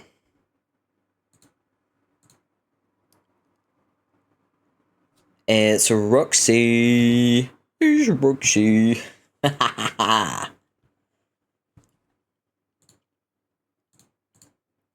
Kanaya, wait up. You know I can't compete with your drinker fastness.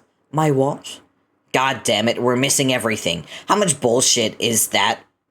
How much bullshit is it that we're pretty much the only two assholes left who can't fly? It really is such bullshit. Dave, what the fuck? Can't talk. Chasing dogs. Dirk, how long did you want our standoff to last? Don't get me wrong, I'm flattered you seem to enjoy my company so much, but you're missing a golden opportunity to sever my arm while I'm preoccupied with overconfident blather. Really, you'd be doing me a favor by taking my arm. It would bring me that much closer to following in the footsteps of my true self. She was a very successful pirate, you know. She lost her arm in a battle to a cunning adversary she underestimated, much like yourself. Won't you help me become who I was always meant to be? Ugh, shut up. I'm not gonna cut off your arm. Such an obvious threat. You just put me to sleep or something, your psychic powers, or maybe a long story. I have a better idea. Oh? If I can't get the ring off your finger, I'll rip the soul out of your body. Yes! Soul powers. Soul powers, baby. This is why heart players are so interesting, because heart is soul. You could rip someone's soul out of their fucking body. It's crazy. And remember, Dirk is a prince. He is the destroyer of souls.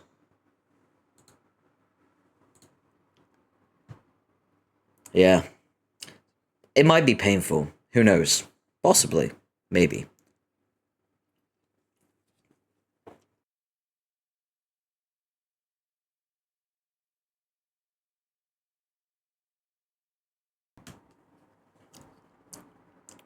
Alright. We're getting into it. To be honest, I don't even want to hear anymore. Next time you have an update on what my ancestor's been up to, please just keep it to yourself. You sure? It's embarrassing. I cringe every time I think about her self-indulgent exploits. Doesn't she realize this sort of thing never works? You don't just go and insert yourself into the middle of all the action in the most ham-fisted way possible, just because you can't stand another second of being out of the spotlight. That always goes horribly for everyone. Even worse, it ends up making you look like an idiot. And even more worse, it's making me look like an idiot by association. Why couldn't she have thought this through a little more? Why couldn't she have at least told us first? Shrugging my shoulders, yo. How is it that I understand this, and she doesn't? She's how much older than me? Like a bajillion dream bubble sweeps or something? All that experience and wisdom, and she's out here floundering around like a fucking noob. Floundering. It's so disheartening. She wants to be like Marquise so much. Just like I used to. But she's nothing like her. You kinda need to have a fuck ton of experience doing, a lot of ruthless, piratey shit before you can pull that off. You can't just be a bookish dweeb all your life, then suddenly decide to flip the badass switch and expect people to take you seriously. Also, to truly pull that off, it might help to actually be a goddamn adult. I know I must be totally off my sway chair suggesting it, but maybe, just maybe, there are certain roles and behaviors which are best left to fully developed grown-ass people. Oh my god, here we go. Remember I said Vriska was going to get a redemption arc? Welcome. Welcome to the Vriska Circuit redemption arc that she does not deserve. Where even though she's becoming a better person and she's realizing all of her mistakes, I'm still going to use Vriska in a derogatory way. Because I really fucking hate her and no amount of redemption will ever change that. Period.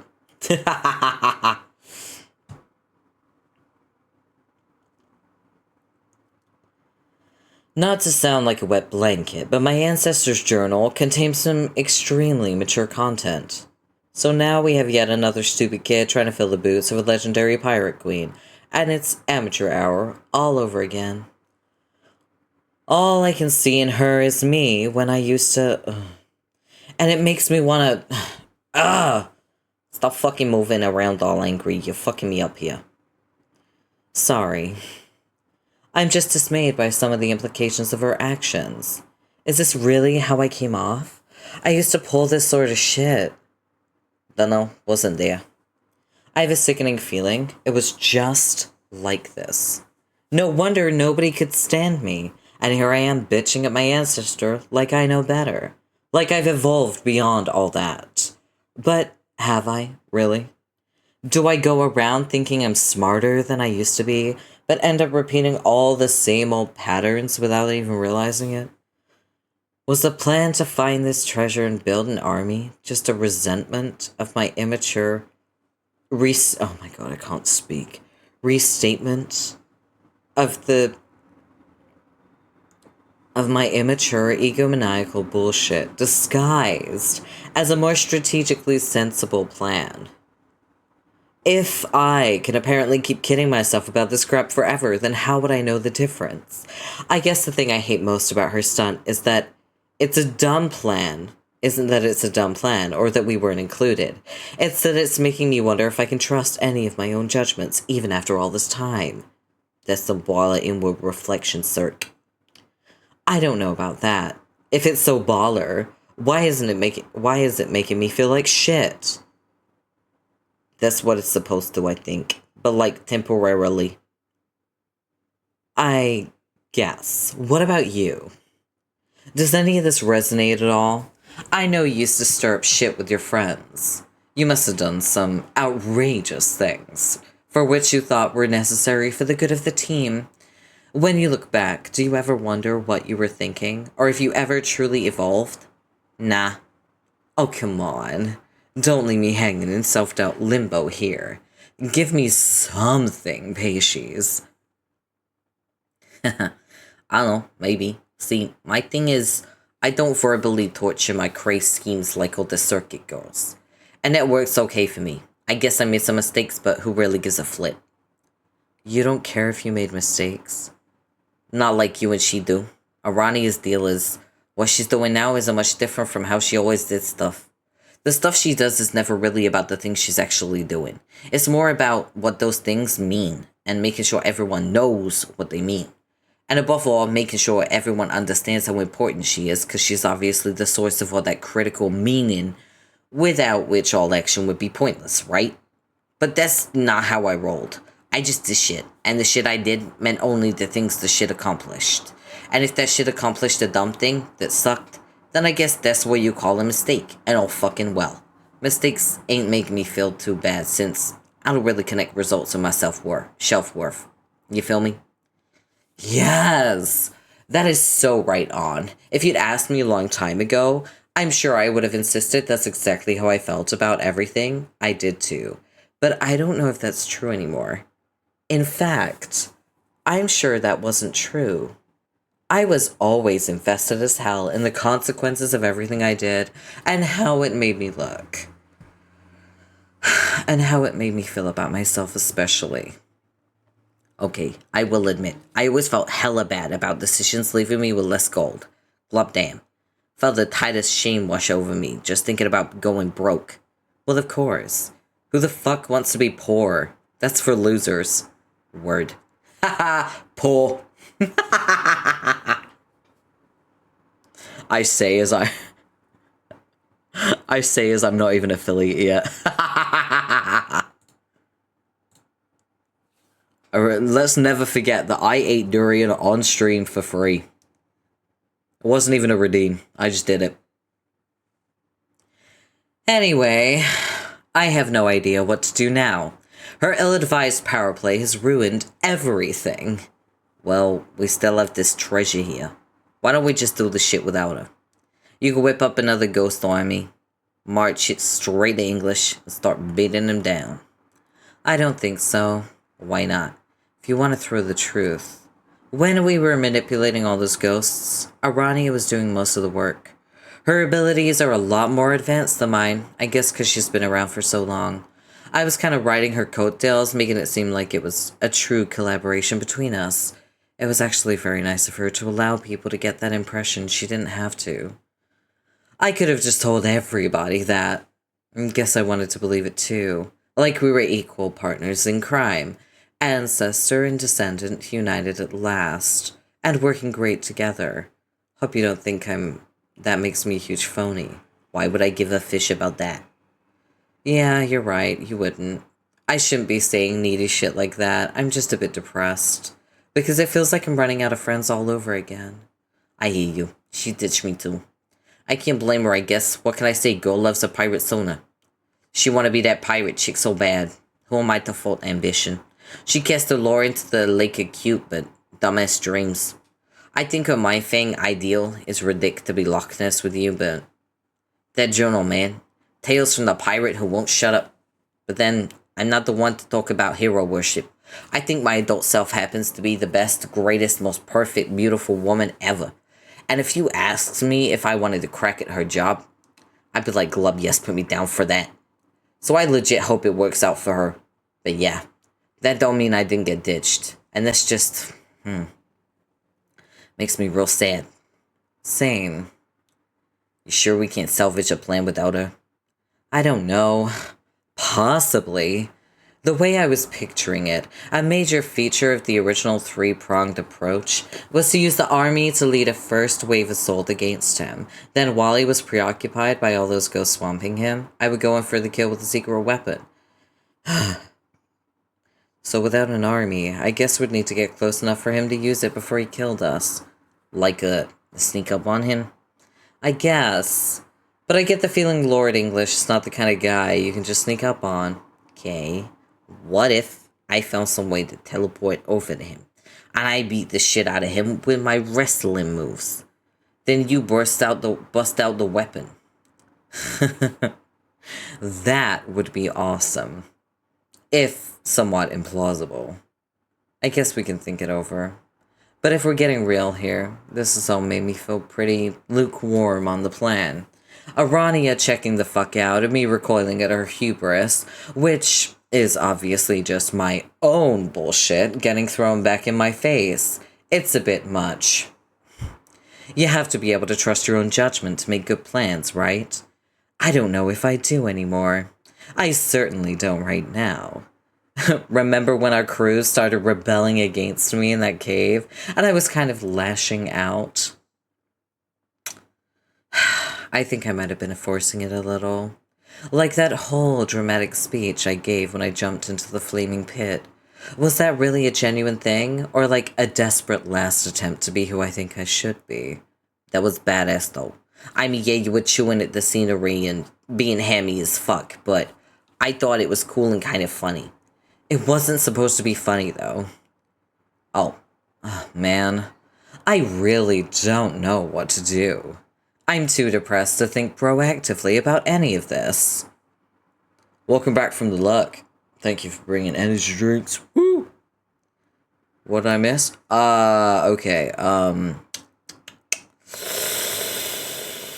Ooh, okay, so, I don't know how much you missed. Jade is dead. She's hanging out with Calliope in the afterlife. Arania's come back to life. She's fighting, Brain Ghost Dirk, who is now a real person because Jake is so powerful he manifested him as an entirely sentient being, so there are 2 Dirks now, not 1. Obviously there's also, you know, Arqueous Sprite, which is a fragment of Dirk. And also the AR, which is a fragment of Dirk. Yeah. So technically there's 4 Dirks. Dave is going after, the 2 Jacks. You know, the 2 Jacks that are fighting? The 2 dog boy Jacks? They kidnapped Jade's corpse because obviously they're loyal because they're part Beck, the dog. So Dave is going after them trying to get Jade's, corpse because Jane can resurrect her. So he's gonna try to do that. Terezi is stabbing the shit out of Gamzee because she fucking hates him, obviously. Kanaya and Karkat are, like, trying to enter the fight, but they can't fly or anything, so they're, like, running there. Rose is next to Roxy, who's currently unconscious, a la Arania Circuit, thank you. And Jake is just powering up.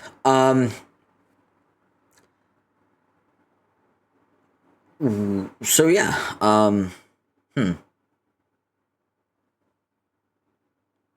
And now Vriska's having a crisis because she's realizing that everything that Arani is doing is the type of shit that she would do, and it's making her realize how fucking stupid and just annoying it is. She's basically seeing someone throw her own bullshit back in her face. So Vriska's having some character growth while talking out her problems with Mina, who's braiding her hair and listening. So yeah, that's basically what's happening right now, okay? How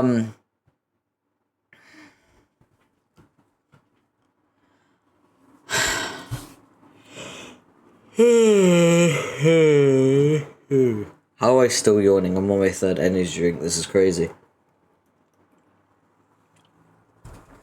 Is this because I took a nap after the gym? Because I never nap. I can't nap. It's so hard to nap. Note to self, never nap after the gym. It makes me yawn so much. Alright. Maybe the truth is, I don't even care all that much if anyone stops Lord English. I think all I really cared about was getting to do it myself. That's good enough reason, yes me. But, hey, if you ain't feeling it, you ain't feeling it. What if we just gave up on the mission? Gave up? Yeah, what do you think? Sure. Sure? You don't think that would be a wussy move? Well, yeah, it would be. If a couple of cowards did it, but that ain't us, so we cool to do whatever. That's a very good point. Nothing wrong with sticking a fork in a shit idea that just makes you miserable. Hell, the best choice I ever made involved giving up. One day, I said, fuck the throne, ran off to the moon. So, this whole crazy mess kicked off. And if I didn't do it, I wouldn't have met you.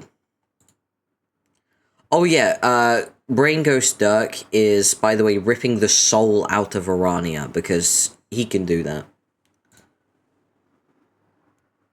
Jake, your hope field is dissipating. Come on, man. You don't need to rely on her to keep believing. Try and hold your shit together just a little longer. Fiddle faddle! God damn it, Jake. Mr. Strider, what are you doing to this troll, if I might ask? Get her the fuck out of here. Gotcha. Why wouldn't you fight back?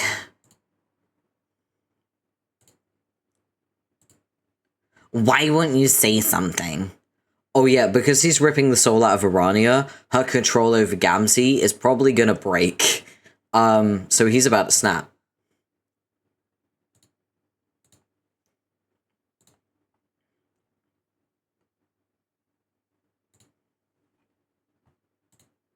Why won't you die?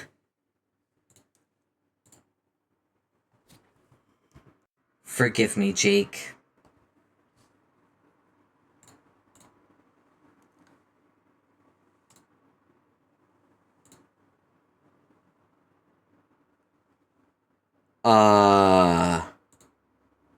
Oh my stars and garters! Uh-oh. So Jake is now dead. Yeah, sorry guys. Jake's dead. Uh-oh. Good grief, that was painful.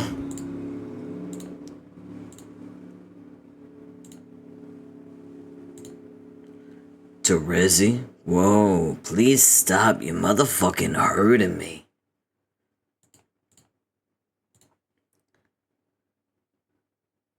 Oh. Oh god. What have I done?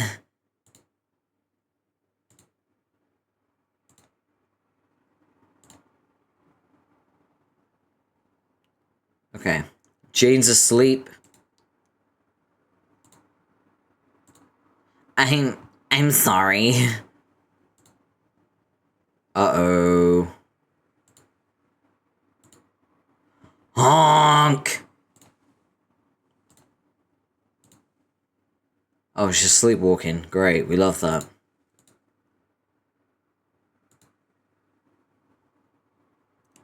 Okay. Alright, we're getting closer. We got 100 pages until game over. We're doing it. We're making it happen. Everyone's fighting. Glitches are happening. We need John to bring his windy stuff. Get rid of the glitches. The sword. Jake's clock. Oh, Jake's back. Gamzee and Terezi are fighting. Gamzee, stop that!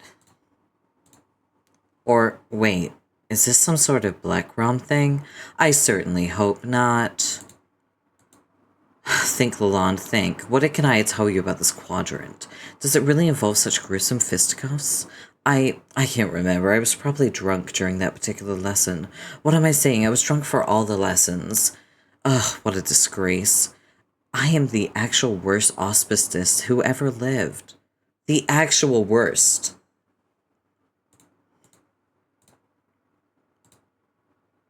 Clown suplex.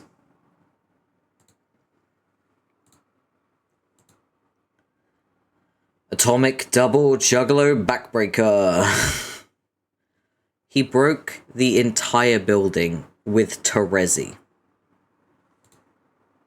Oh no. Terezi? No.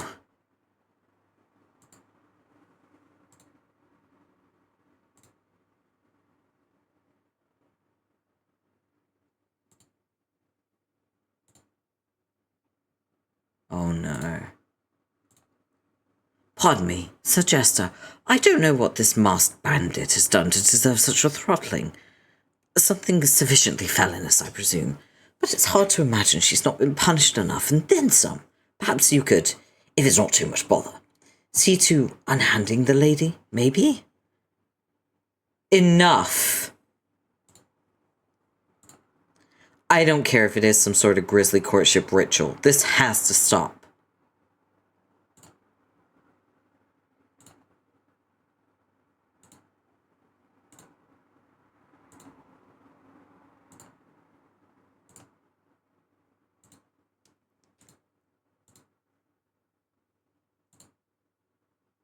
Oh, hell no. Let her go this instant, you heinous cod-packing shit mine. We aren't gonna hug it out this time, bro. I'll tell you that much right fucking now. Honk. What the? Oh, shit. Oh, here we go. Boss battle. Boss battle. Boss battle. Boss battle. Boss battle. She's here! She's here! It's happening!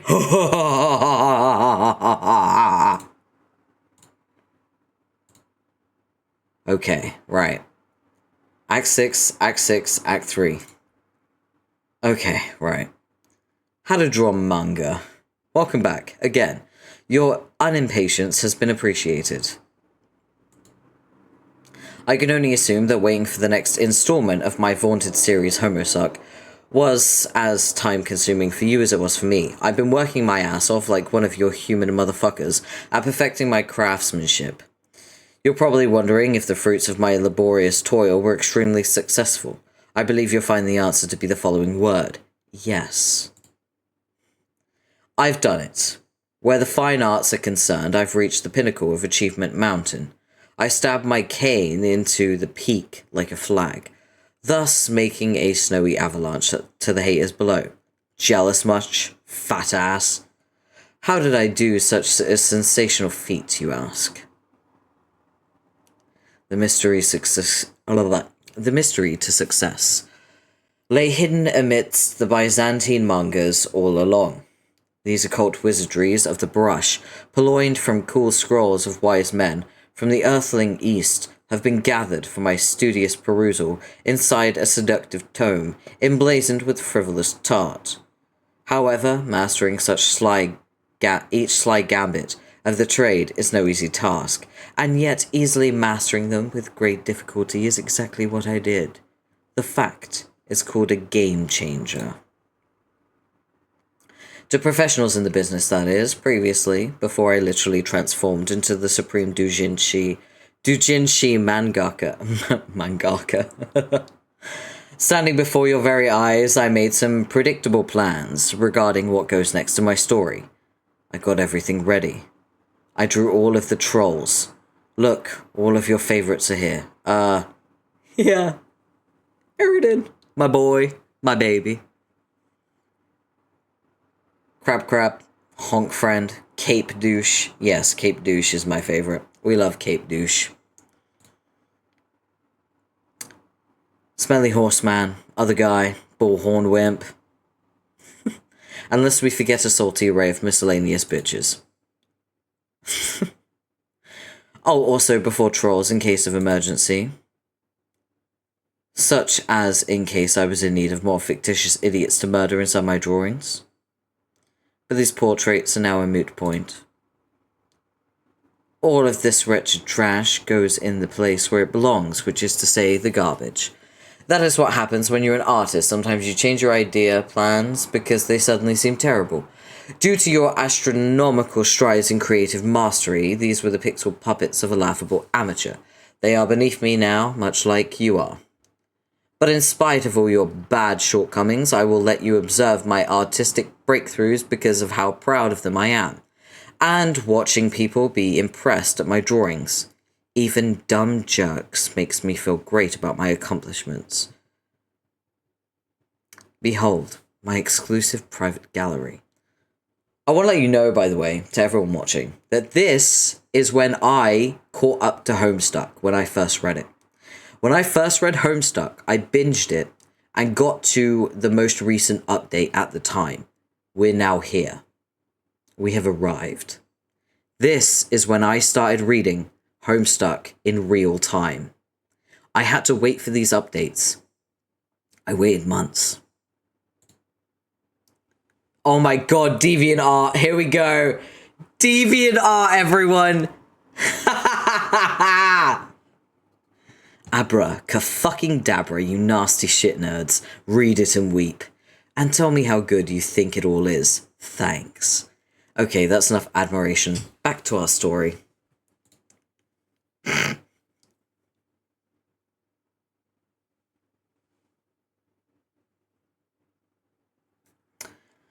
Look who just swaggered into your fucking business. It's God's gift to the Yowies, my research tells me. Get a load of those baby reds.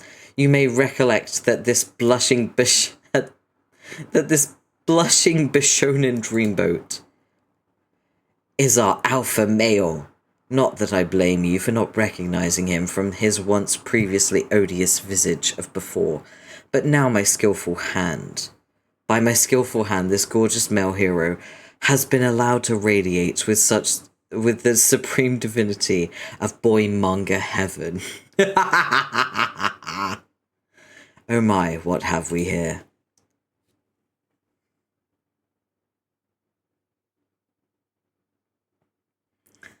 So,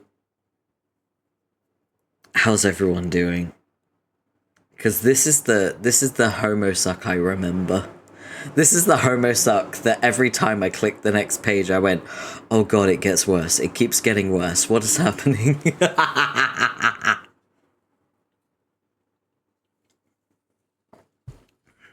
How are we doing? Are we coping? Are we okay? Everyone's silent, so I think you're all just processing. Me too, honestly, I get it. Oh. Don't look now, but another bashful Bishy approaches the stage. I own that copium. Copium's the best way to get through this, honestly. It's our troll male, crab guy. Quite a temper, this one. He bellows himself hoarse daily, and our smart-talking give no fuck alpha male. These moe bros put the pal in palpable chemistry, the kind of which is bad as well as erotic. The sage elders of manga describe the quadrant they occupy as, I quote, tsundere. It's a tempestuous liaison of mutual grievance, and yet deep down, they know in each other's heart that they're solid dudes. Okay, I know what you're thinking. This is wrong. What's going on here? The touching, the tenderness. I know it. You know it. Let's not play a game with each other. Where perchance are the bitches, I hear you ask. You raise an excellent point, but hear me out. The mangas play by different rules.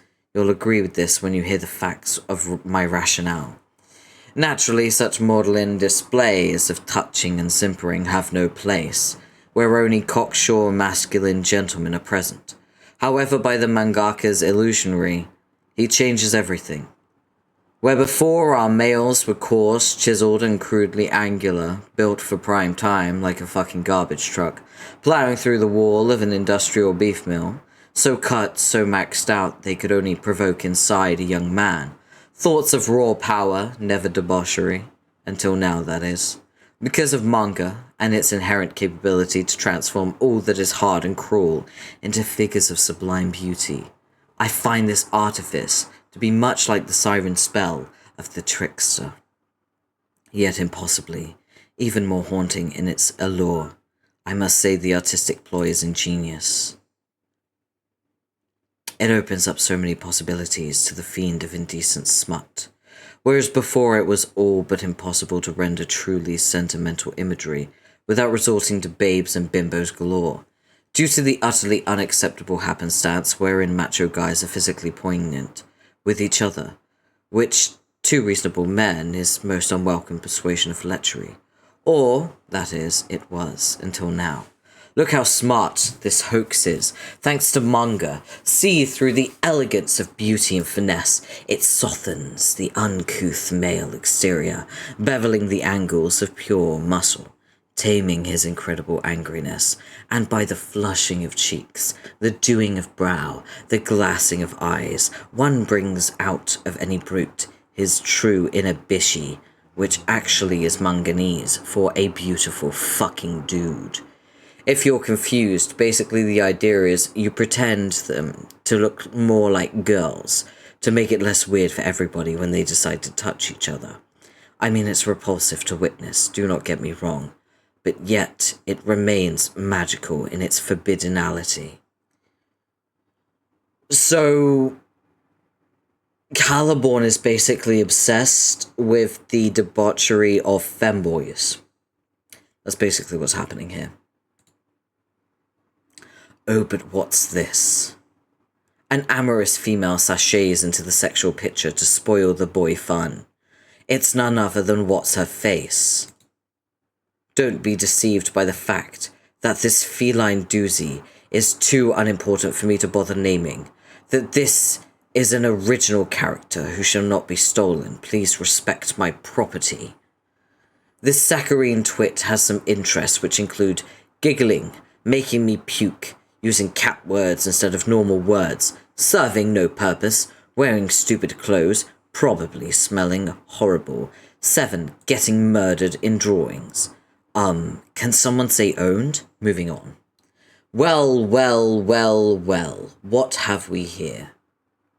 Hello, boys, this plucky strumpet seems to say with her eyes, she's looking to horn the fuck in on our two top dogs' illegal passion paradise. She's no doubt hoping for some smooches.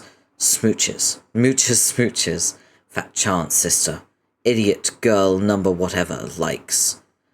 1. Total failure. 2. Getting friend-zoned by quality male honchos. 3. Living in perpetual disgrace. 4. Being complete fucking third wheel to some cool boys. 5. Not being worth the alpha male's time of day. 6. Not being worth the crab's time of day. 7. Not being worth anything, aka worthless. Bye. Here comes another prime OC of mine, hot off the press. Not too shabby, right? You can just tell this lucky lady is brimming with chutzpah. Methinks she'll be a very controversial character, with excessive complications and ambiguous moral stuff in her personality bullet points. Her traits and other such character things will be a lot to list, which is fine, because it will help you believe my creation is more interesting. In fact, this is one such advantage of dominating all known manga, as I have done. When you're this good and this brilliant, you don't even really need to tell stories anymore. I'd pray, but I know God has no power here. Yeah, true. He's abandoned us. Not even Christ on a bike is going past right now to help save us and distract us from the fucking horror that is Caliborn learning how to draw manga. Honestly, even I hate this. It makes Dave Cat canon, and I still hate this.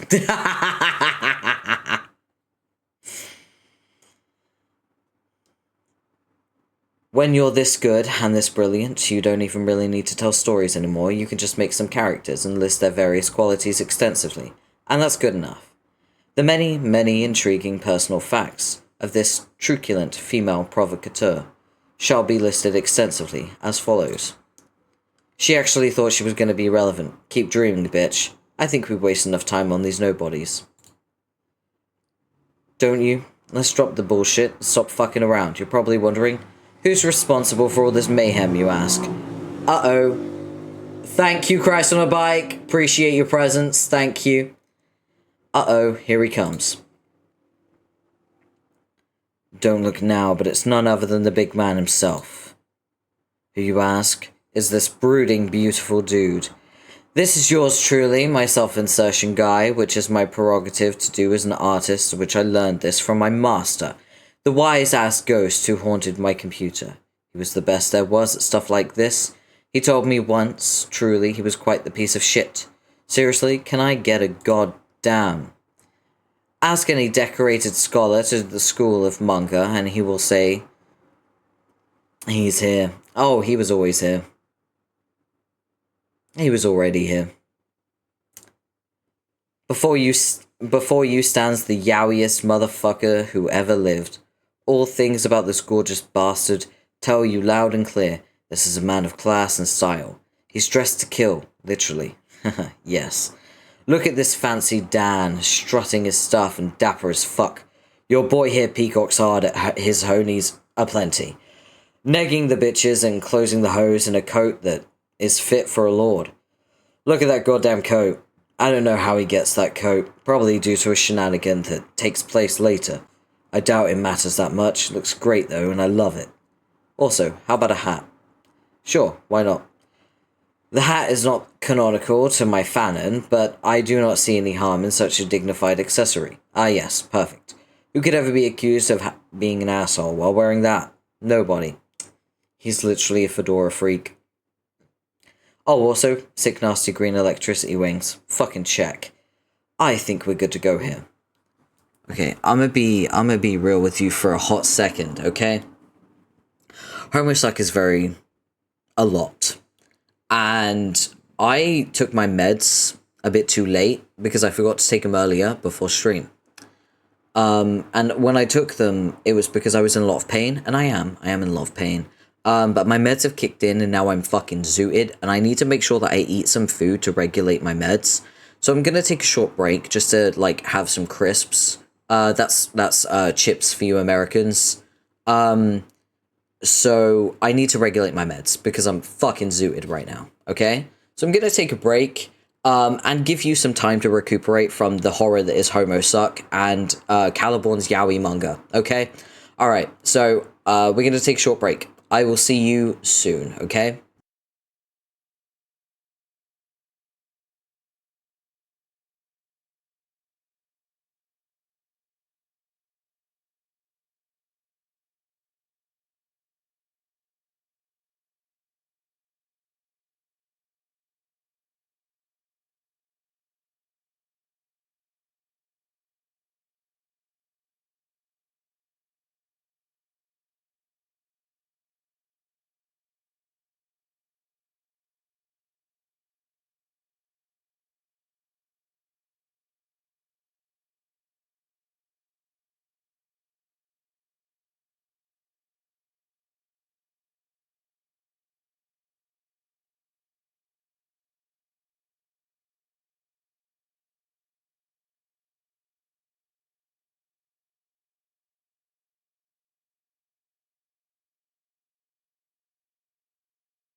Wow. Oh my god.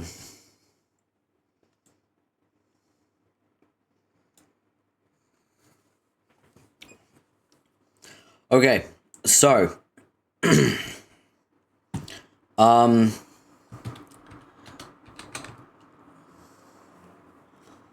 you haven't missed game over. We're nearly there. The reason why I took a break was because I was like super zooted and I needed food in my system to like regulate my meds. I'm good now. Definitely less suited now that I've eaten six packets of crisps.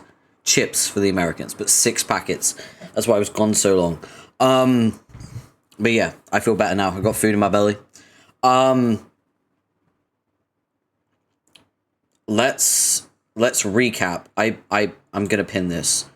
Just so people know what's happening. Let's pop a good hour on this.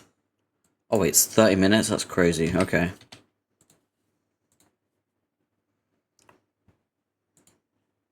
It was cheddar and onion, and they were crinkle chips. Crunchy. They were very good.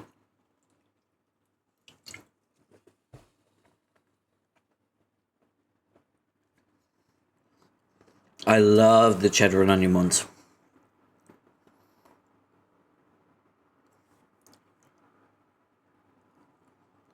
Although now I feel like I have to brush my teeth. It's okay, I'll do it after stream. Alright.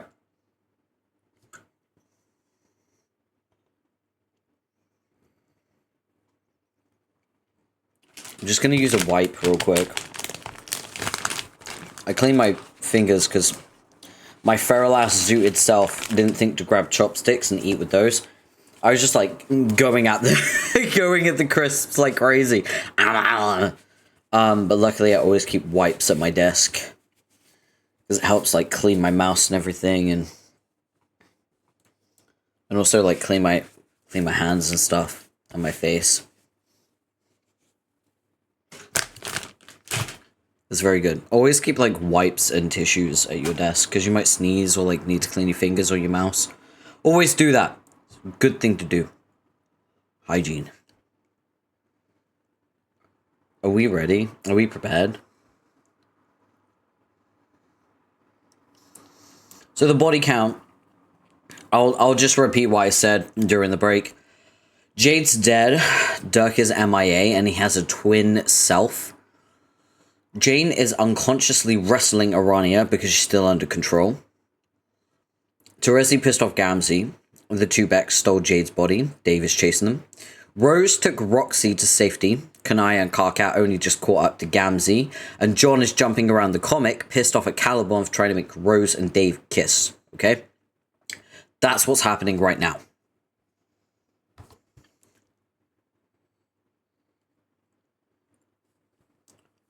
And this is Caliban's self-insert, by the way.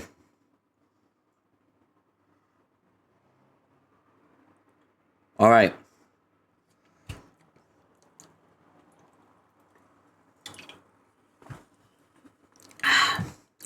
Let's go. Big man, holler for your woman. Here's a woman, that elaborate tramp from the surface of the tome. Hustles to the side of her debonair hotshot. My lady. He doffs rationally. The man brims with intellectual ideas. She wouldn't understand. He knows many things about the world and being strong, but yet he still doesn't know who she is. The goddess of Munga, perhaps. It's no matter. She must bow down before her lord. As must you all someday. Goddess of Munga, bow down.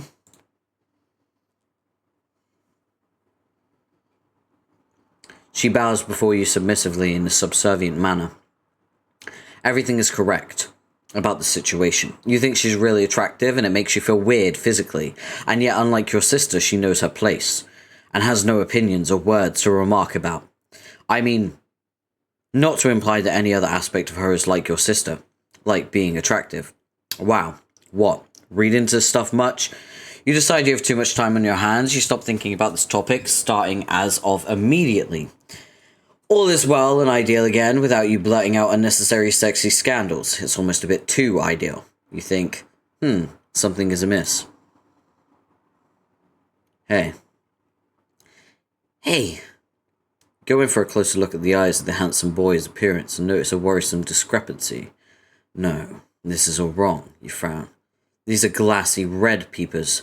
Lovely though they are, they're not your lord's final form. Oh no. His eyes are supposed to flicker about. With the hat flavors of my loyal frog puppet guys.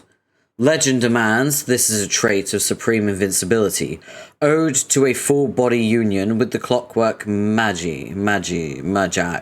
The clockwork bullshit. I don't know why that's supposed to happen yet, but maybe we'll find out together.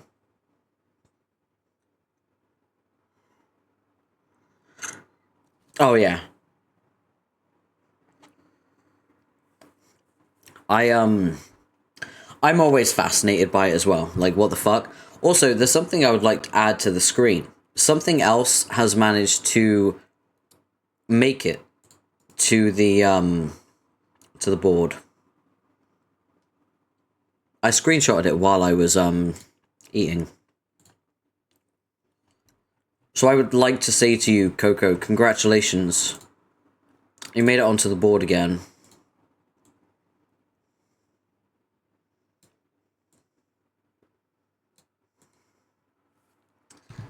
Congratulations. You made it.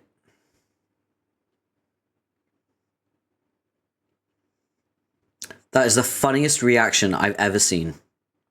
I say 17 pages until game over and you go, woo! I can't wait until we get to it and you watch it and you go, oh.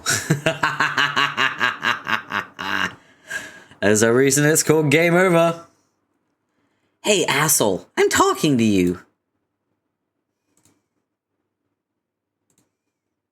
Another intense stare down.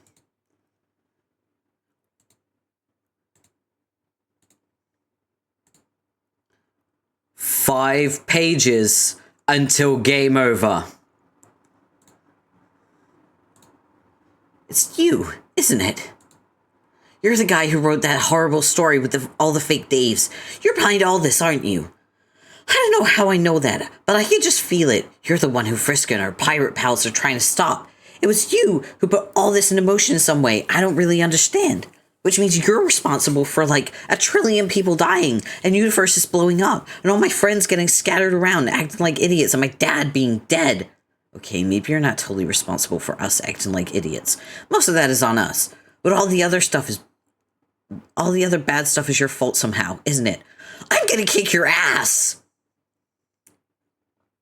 Ladies and gentlemen, we have a hater. As you can see, the former ghost of the male hero has come back to haunt me. This is not his first unwelcome intrusion into my private important affairs.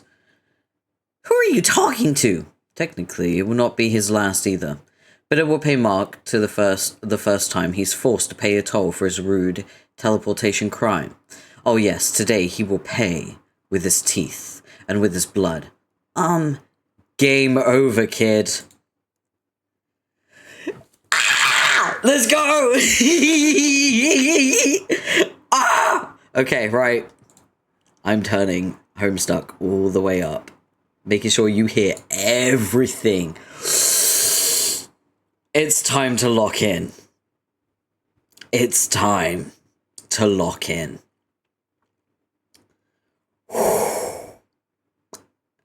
Let's do it. Game over.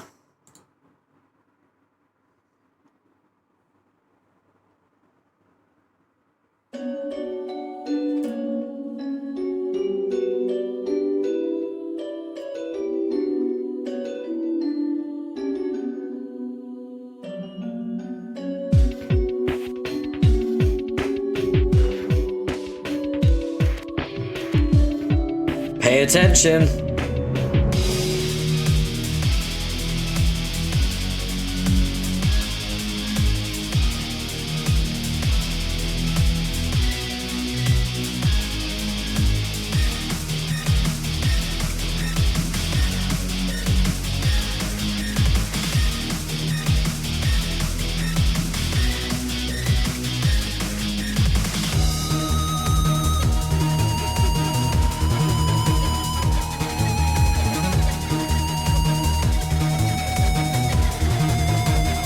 Carcat's dead.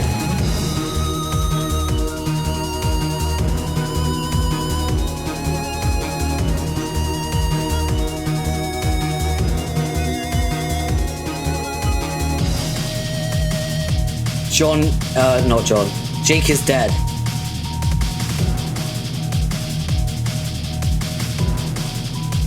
Jane is dead.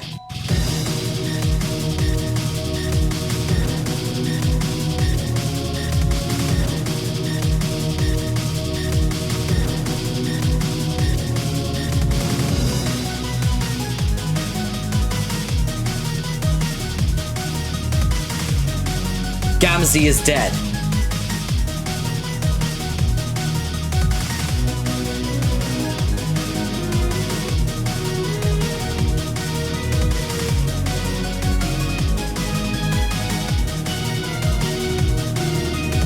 Kanaya is dead.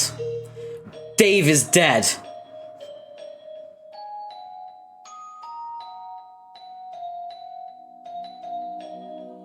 He died a heroic death. Kanaya is vaporized.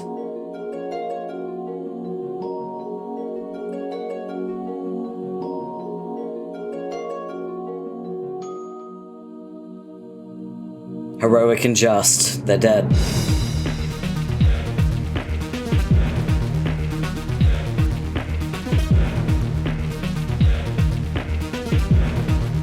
The planets are being destroyed.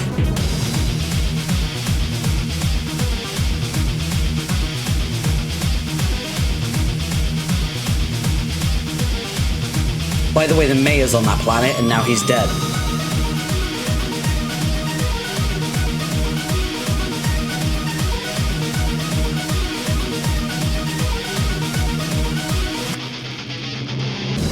Well, fuck Terezi, I guess. Rose is dead.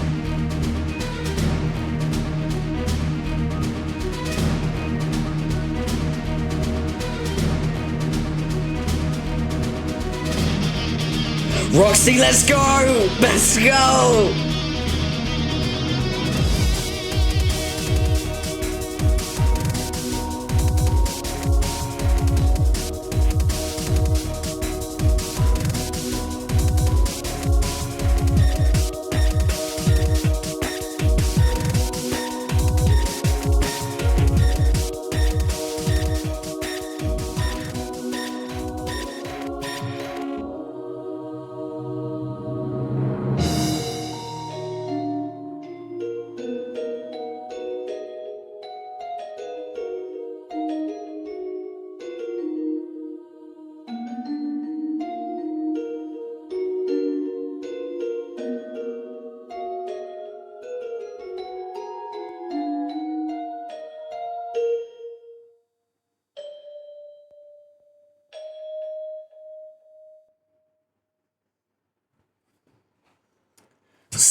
So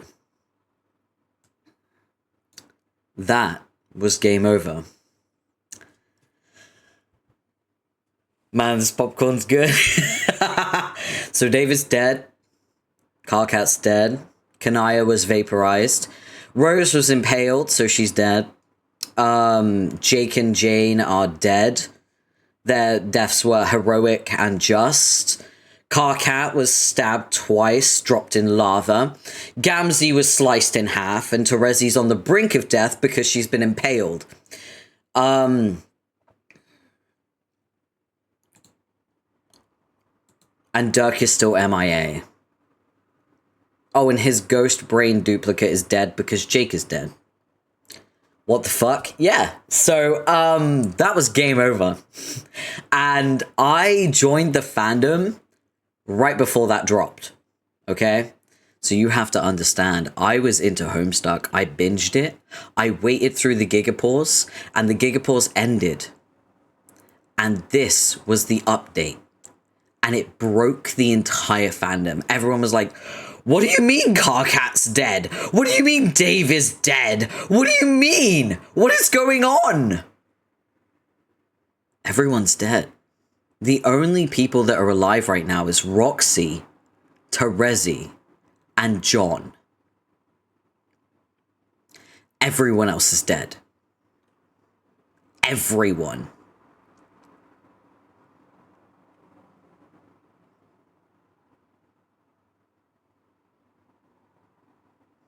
Do you see why I was so excited for this? Because I went through the pain. There is a video in my archives, back when I did YouTube, back in the day, 10 years ago, of me reacting to this. A visual reaction of this.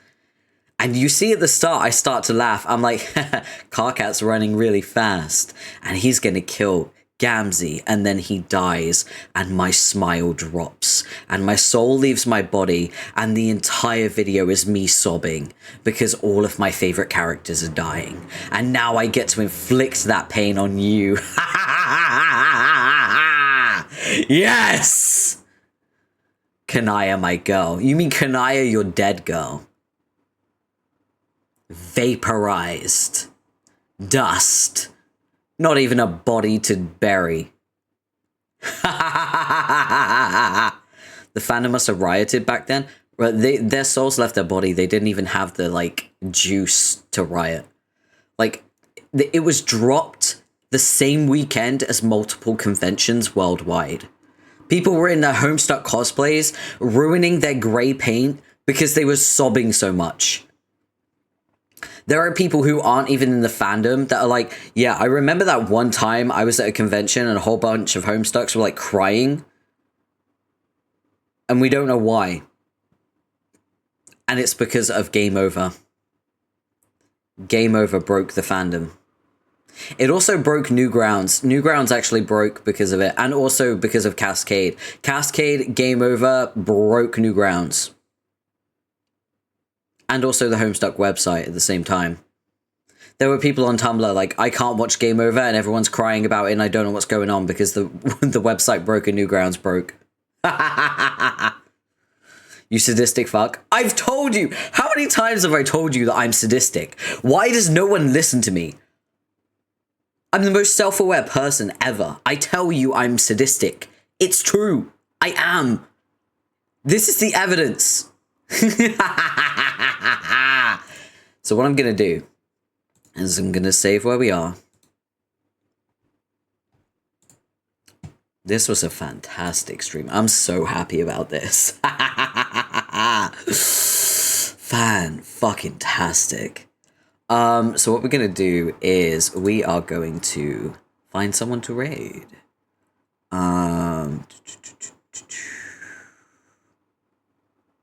Let's see, who can we... There's a lot of people streaming right now on my follow list.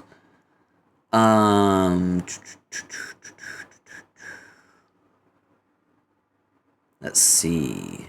Let's raid my model brother. I want to remember my actual model, my custom model is coming soon, okay? Here is the raid message. Make sure you copy and paste it so that he knows you're coming from my channel.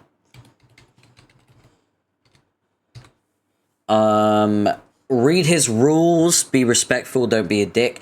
Make sure to hydrate as well. This has been a 5.5 hour stream. So stretch, unshrimp, hydrate, and feed yourself. Take care of yourself. We are going to raid into Insane. He is currently playing Stardew Valley, which is always fun and cozy, and it'll be a good refresher from the trauma that you have endured. Take care of yourselves. Thank you for being here so I could talk to you with pain and misery. I appreciate it. I'll see you in the next stream. I'll be streaming tomorrow. I'm not sure what time, but keep an eye on my blue sky. Take care of yourselves, and good night.